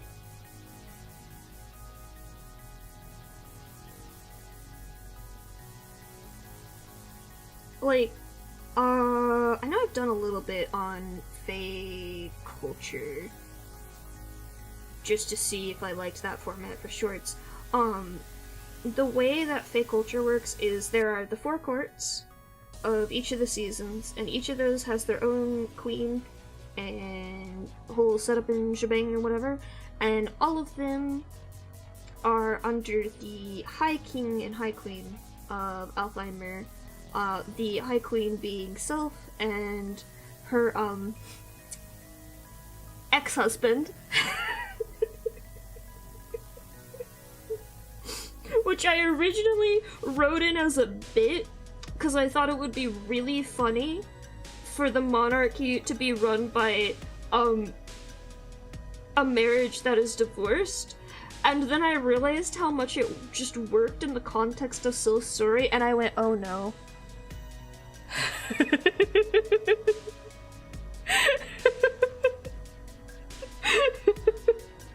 Like, I think the thing that I run into the most that's like a common writer thing is accidental symbolism or accidental parallels and stuff like that, and then I see it and I'm just like, okay, time to go 3 times as hard on that parallel. Now that I've realized I've done this. Good job, past me. I did that on accident.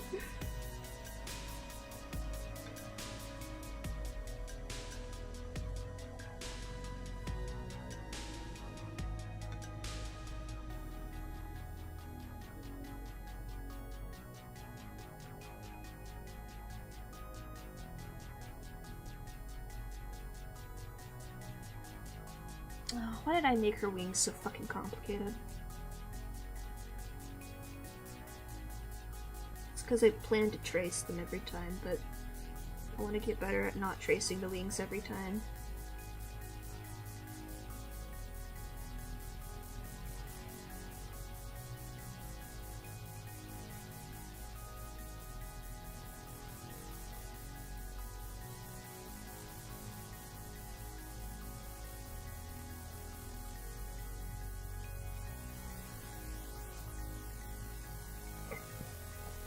Excuse me, I had like a little hiccup.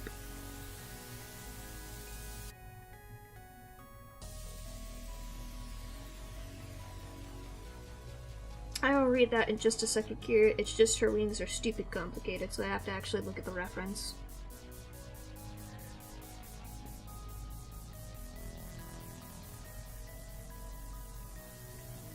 I did this to myself.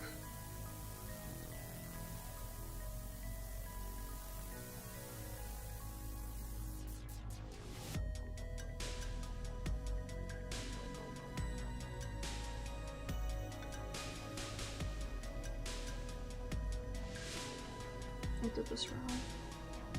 Did I? No, this is correct.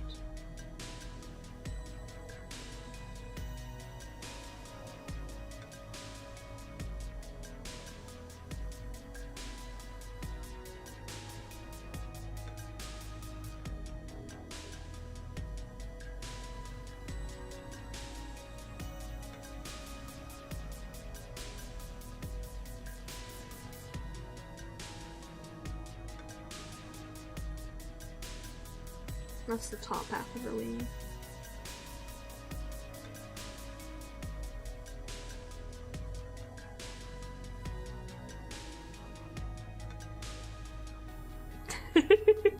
No, for all of the Fae wings, I wanted them to have this like insectoid appearance and be relatively complicated and look very nice.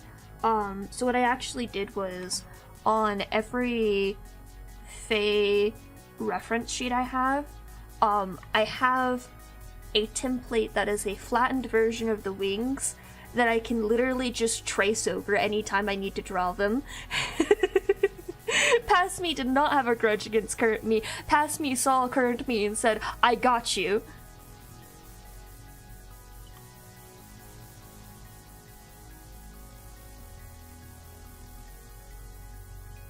It's Kira, right? Or am I just associating my first OC's Kira name to your Kira name? That is not a joke, by the way. My first character ever, like, original character, was named Kira, and I've been losing my shit ever since I've met you, Kira.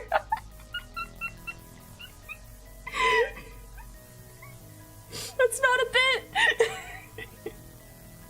I don't know if I told you that yet.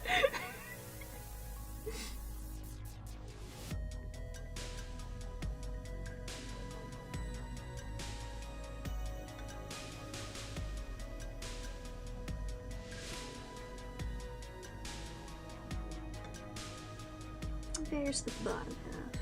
I actually need to draw this on top of the top half, because in the front, the top half covers up the back half.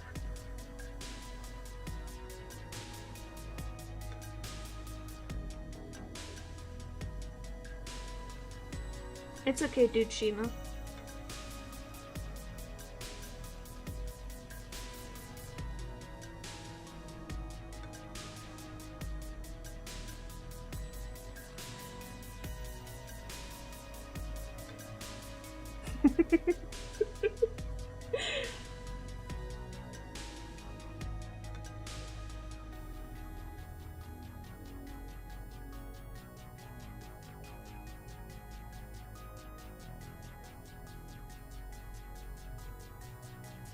I could pull out my first sketchbook that has Kira in it. Kira the character, not Kira the person. Is it over here? Where did I put it? There it is.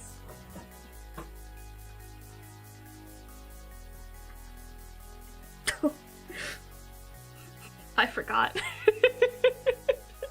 So, when I was younger, I really wanted to draw dragons, but I couldn't figure out how to draw dragons. So instead I drew snakes with wings.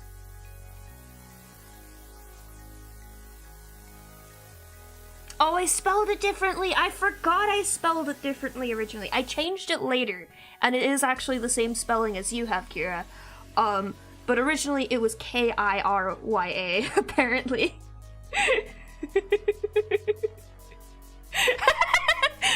Listen, all you have to do is push the right button, and all of a sudden you will have like 15 pages of lore that not even I knew about. Hang on, let me take a picture of this just for you, Kira. I'll put it in Discord.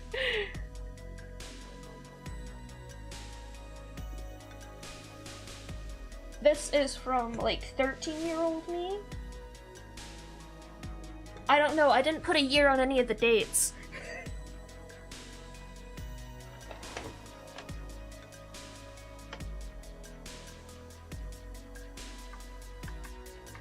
No, wait, it was before that.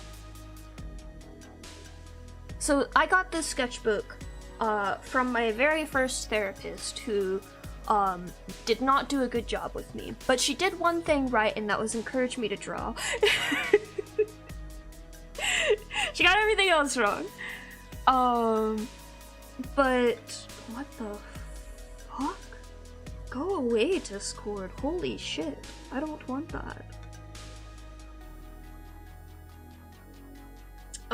But I mentioned offhandedly, because she was looking, she asked me if I had any hobbies, and I said I doodled on the sides of all of my homework, and so she gave me this index card sized sketchbook that has 2 zebras on the front of it,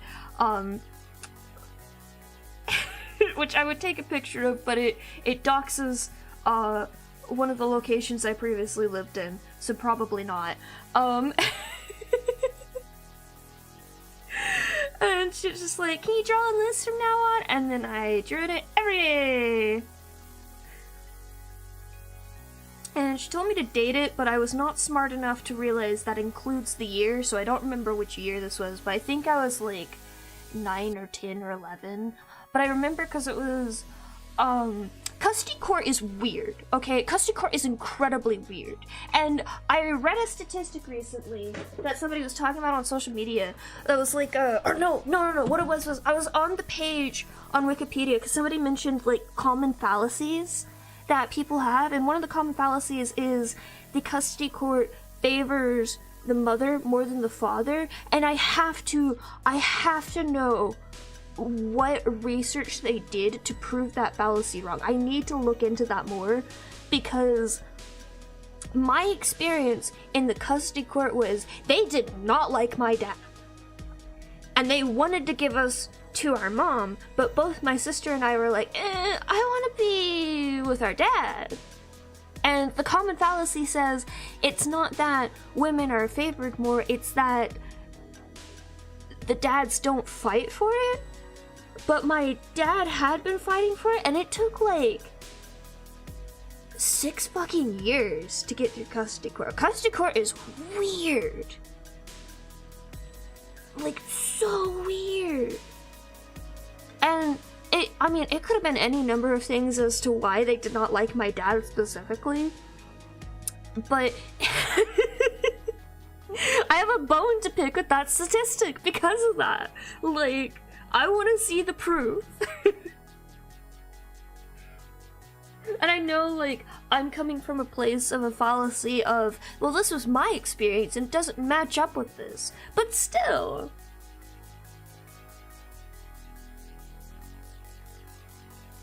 I think it is very reasonable that, perhaps not in today's age, but like overall in the history of custody court, that due to the fact women are expected to be the caretakers of children, that there would be a preference for the mother to take the kids.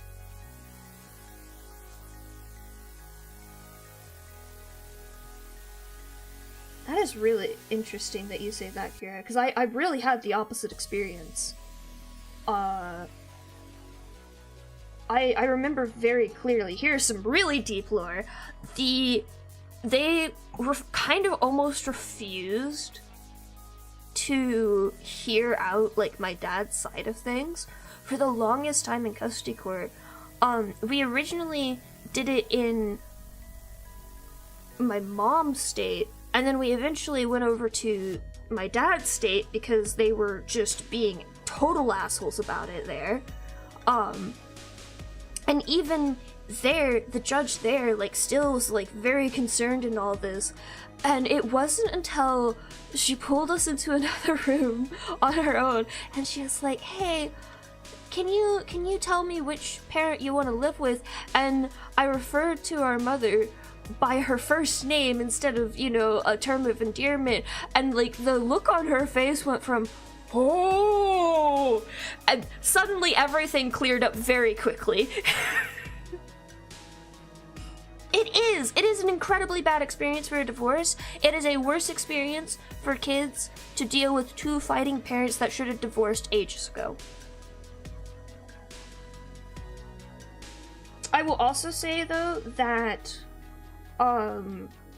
there is a very distinct bias against children being able to make life-changing decisions. Not just in a court of law, in this case for a custody court thing, but, like, just in general. Like, I was talking to someone about transgender affirming care, and that a very powerful tool of that is puberty blockers that allow children to have more of a chance to grow up a little and think about who they want to be and what gender they are, without having to deal with the very, very permanent effects of puberty, which, yes, with hormones can be changed over time, but, like, if you have the opportunity to avoid that and get on the hormones you want to be on in the first place, like, come on. And, like, there is just such a pushback from this person of, like, well, that's a life-changing decision for a child to have. And I turned to them and I was like, look, dude, I get what you're saying, that to an extent, for some very important life-changing decisions, children do not always have the cognitive understanding of what that means for them. But I know for a fact that if I, as a child, learned about the terms non-binary and transgender when I was like 9, I would have known that I was those. And I would have known like what things I would have wanted to be on and change about myself to be that person I wanted to be at that age, and it would not have changed. And it's so wild to me that like at some point when adults grow up that they forget that children are also just tinier human beings that do have those higher thoughts, even if it's not as a parent or if it seems different because they don't have the context of things that happen in adulthood, like how government works and all that. But like, I feel like children should be allowed to have more decision-making control over their own lives than they get right now. And it's kind of terrifying when you're put into a situation like a divorce and they don't trust you to say, no, I'm actually more comfortable with that parent. And this is why. Like, it's absurd to me. And it's doubly absurd because I know part of the reason that they think children can't have those cognitive functions is they feel like it's like a thing where it's just like, oh, you give them a piece of candy and you tell them to say this thing instead, and they'll just say that thing. They won't think about it because you gave them candy or some bullshit like that. When it's just like, no, kids are smart. Kids are much smarter than you give them credit for. If you tell them something will change their life forever, at a certain point, which is much younger than you would expect it to be, they can comprehend that. And they can understand that they need to treat it very seriously. Anyways, I was trying to stay off of sad subjects today, and that did not work, huh?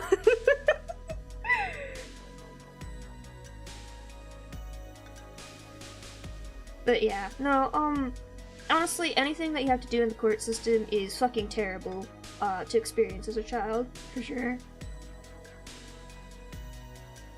And you're absolutely right, Cass, like, children very often are not treated as people.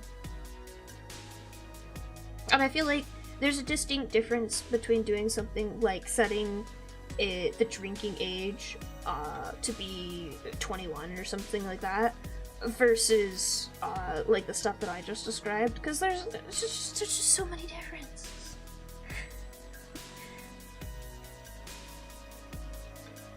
Oh, 100,000% Cass. Oh my god. Absolutely. It really is like a fool me once, shame on you, fool me twice, shame on me thing with kids. Like, they catch on fast. That is a much happier topic. I'm gonna go look at that die. Thank you for telling me. I love seeing all the raffle art. It's always a delight. Oh my god, Noodles, no! You fiend! I can't believe you people!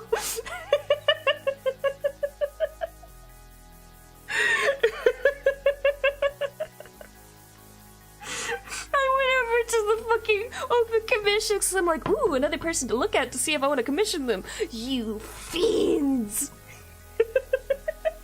I can't believe Noodle did me like this.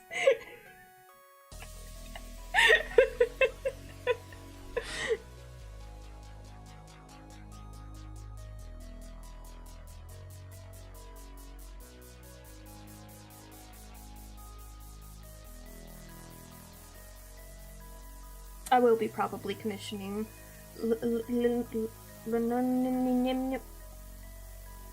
Leonie. I'll probably commission Leonie for another piece, honestly. They did such a good job.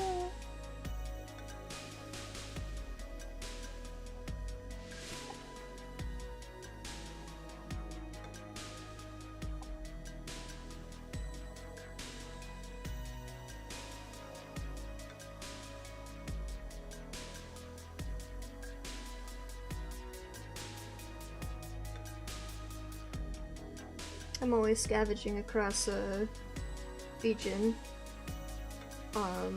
When I'm trying to think at work and doodling isn't doing it for me, I'll pull up either Region or something like that and just be like, who's got comms open? Should I save you? You! You're not Noodle. I'll get Noodle later for this. How dare you, Kira? I saw what you did.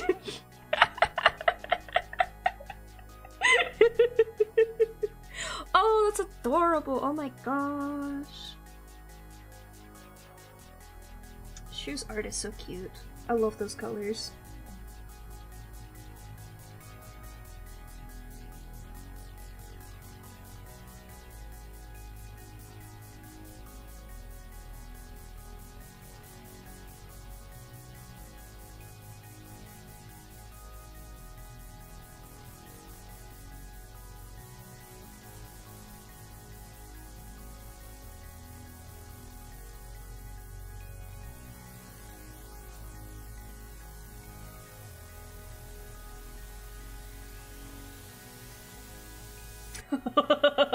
Oh.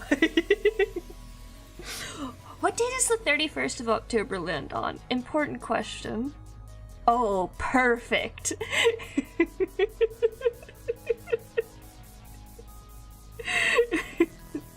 I might have to not take the 31st off of work. I usually take Halloween off just because it's my favorite holiday, even if I don't actually do anything. But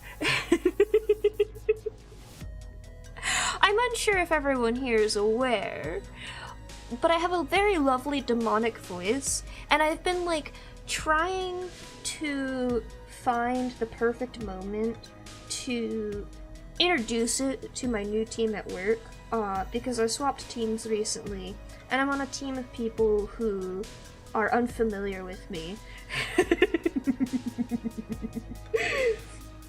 So they don't know that I can do voices yet. And I need to find, like, the perfect moment to just, to get him with the voice. When we're on a call for, like, a meeting or something, and I'm trying to think, I need to think of, like, a good idea. Hang on, let me take a couple of sips before I kill my throat.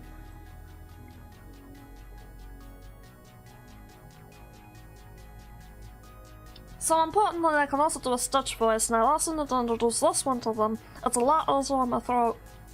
And it's a nice warm up to the voices. But also, I can just do it. Nope, that's wrong. Incorrect. I can do this.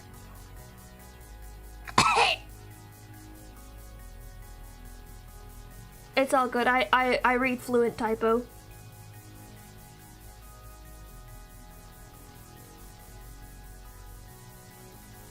Excuse me. Oh goodness, I drank too fast. It kills my throat though whenever I do that. What? Is something wrong?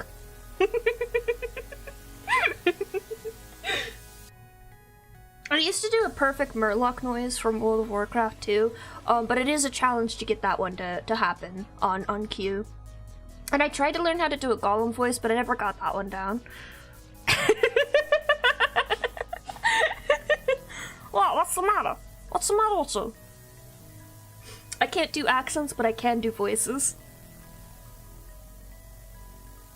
I was helping with a fan dub for Love Nikki Dress Up Queen, which, speaking of, I'm so excited for Infinity Nikki. Oh my god, it's gonna be so good. I'm not happy that it's another gacha game, but like, it's a Nikki game. I have to be happy about another Nikki game, and it looks so pretty. But I was trying to do, like, it's like halfway between my normal voice and my Stitch voice for Momo. But it's like, it's so difficult to nail down properly, because he's just kind of a little shit. I think I would have to listen to the voice clips I sent already to nail it down again. I have no idea what you're talking about, Dai. Did you talk about it in your Discord? I can scroll up.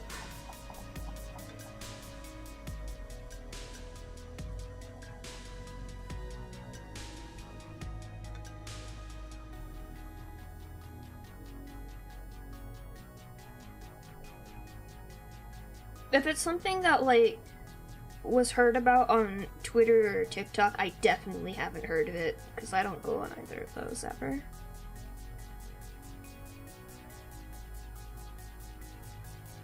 I stay in my happy little cave. And I haven't heard about it on Tumblr, so it hasn't reached the crowds there yet. Yeah, it takes a bit longer for it to trickle down into Tumblr.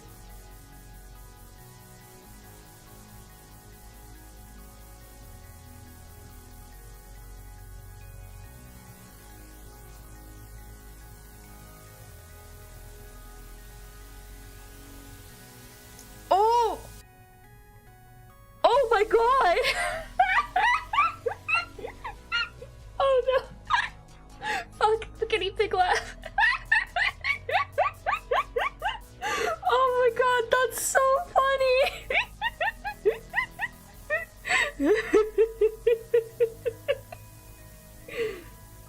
Yeah, I'm sure, like, especially if you're doing, like, a specific character voice, it helps a lot to get the tone right.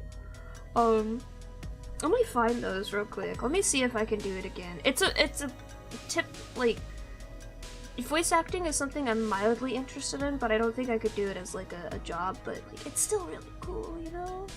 Where would I put that? Commissions? No. Storage? Maybe it's in projects somewhere?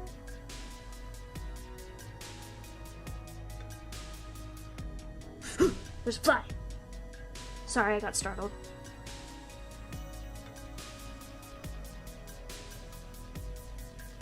Thank you for sending me the video, Di. I will look at that in a moment.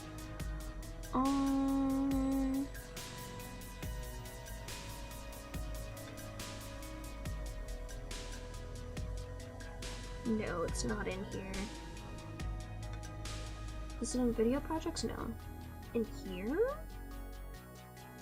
No. In here? No.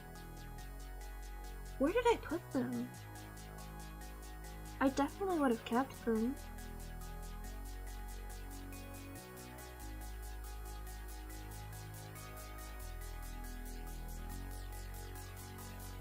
Ah! Momo, here they are!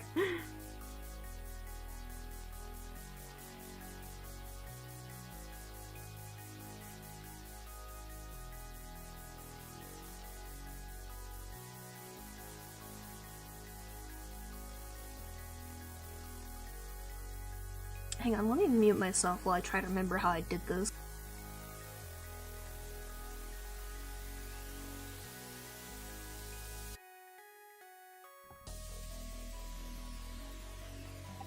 No, I don't think I have the brain cells for this at the moment.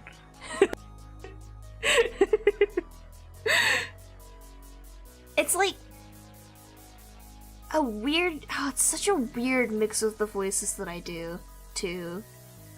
But it's extremely gremlin, which is the best part. I don't know when that's ever gonna be posted. We started that a while ago.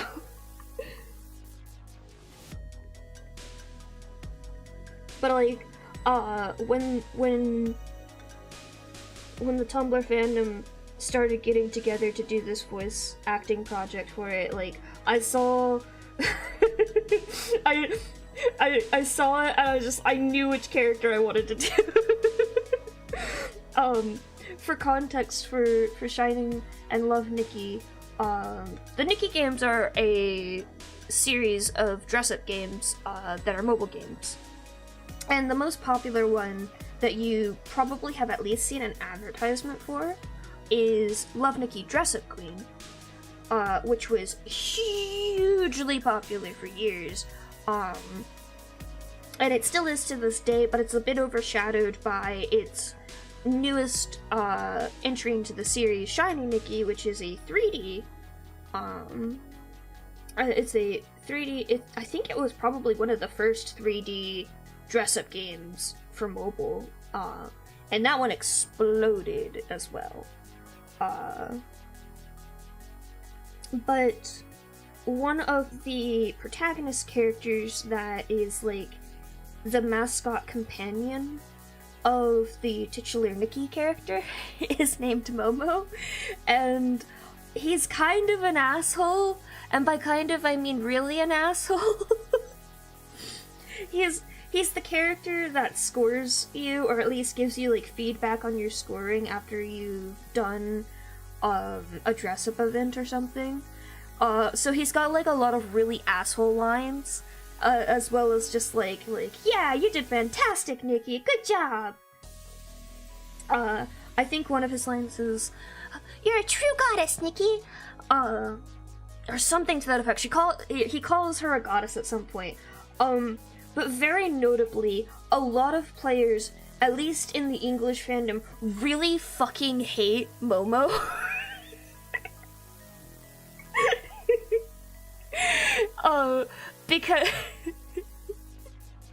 Because in Love, Nikki, Dress-Up Queen, for some reason they made him like this like weird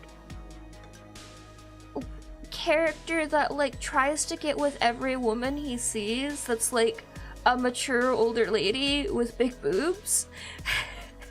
And like he comments on all of the women characters. And I'm just like, okay, I know his lore, and I understand that he's not technically a cat, but that's a cat. That's a cat on screen that's trying to flirt with a woman. And it's like, it's the most ridiculous thing, but he comes off as such an asshole in Love, Nikki. And it was such whiplash when Shiny Nikki finally came out. Because if you aren't aware, the Nikki games are also very famous for very, like, deep, traumatizing lore. If you've heard of the blood curse, you've only seen the tip of the iceberg. And it was like, shocking in Shiny Nikki for Momo to suddenly be much less of an asshole in that game. And go back to just being like a funny little guy. But like, I saw the searching for voice actors post for it, and to tell a long story short, I know the archetype of character that I would play if I was an actual like professional voice actor, and it would be the Gremlins. And I saw the list of characters they were looking for, and I was just like, my people need me. I can be a perfect, horrible Momo.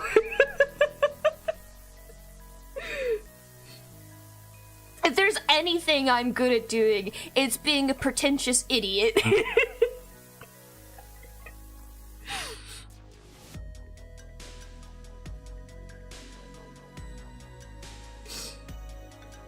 So yeah, that's why I applied for him specifically. I didn't apply for anyone else. I was like, I know my place. Unfortunately, the organizer had a ton of shit happening, and that's why it's been delayed so much. But one day it'll come out. Yeah, of course. Listen, hey, if you ever need a gremlin or an awoo voice, I got you.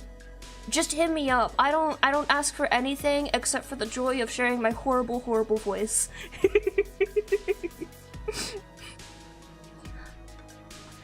I'll hunt your nightmares, Woo.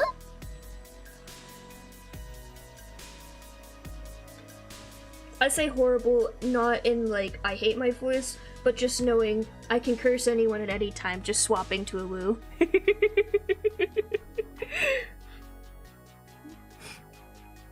Hell yeah! I love it. I love in blah blah blah blah blah blah blah blah blah blah. I love embracing my inner gremlin.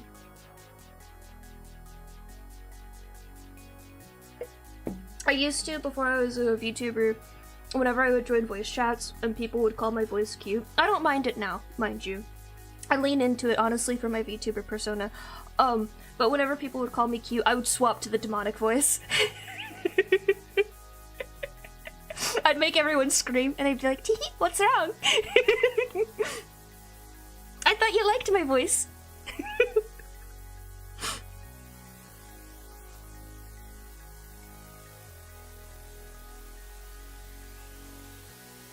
Welcome back to the YouTube side.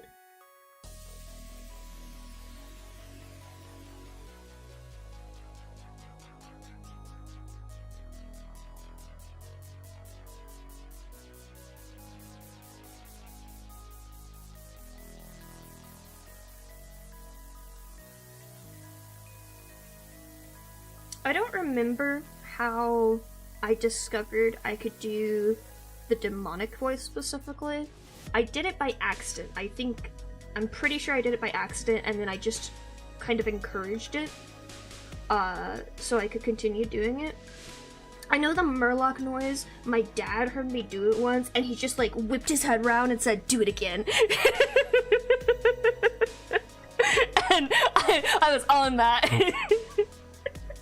I know though, for the Stitch voice specifically, my sister did it first, and I got really jealous because she could already whistle, and I was really jealous of the fact that she can whistle, and I still can't to this day.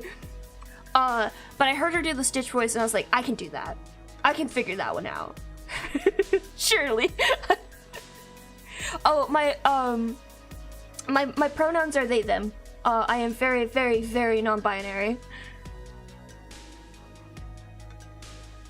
I probably should learn to do the Kirby voice. I feel like that's a voice I could probably learn.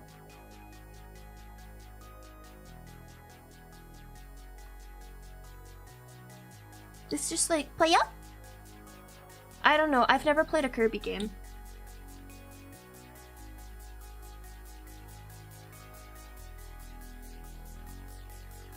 Oh, okay, my apologies. I misunderstood. I can't read. Jared, 19, the whole shebang.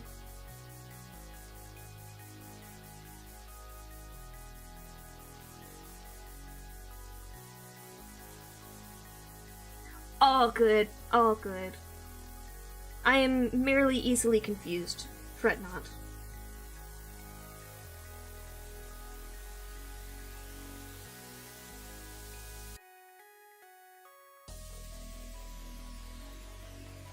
It also doesn't help that, while I can see when you guys reply on Twitch or YouTube in, Restream, in OBS for me, I don't really read that often, so... I just see you guys chatting like normal. I don't even notice when you swap between the two, Kira. And speaking of which, I should always check over on, Twitch if anyone was gonna poke me on there.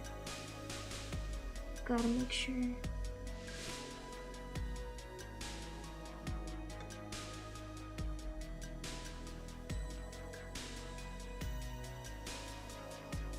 Actually, you want to hear another rant from me? I have another rant.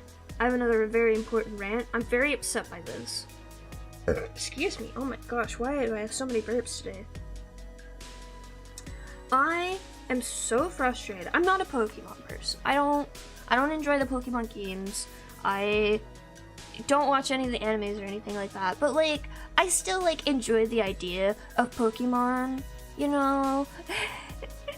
They're still cute and all that. And I do have my favorite, which is the Hatterene line. I love all three of them. All of them are very good. My favorite is the middle one, but like, I love all of them, all of the time.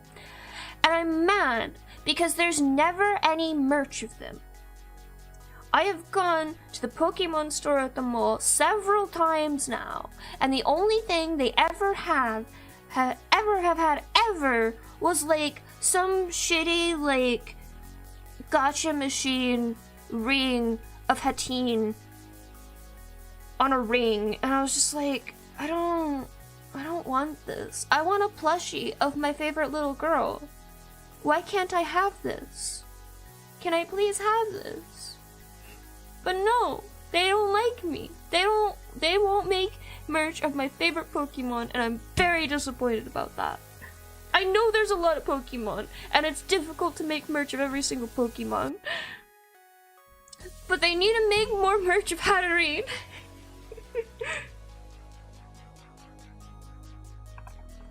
People keep trying to get me into Pokemon, and it never sticks. Like, I have just so little interest. Hatrim is my favorite one. I always mix up their names. This one. This is my number one Pokemon. She is my favorite. I adore her so much. She's so cute. I love her pigtails. I love her little hat. And I think it's very funny that if I met her in real life, she would in fact beat the shit out of me.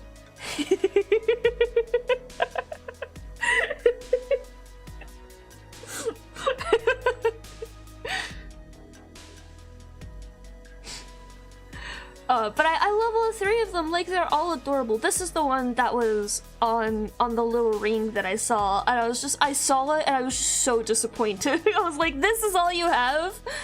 Where's Hatrim? Where's the Hatrim plushie? You see this thing? This is the perfect thing to make into a plushie. Come on.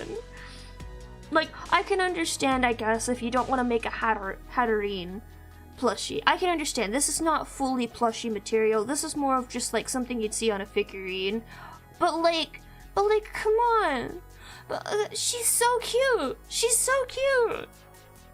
I love her. Where? Link now. Link now. You can't just say that and not link it immediately.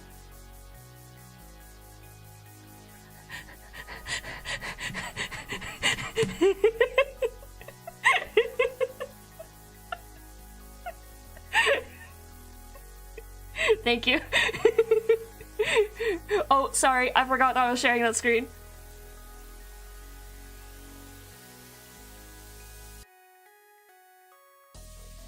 Oh my gosh!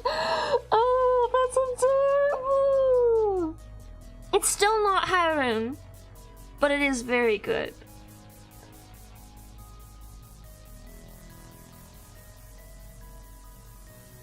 It's still not Hatrim herself. I want Hatrim herself, but you can see that she's very plushiful. The other problem is just like, because I'm not into Pokemon, I don't keep up with like all of the merch and whatnot, so like when there probably was more Hatrim merch out there, I was not aware of it in the first place.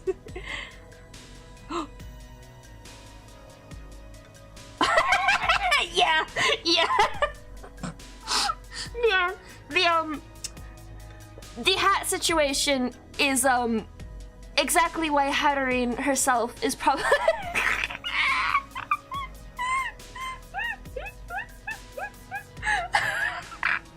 this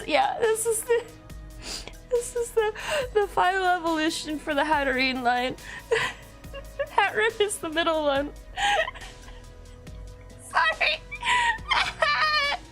What did they do to you, you poor little lady?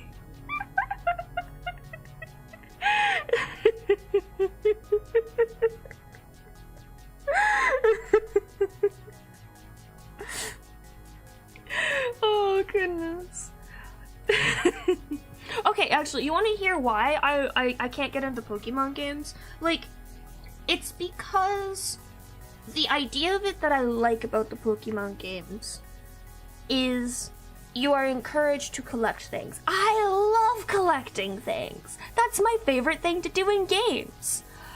The problem is, when I have a favorite thing, I'm not allowed to use my favorite one that I've collected and make it as strong as I want and use that to fight everything else. I have to use actual strong Pokemon that they have made stronger than other Pokemon. And I think that's stupid.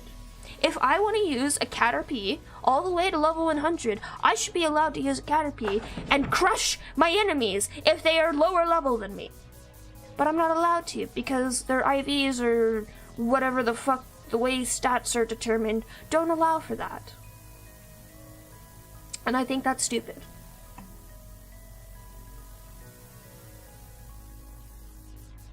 Is this the same font as my villain animatic?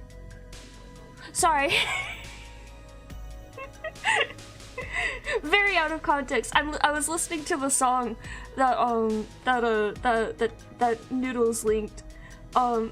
Is this the same font? It's very similar, if not. Where's Word?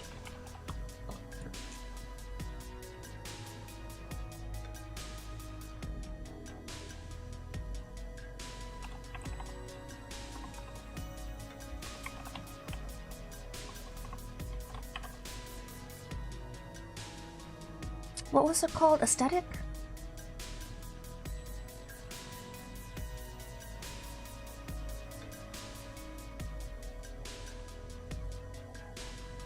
Okay, it's just very similar. Unless... Yeah, it's just very similar. Sorry, that was very off-putting for a second.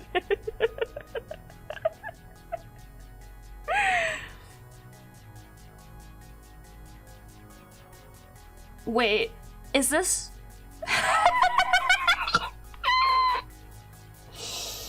Fuck, that's funny as hell.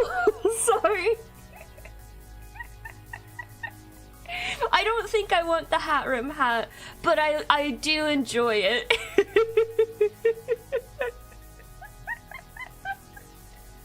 See, but that's the thing, Cass. I don't mind types in Pokemon. I think the type system makes a lot of sense, and I think it should stay. But what I have a problem with is that every Pokemon in the game has high and low stats that they can reach, and the problem is, like, a Pokemon that you catch early on, typically in the game, like, or is like a lower evolution in the line, is going to have lower stats than evolving a Pokemon or catching a Pokemon in the later area, not just because of level, but because of, like, innate stats to the Pokemon itself.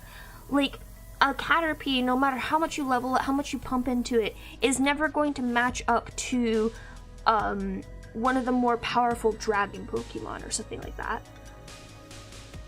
And that's my problem with it, because the game tells you, oh, play with your favorite Pokemon and play with, like, the ones that you like, and, like, yeah, you have to worry about types and stuff like that, but if you really want to, like, you can still play with your favorite Pokemon and stuff. But you can't! You actually can't! I tried to do that, and I got crushed trying to play the game that way, and it's just, it doesn't work. No. If you're gonna put me in a collection game, I should be allowed to collect the way that I want to. Yeah, exactly. Like, not every Pokemon can be incredibly powerful, and it's stupid. It's dumb.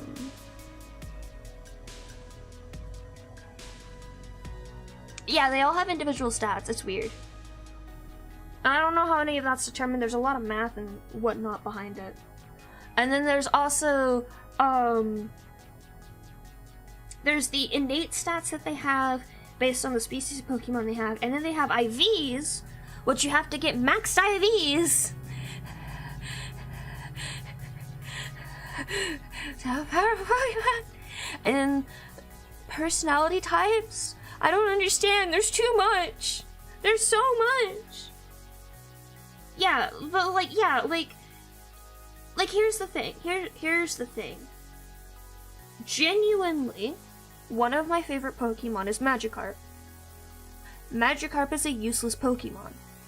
The only time Magikarp is useful is when you evolve it into Gyarados. Gyarados is cool, but I want Magikarp as my Pokemon, and I'm not allowed a Magikarp. Like, you can't show me throw rat at a god anime and then not let me throw a fish at a god. I'm just saying.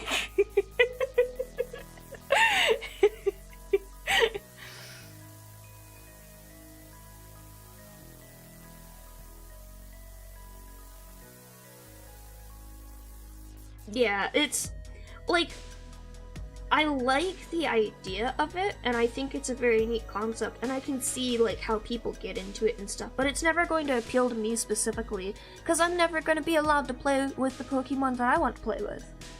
Which, yes, is all of the pretty ones, and Magikarp. Although, to me, Magikarp is the most beautiful.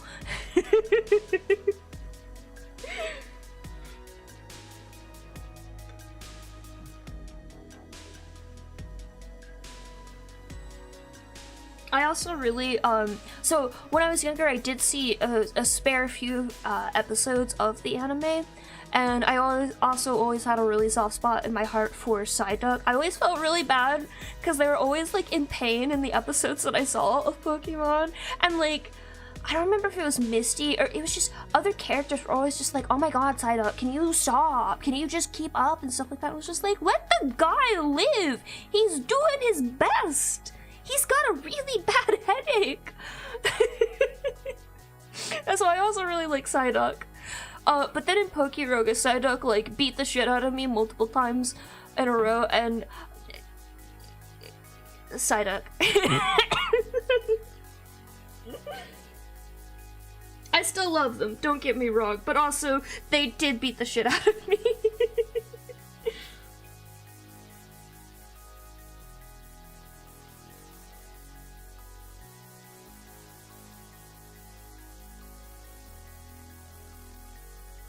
Did you read the one for the Hatterene line, Daishima?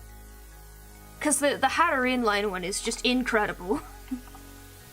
let me pull it up and read it for you. It's genuinely the best. So, it starts off with Hatina. Hatina is very normal, to an extent, but they're all psychic Pokemon, by the way, and then Hatterene, the final evolution, is Psychic Fairy. But for Hatina, because of the emotions of others constantly flow in its head, this Pokemon prefers environments where no other creatures live.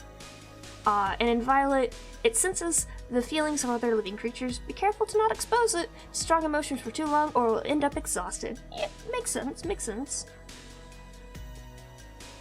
And then originally, this Pokemon came from Sword and Shield. The Sword and Shield ones, oh no. Via the protrusion on its head, it senses other creatures' emotions. If you don't have a calm disposition, it will never warm up to you.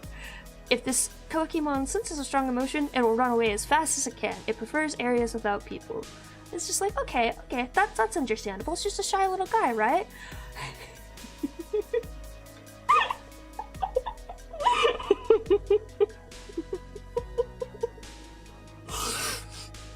And then we go to my absolute favorite darling, Hatterene.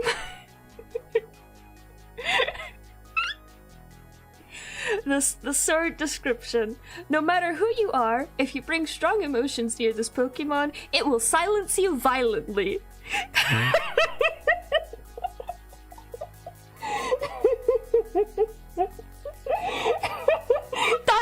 That is word for word the description from Sword. Complete the onboarding process, you will want to check the instruction manual and sign into your ship's computer terminal.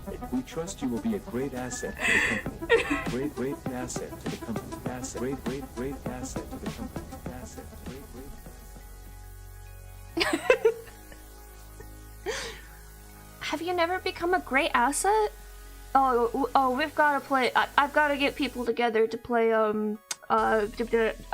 Lethal Company. Hey, Daishima, Kira.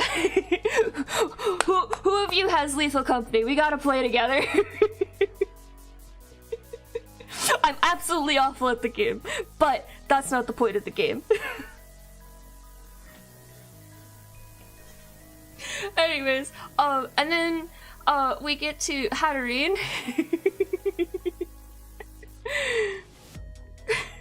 And the shield description for Hatterene is, if you're too loud around it, you risk being torn apart by the claws on its tentacle. This Pokemon is also known as the Forest Witch. But it's just, the Hatterene one is just so good. It's just so straight and to the point.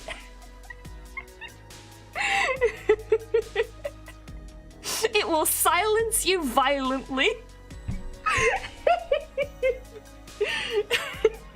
And like I am not immune to a cute Pokemon, so I already liked Hatterene, but then I read that description and it was fucking incredible. I love her.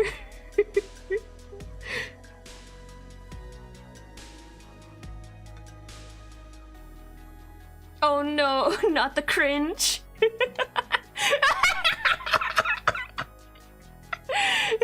Poodle. The thing is, Cass, it's not that she tears apart people for being loud, it's if you have strong emotions near this Pokemon. That is when she silences you. Like, the entire Hatterene line, But the deal is they can sense emotions around them, so they have to be with trainers that are calm people, or they will beat the shit out of their own trainer because it hurts them if it's too loud. And I saw that and I immediately went autism creature.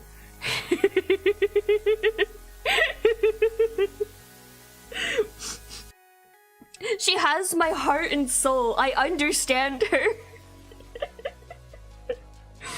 I always feel really bad at work if it's like a bad sensory day, because like there was one time one of my past co-workers was in the office and he was my desk neighbor at the time, and he pulled out a bag of chips and he was just eating them, and he wasn't even being that loud or anything, but I could hear every fucking crunch. And the hat room in my soul really wanted to silence him violently, but I was like, no, no, no, no. He is just being himself. Everything is fine.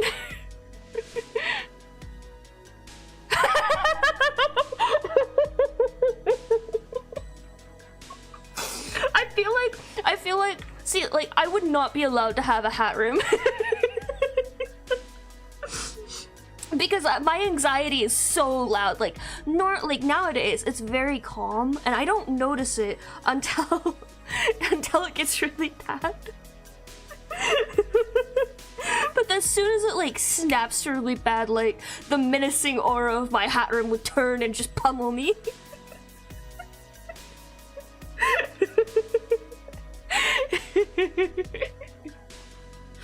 But also like,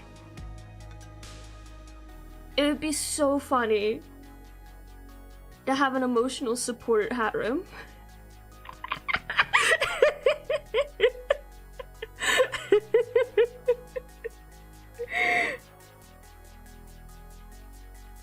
Pink Pony Club? I'm scared to ask what that is. I'm gonna type that for Noodles since she said she didn't have.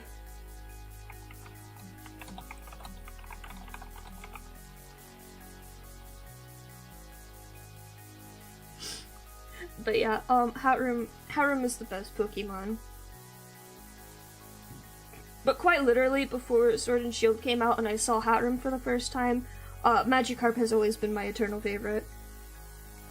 And that is not ironic in any way, shape, or form. Like, I love a lot of the evolutions and stuff like that, but like, I've always loved Magikarp.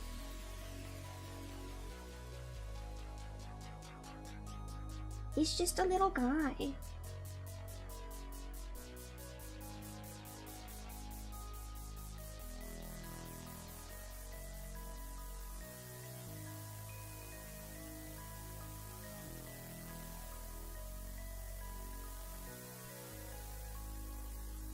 Oh, I should probably head off soon. How long has it been? 5 hours! No wonder my voice hurts.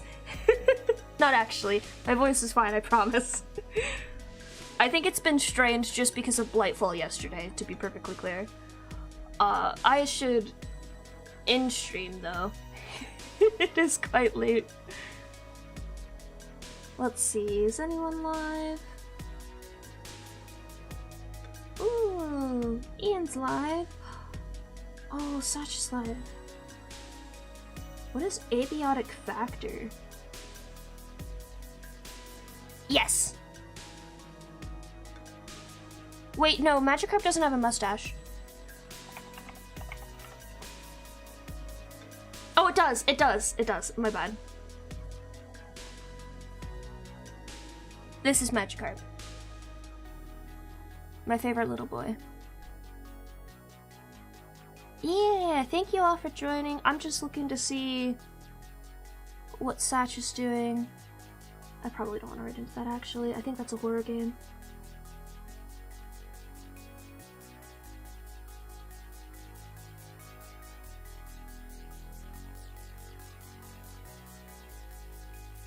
What's Akira doing? What is Decentia? That is also a horror game. Okay, we're going to Ian. Why are all of them playing horror games at midnight?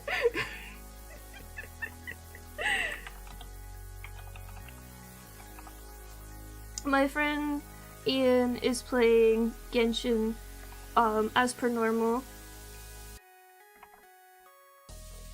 so everything should be fine there, at least. Good night. Alright, there we go. Raid set up. I'll end the YouTube stream. Boop. Yeah, no